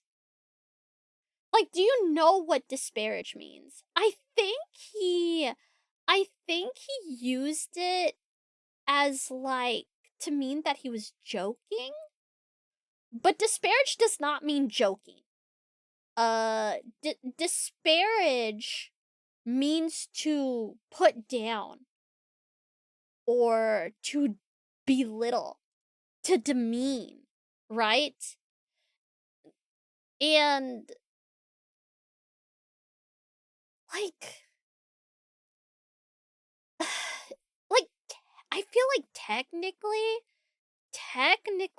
like, you could use disparage and like, oh, he was disparaging politicians, because he makes some joke about like, oh, politicians take forever, and it would give something else for politicians love easy wins, and this would give them a slam dunk and stuff like that. Like, it's being a little flippant about it and stuff like that. But disparage? Disparage. You could say he's flippant. Disparage. He's not demeaning anyone. He's not belittling anyone. Ugh, fucking hell. God damn. Because they disparage the law-making process and the lawmakers. Politicians, I guess, can't be ridiculed.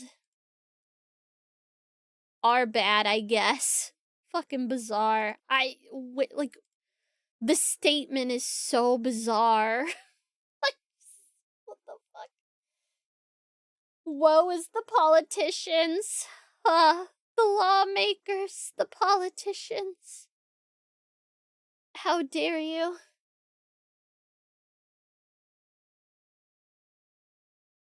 This could eat my As a self-proclaimed game dev, I have thought about this a lot, and there are edge cases for mostly every single game he says it's not possible to do this, but I can yap way too much about this, so I'm not gonna. He'll make a good point, but it gets immediately overshadowed by his language, ego, or lack of understanding from a consumer point of view. It's so funny that he's basically been just some schmuck, like most of his life. Like, his game dev experience is only with his current game, and he hasn't even really released that yet. Or no, he had another game. I think some sort of breakfast game? It was like a breakfast something? I think he had another game.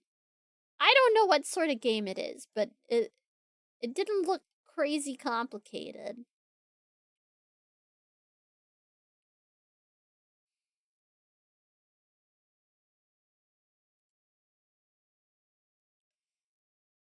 Well, yeah, don't disparage the lawmakers. They deserve our utmost respect.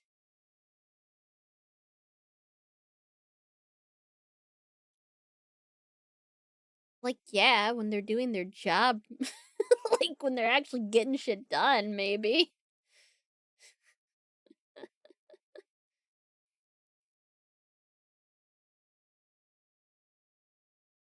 The other game is something you could see at a game jam. Almost a Flappy Bird level of complex. Got it. I love not cyberbullying, but I will make jokes. I'll make the jokes.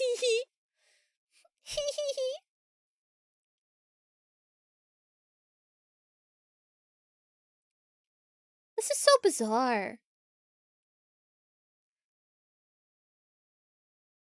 Ugh, this whole thing is so bizarre. So he goes, da-da-da, let's dig into what I said. The monetization on the videos is disabled. So this is not some ploy to increase revenue. I just care about this subject and have rightful concerns as a person working in this space. And it's like, does it matter if you're bringing in people to your channel? But whatever, you know, I digress. I won't bring that up then, you know? I turned monetization off on these 2 videos. And only these 2. No. It's bizarre. It's bizarre. And so he recaps the first video. I go through what an initiative is, and how it's not law. And how it's a starting point for the entire process.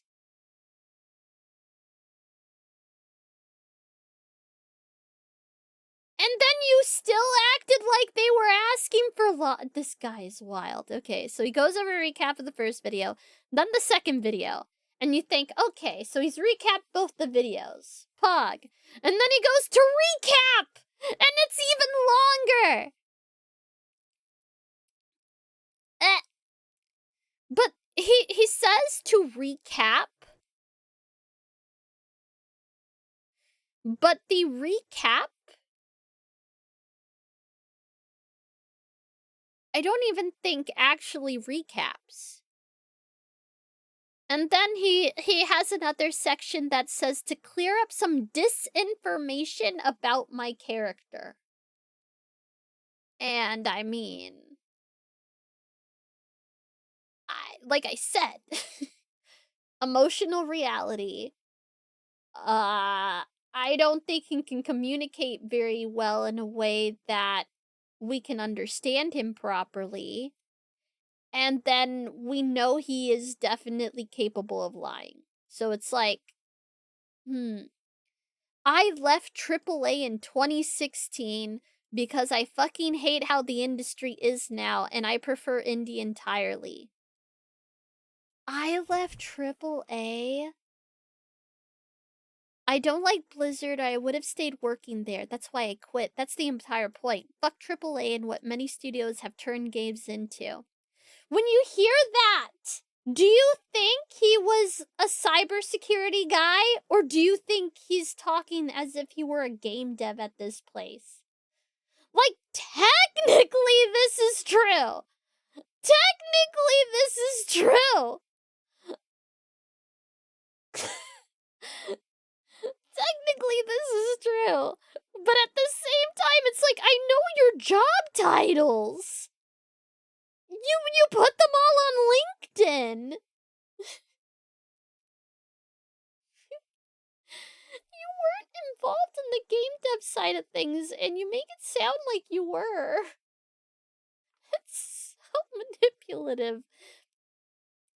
Outside of that, I am not financially supported by live service games. I make a single-player RPG and am the director of strategy for publishing company. In that position, I am paid minimum wage by my own decision because I care about games succeeding, not about profiting off them. That has nothing to do with the stuff you talked about. I guess we're supposed to go, oh my god, he's being paid minimum wage, he's such a good guy. But it's like, he can afford to do that? He's like a massive streamer. Like, he's making tons of ad rev. He doesn't take donations. And he's able to keep that ferret rescue up on ad rev and subs on its own, as well as being able to take care of his stuff. So him going, I'm taking minimum wage, it's like someone who's making like tons of money on the side, and then they're like, I just work a minimum wage job. I'm just like the average Joe. Meanwhile, they're getting a paycheck on the side for like thousands of dollars each month. It's like, this isn't the win you think it is. I mean, like, yeah, sure, like, this is fine. Like, you want them to succeed and stuff, but it just comes across as like, I don't know. I don't know. I know that's not what he means. I know that's not what he means. He's saying he's not gonna take more from them than he needs. But I mean, if that was the case, why not just do volunteer work then? I don't know. Although being employed, like being an actual employee, means that there's certain things and protections that you have, so it makes sense. To further this, the games we're publishing are all playable offline anyway, because their gameplay loops are not based on interplay interaction. Not all games are like this, and not all games can be like this. I don't know if I agree with that second statement. I think if you go into the development process with that in mind, I think you can make games, all games, in some sort of playable state offline. Or at least functional, right? Or just plain old functional, because, yeah, I don't know. Morning now, Roy!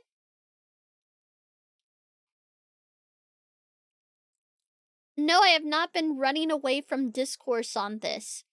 I talked about it for 8 hours on stream yesterday.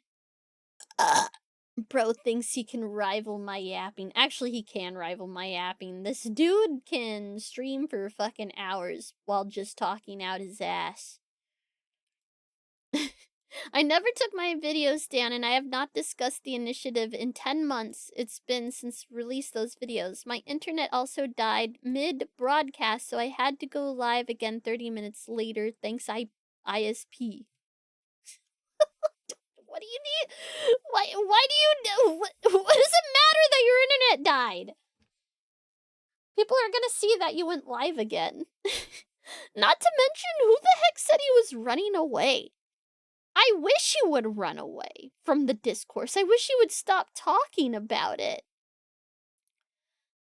Because it's just making things worse.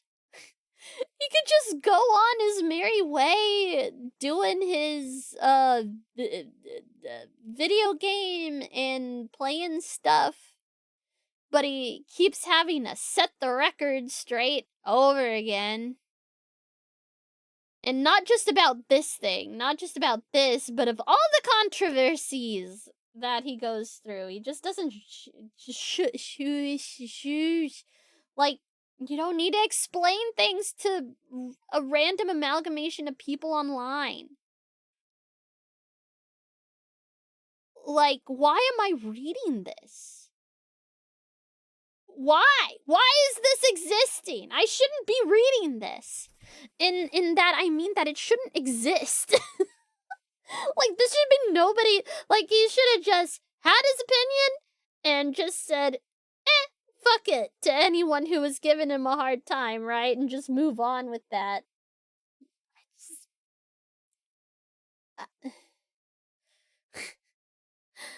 Like, it's like, why is he trying to convince me? Or any of us? Like, any of you guys. Why is he trying so hard to persuade us? It doesn't matter!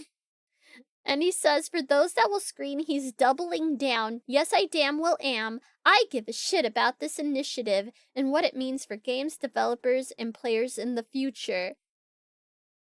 I am doubling down. I'm right. Just because I don't support this doesn't mean you should blindly follow me in that. Just because I don't support this doesn't mean you should blindly follow me in that just because I said pretty words on the internet. I hate this guy's grammar so much. And it's bitch eating crackers. I usually don't give a flying fuck how badly someone's grammar is.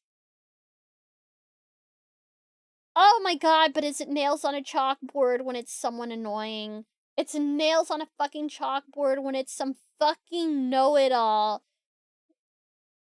It's like, yeah, you're so smart. Why don't you learn to speak betterer? Right? Fuck! You also shouldn't blindly bash me because some other creators said to. Who is telling people to bash you? Are you accusing... You're seriously not accusing Ross of that, right? You're not accusing Ross? Who? Are there people out there telling them to go bash him? Watch the videos I put out. No, I'm not looking at those again. I've seen clips. They're not great. Read the initiative, decide for yourself, apply critical thinking, and don't outsource it to others. Your others! Your others! Yes, I have read the initiative, and I've listened to the guy who helped create the initiative. That's the source. You are not the source.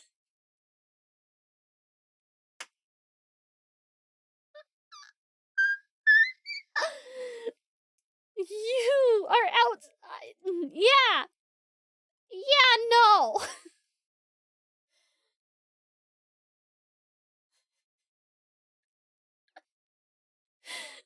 don't outsources. Don't outsource. Don't outsources to others. But watch my video about this thing I did not have a hand in making. But don't outsource it to others. What? Or I'm thinking he probably means apply critical thinking and don't outsource it to others in regarding his situation and things that he has said. But then it's like, isn't this just the pot calling the kettle black? Because you would have been an outside source for the initiative.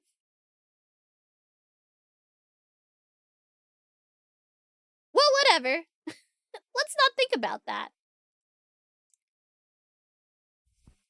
Just talk to Charlie and Josh Drive Hayes for a bit in DMs. If you're mad at me for being a dick to Ross, I get it, and I'm sorry for that. I should not have lashed out, but I had an emotional response due to how important this subject is to me. I mean, it's important for us, too, bro. But I feel it's like AG and Charlie. No, this is before that. This is before that. Because, Charlie made that video a few hours after that, after he had that conversation with him. So I don't know what he's talking about. I'm sure there probably are some fucked up creators that are saying that, but I feel like they're like, who? Like probably like people most people wouldn't know. You know what I mean? Oh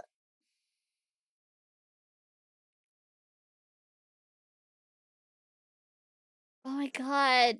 And he just keeps writing. And then people are replying.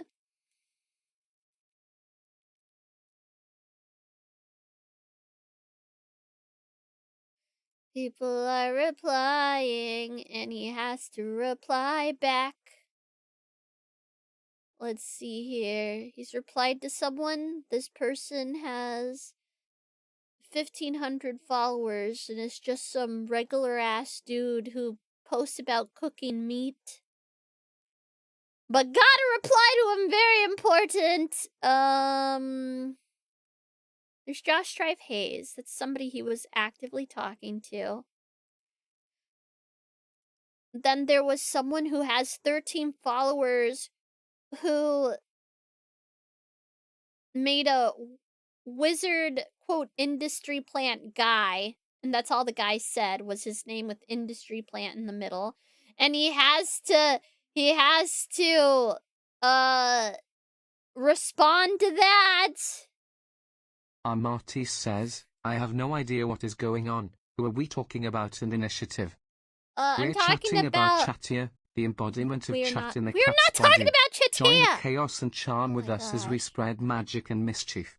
Bring on the fun. What is with you and magic lately? I'm talking about the Stop Killing Games initiative. And I'm talking about a guy who recently got into some hot water for basically being a coward in a video game. He ran away and told them, I have no mana, when he had a mana gem and a robe that gives him mana. Because his innervate was down. What does that mana gem do? Who knows? Who knows what that does? Who knows what that robe does? Who knows? He only had 3k mana, and he blew it all to do a max level blizzard. When he had his level 1 blizzard not hotkeyed, but on his bar. I'm so lost, don't worry about it. I'm just making fun of him for being a bad player. Yeah, don't worry. I went through a whole thing. It's been hours of this. It's been a fun ride into a river called Denial.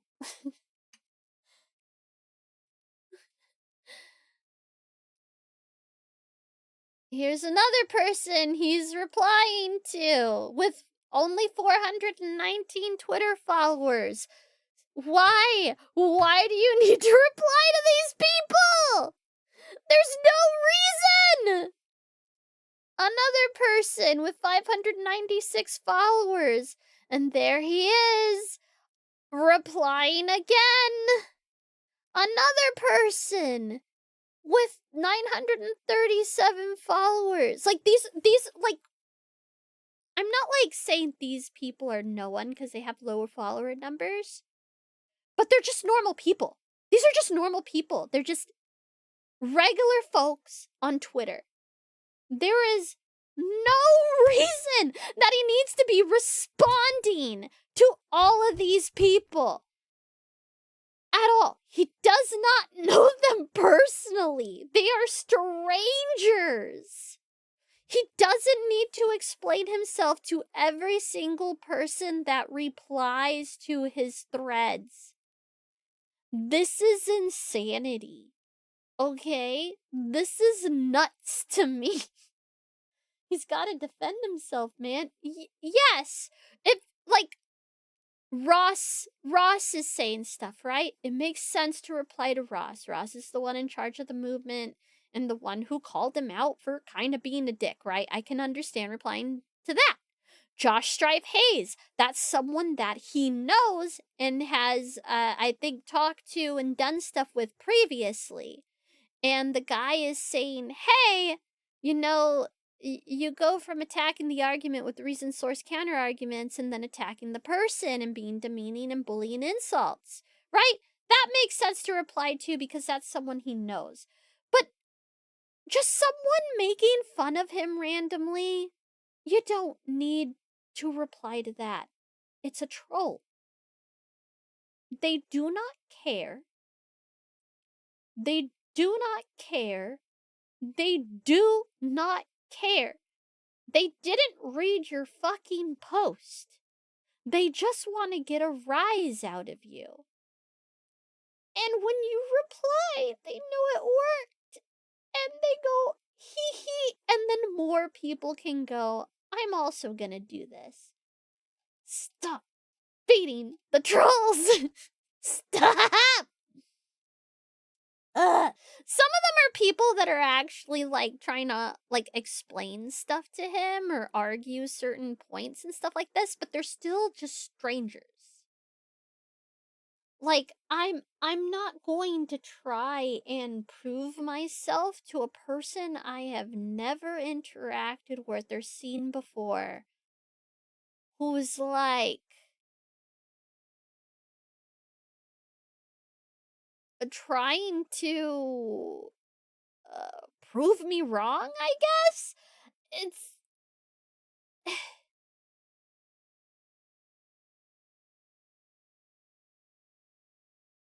It's bizarre. It's bizarre. This is like, this is Greenhorn. This is like baby streamer mistakes. Except it's way worse because he's got like a huge following. Bruh. Bruh, please. Please. Stop. It hurts. Oh, fuck.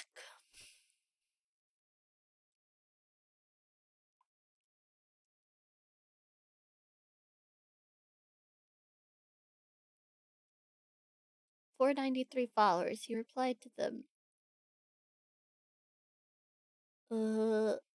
Replied to a person who's telling him to shut up.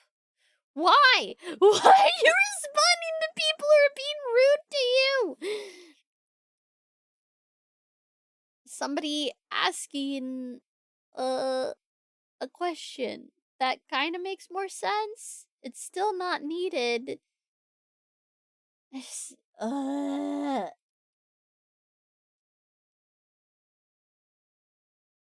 This is peak content. It is not peak content. This is madness! This is madness. He wants to talk about Unhinged. Bro needs to look in a goddamn mirror. This is some crazy shit.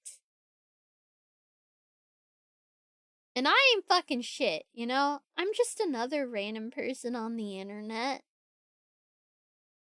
But Jesus Christ!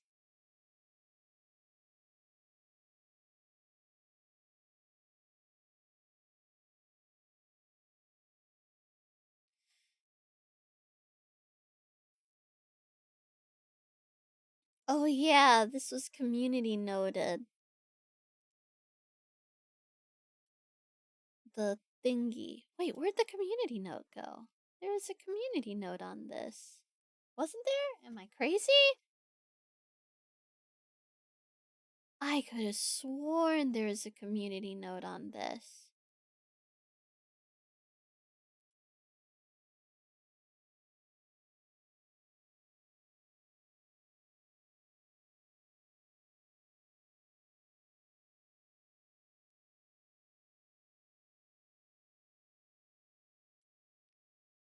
Am I nuts?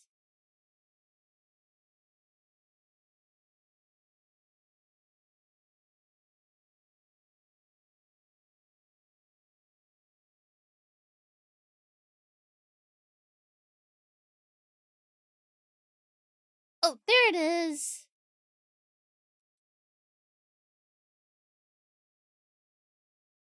Wait, the community note disappeared! Why did it disappear on my end? What the heck?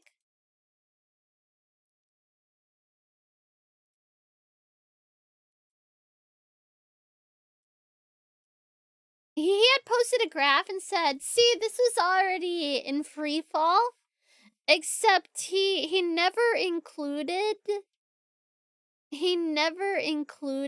the he left out the before his video part. He just left that out completely.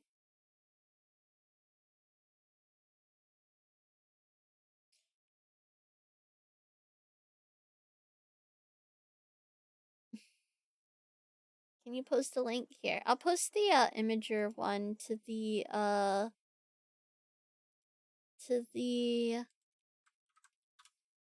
big graph. There you go.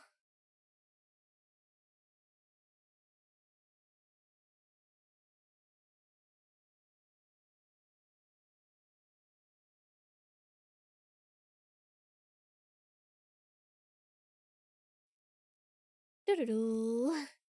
Doo-doo-doo. Ba-da-dum. I too love to manipulate data to make myself look better. You know. I know the community note you're talking about. I saw it too. Yeah, I still had the we had put the Imager link in, me and Z, we had put it in our conversation, so I was able to yoink it. But I swear there was a community link! Where did it go? Where did it go? What the fuck?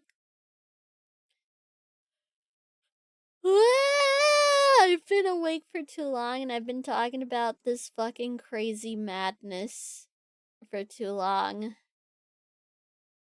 It was intriguing. It was interesting. The guy being like, don't y'all have anything better to do? I mean, yeah, sure I do, but this is so bizarre.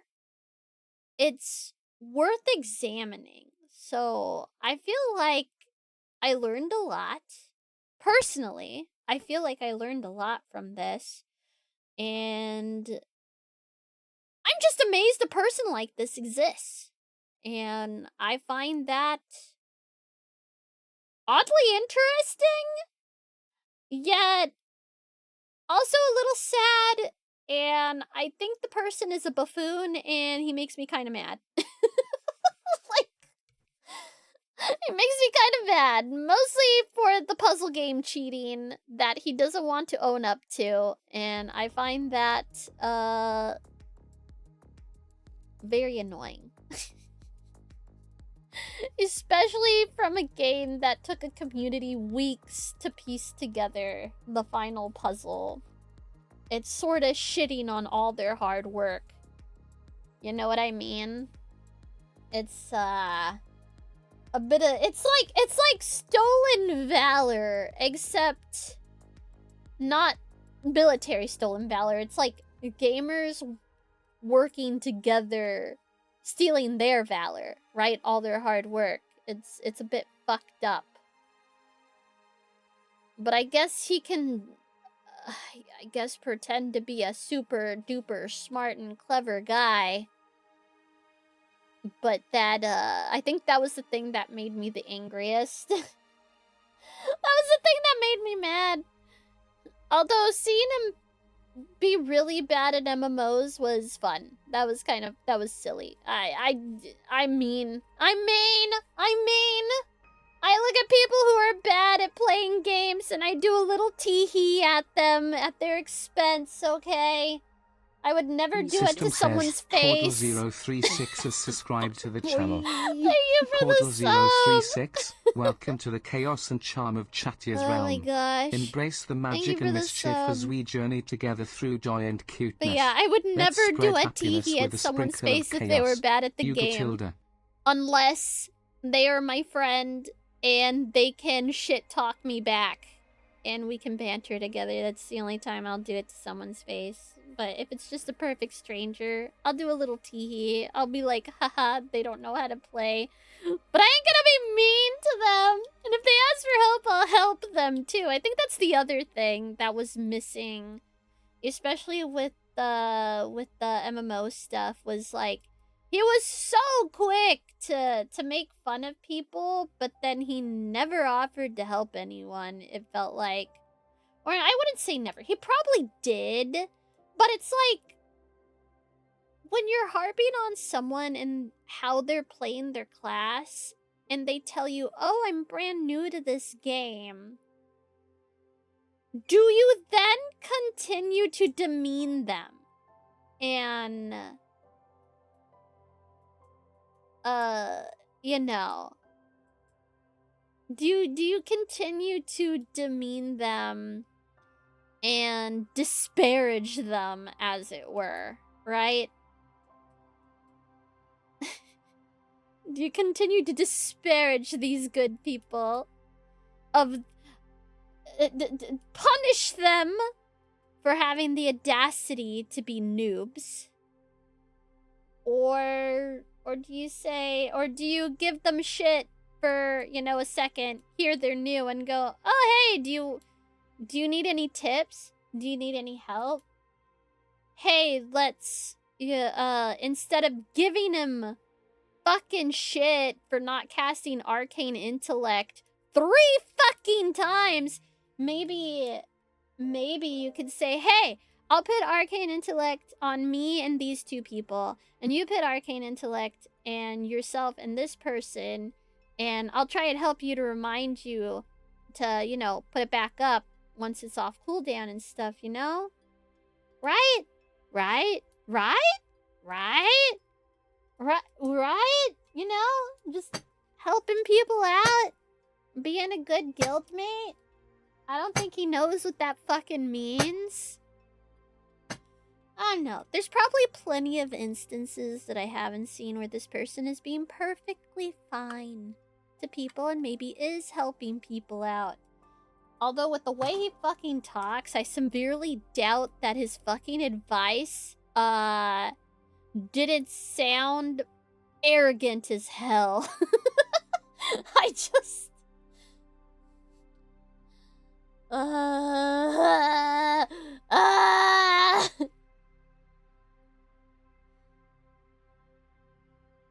Frustrating. It's frustrating, but it's okay. That's why we talk about these things. That's why we talk about these things, and that's why we go, wow, that really stinks. We can definitely do better than that guy. Let's do better than this guy. You don't have to be perfect, but we can be better, right? We can be more understanding. We can be a little kinder, and we can try to hear people out, and we can try to be patient. And if we are in the wrong, we can sincerely and genuinely apologize without calling people unhinged.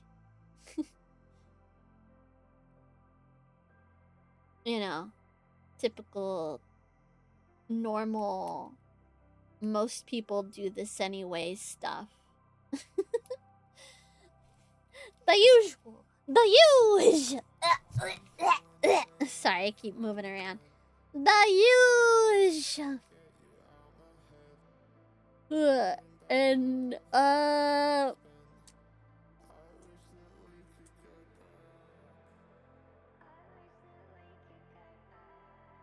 and surprisingly, it's not because I'm running out of things to say, but because I'm getting tired.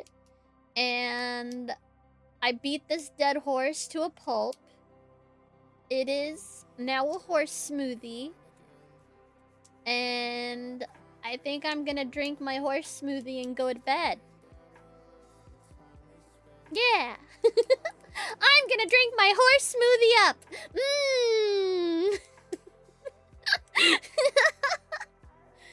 I hope this was entertaining. I'm not good. I don't feel like I'm good at like just chatting streams. I don't do a lot of like talking head stuff. But I want to make it a thing where I can just fucking go on about stuff every now and then and hang out with y'all. Oh, have you been... Really? Thank you so much! That makes me so happy. Thank you. I've been so busy the last couple weeks. I haven't been... I took like a little bit of a vacation because I hadn't done that for like over a year. And I've been catching up on some other game stuff, but by next week I should hopefully be playing some more Minecraft again. Cause I love me some Minecraft. Let's go. I can rant and rave in Minecraft too. I can be an insane yapper in Minecraft as well. Just make sure the dead horses comes back as a necroprancer. The undead derby horse. You can't beat. Oh my god. No, it's dead. It's dead. There's no reason for me to talk about this stuff again. I'm pretty sure I covered everything I could have. And it was literally just to understand this person. So I didn't feel like I was being unfair and disliking someone. I decided it's okay for me to dislike them. My favorite game. Oh, really? Pog. I destroy worlds all the time. I don't get too attached to them. But I find it so cool when there's like people who have these worlds that have been going on for like a while. And they've got like a bunch going on and everything. So it's so cool. Minecraft's a cool game. I know.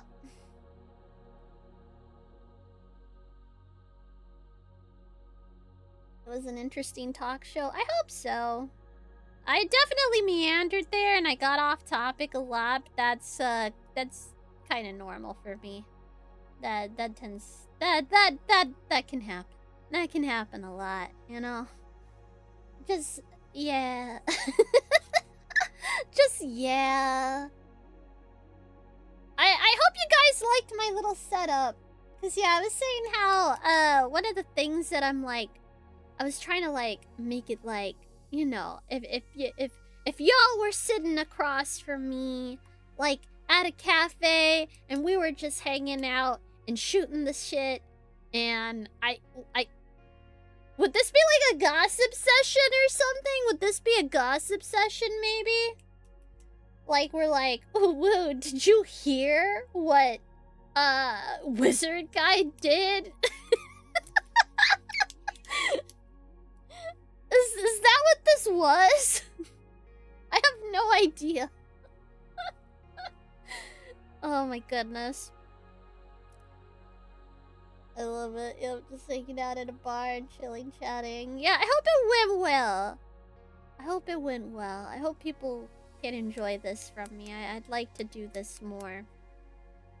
I can't guarantee I'll always be able to go for 13 hours, but that's not super unusual for me in stream times, to be fair. That's not crazy unusual for me.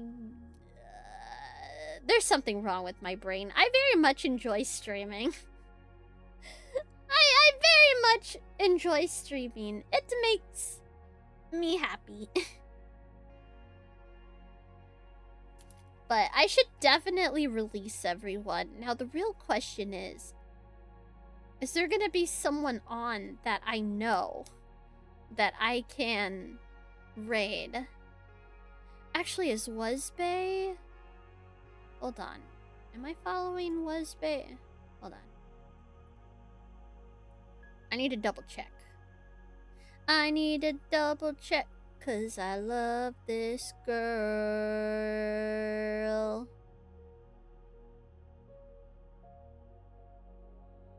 Are you live right now? She is! Well, we gotta raid her. We gotta! And Nano! Wait, what the fuck? Why am I not... What the fuck?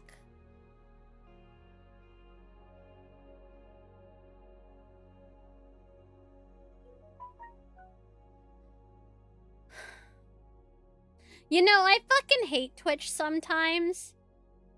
Like, I was like, oh, is Nuts not on? And then, like, I had the sneaking suspicion. I'm not following Nuts. Doesn't make fucking sense. And I'm pretty sure I was following her, but I'm like, maybe I haven't. But then, it says I'm not following Nanoaid. And I know for fucking certain I have. Fuck you, Twitch. I hate this shit. You fucking bitch. Stop unfollowing me from people. Now I'm paranoid again. And I'm still following the one that it likes to unfollow me from is Veronica. It likes to unfollow me from Veronica all the time too. Am I still following you, Veronica? Okay, I'm still following Veronica. So at least that. But god freaking dag nabbies! I love that we have different animations when we run. There we go. Sorry, I didn't mean to. Shall we? Not for a lie. So fucking annoying. And then it feels so awkward! Nano and Nuts are two friends that I've known for 7 years. And that makes it so awkward. Fucking hell. Anyway, I'm gonna raid Nuts now.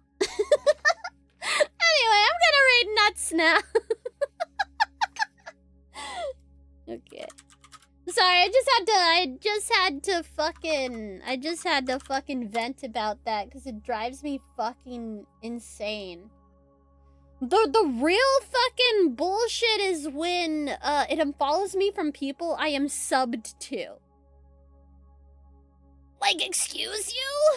Say what? But yes! Thank you so very much for hanging out with me today. System says, Lil Speed Freak has resubbed for 73 months with message Leylurker. A loyal viewer bringing joy through resubbing with the Leylurker message. Chatty approves of the dedication to mischief and charm. Yeah, Let's Tia. continue spreading happiness and magic together. Hugo Tilda. But I love you guys. I will see you guys. If you are just waking up, I hope you have a great day. If you're going to sleep, I hope you have sweet dreams. And if you're going to work, I hope you have a great day at work. Because you fucking deserve it, team. I love you guys. I will see you guys probably tomorrow. I'm going to be playing some squirrel game. If all goes according to plan, I'm going to be playing some squirrel game. Yes. Or tomorrow, later today. Anyway, I love you all. I will see you all. Thank you so much for hanging out with me today. I appreciate y'all.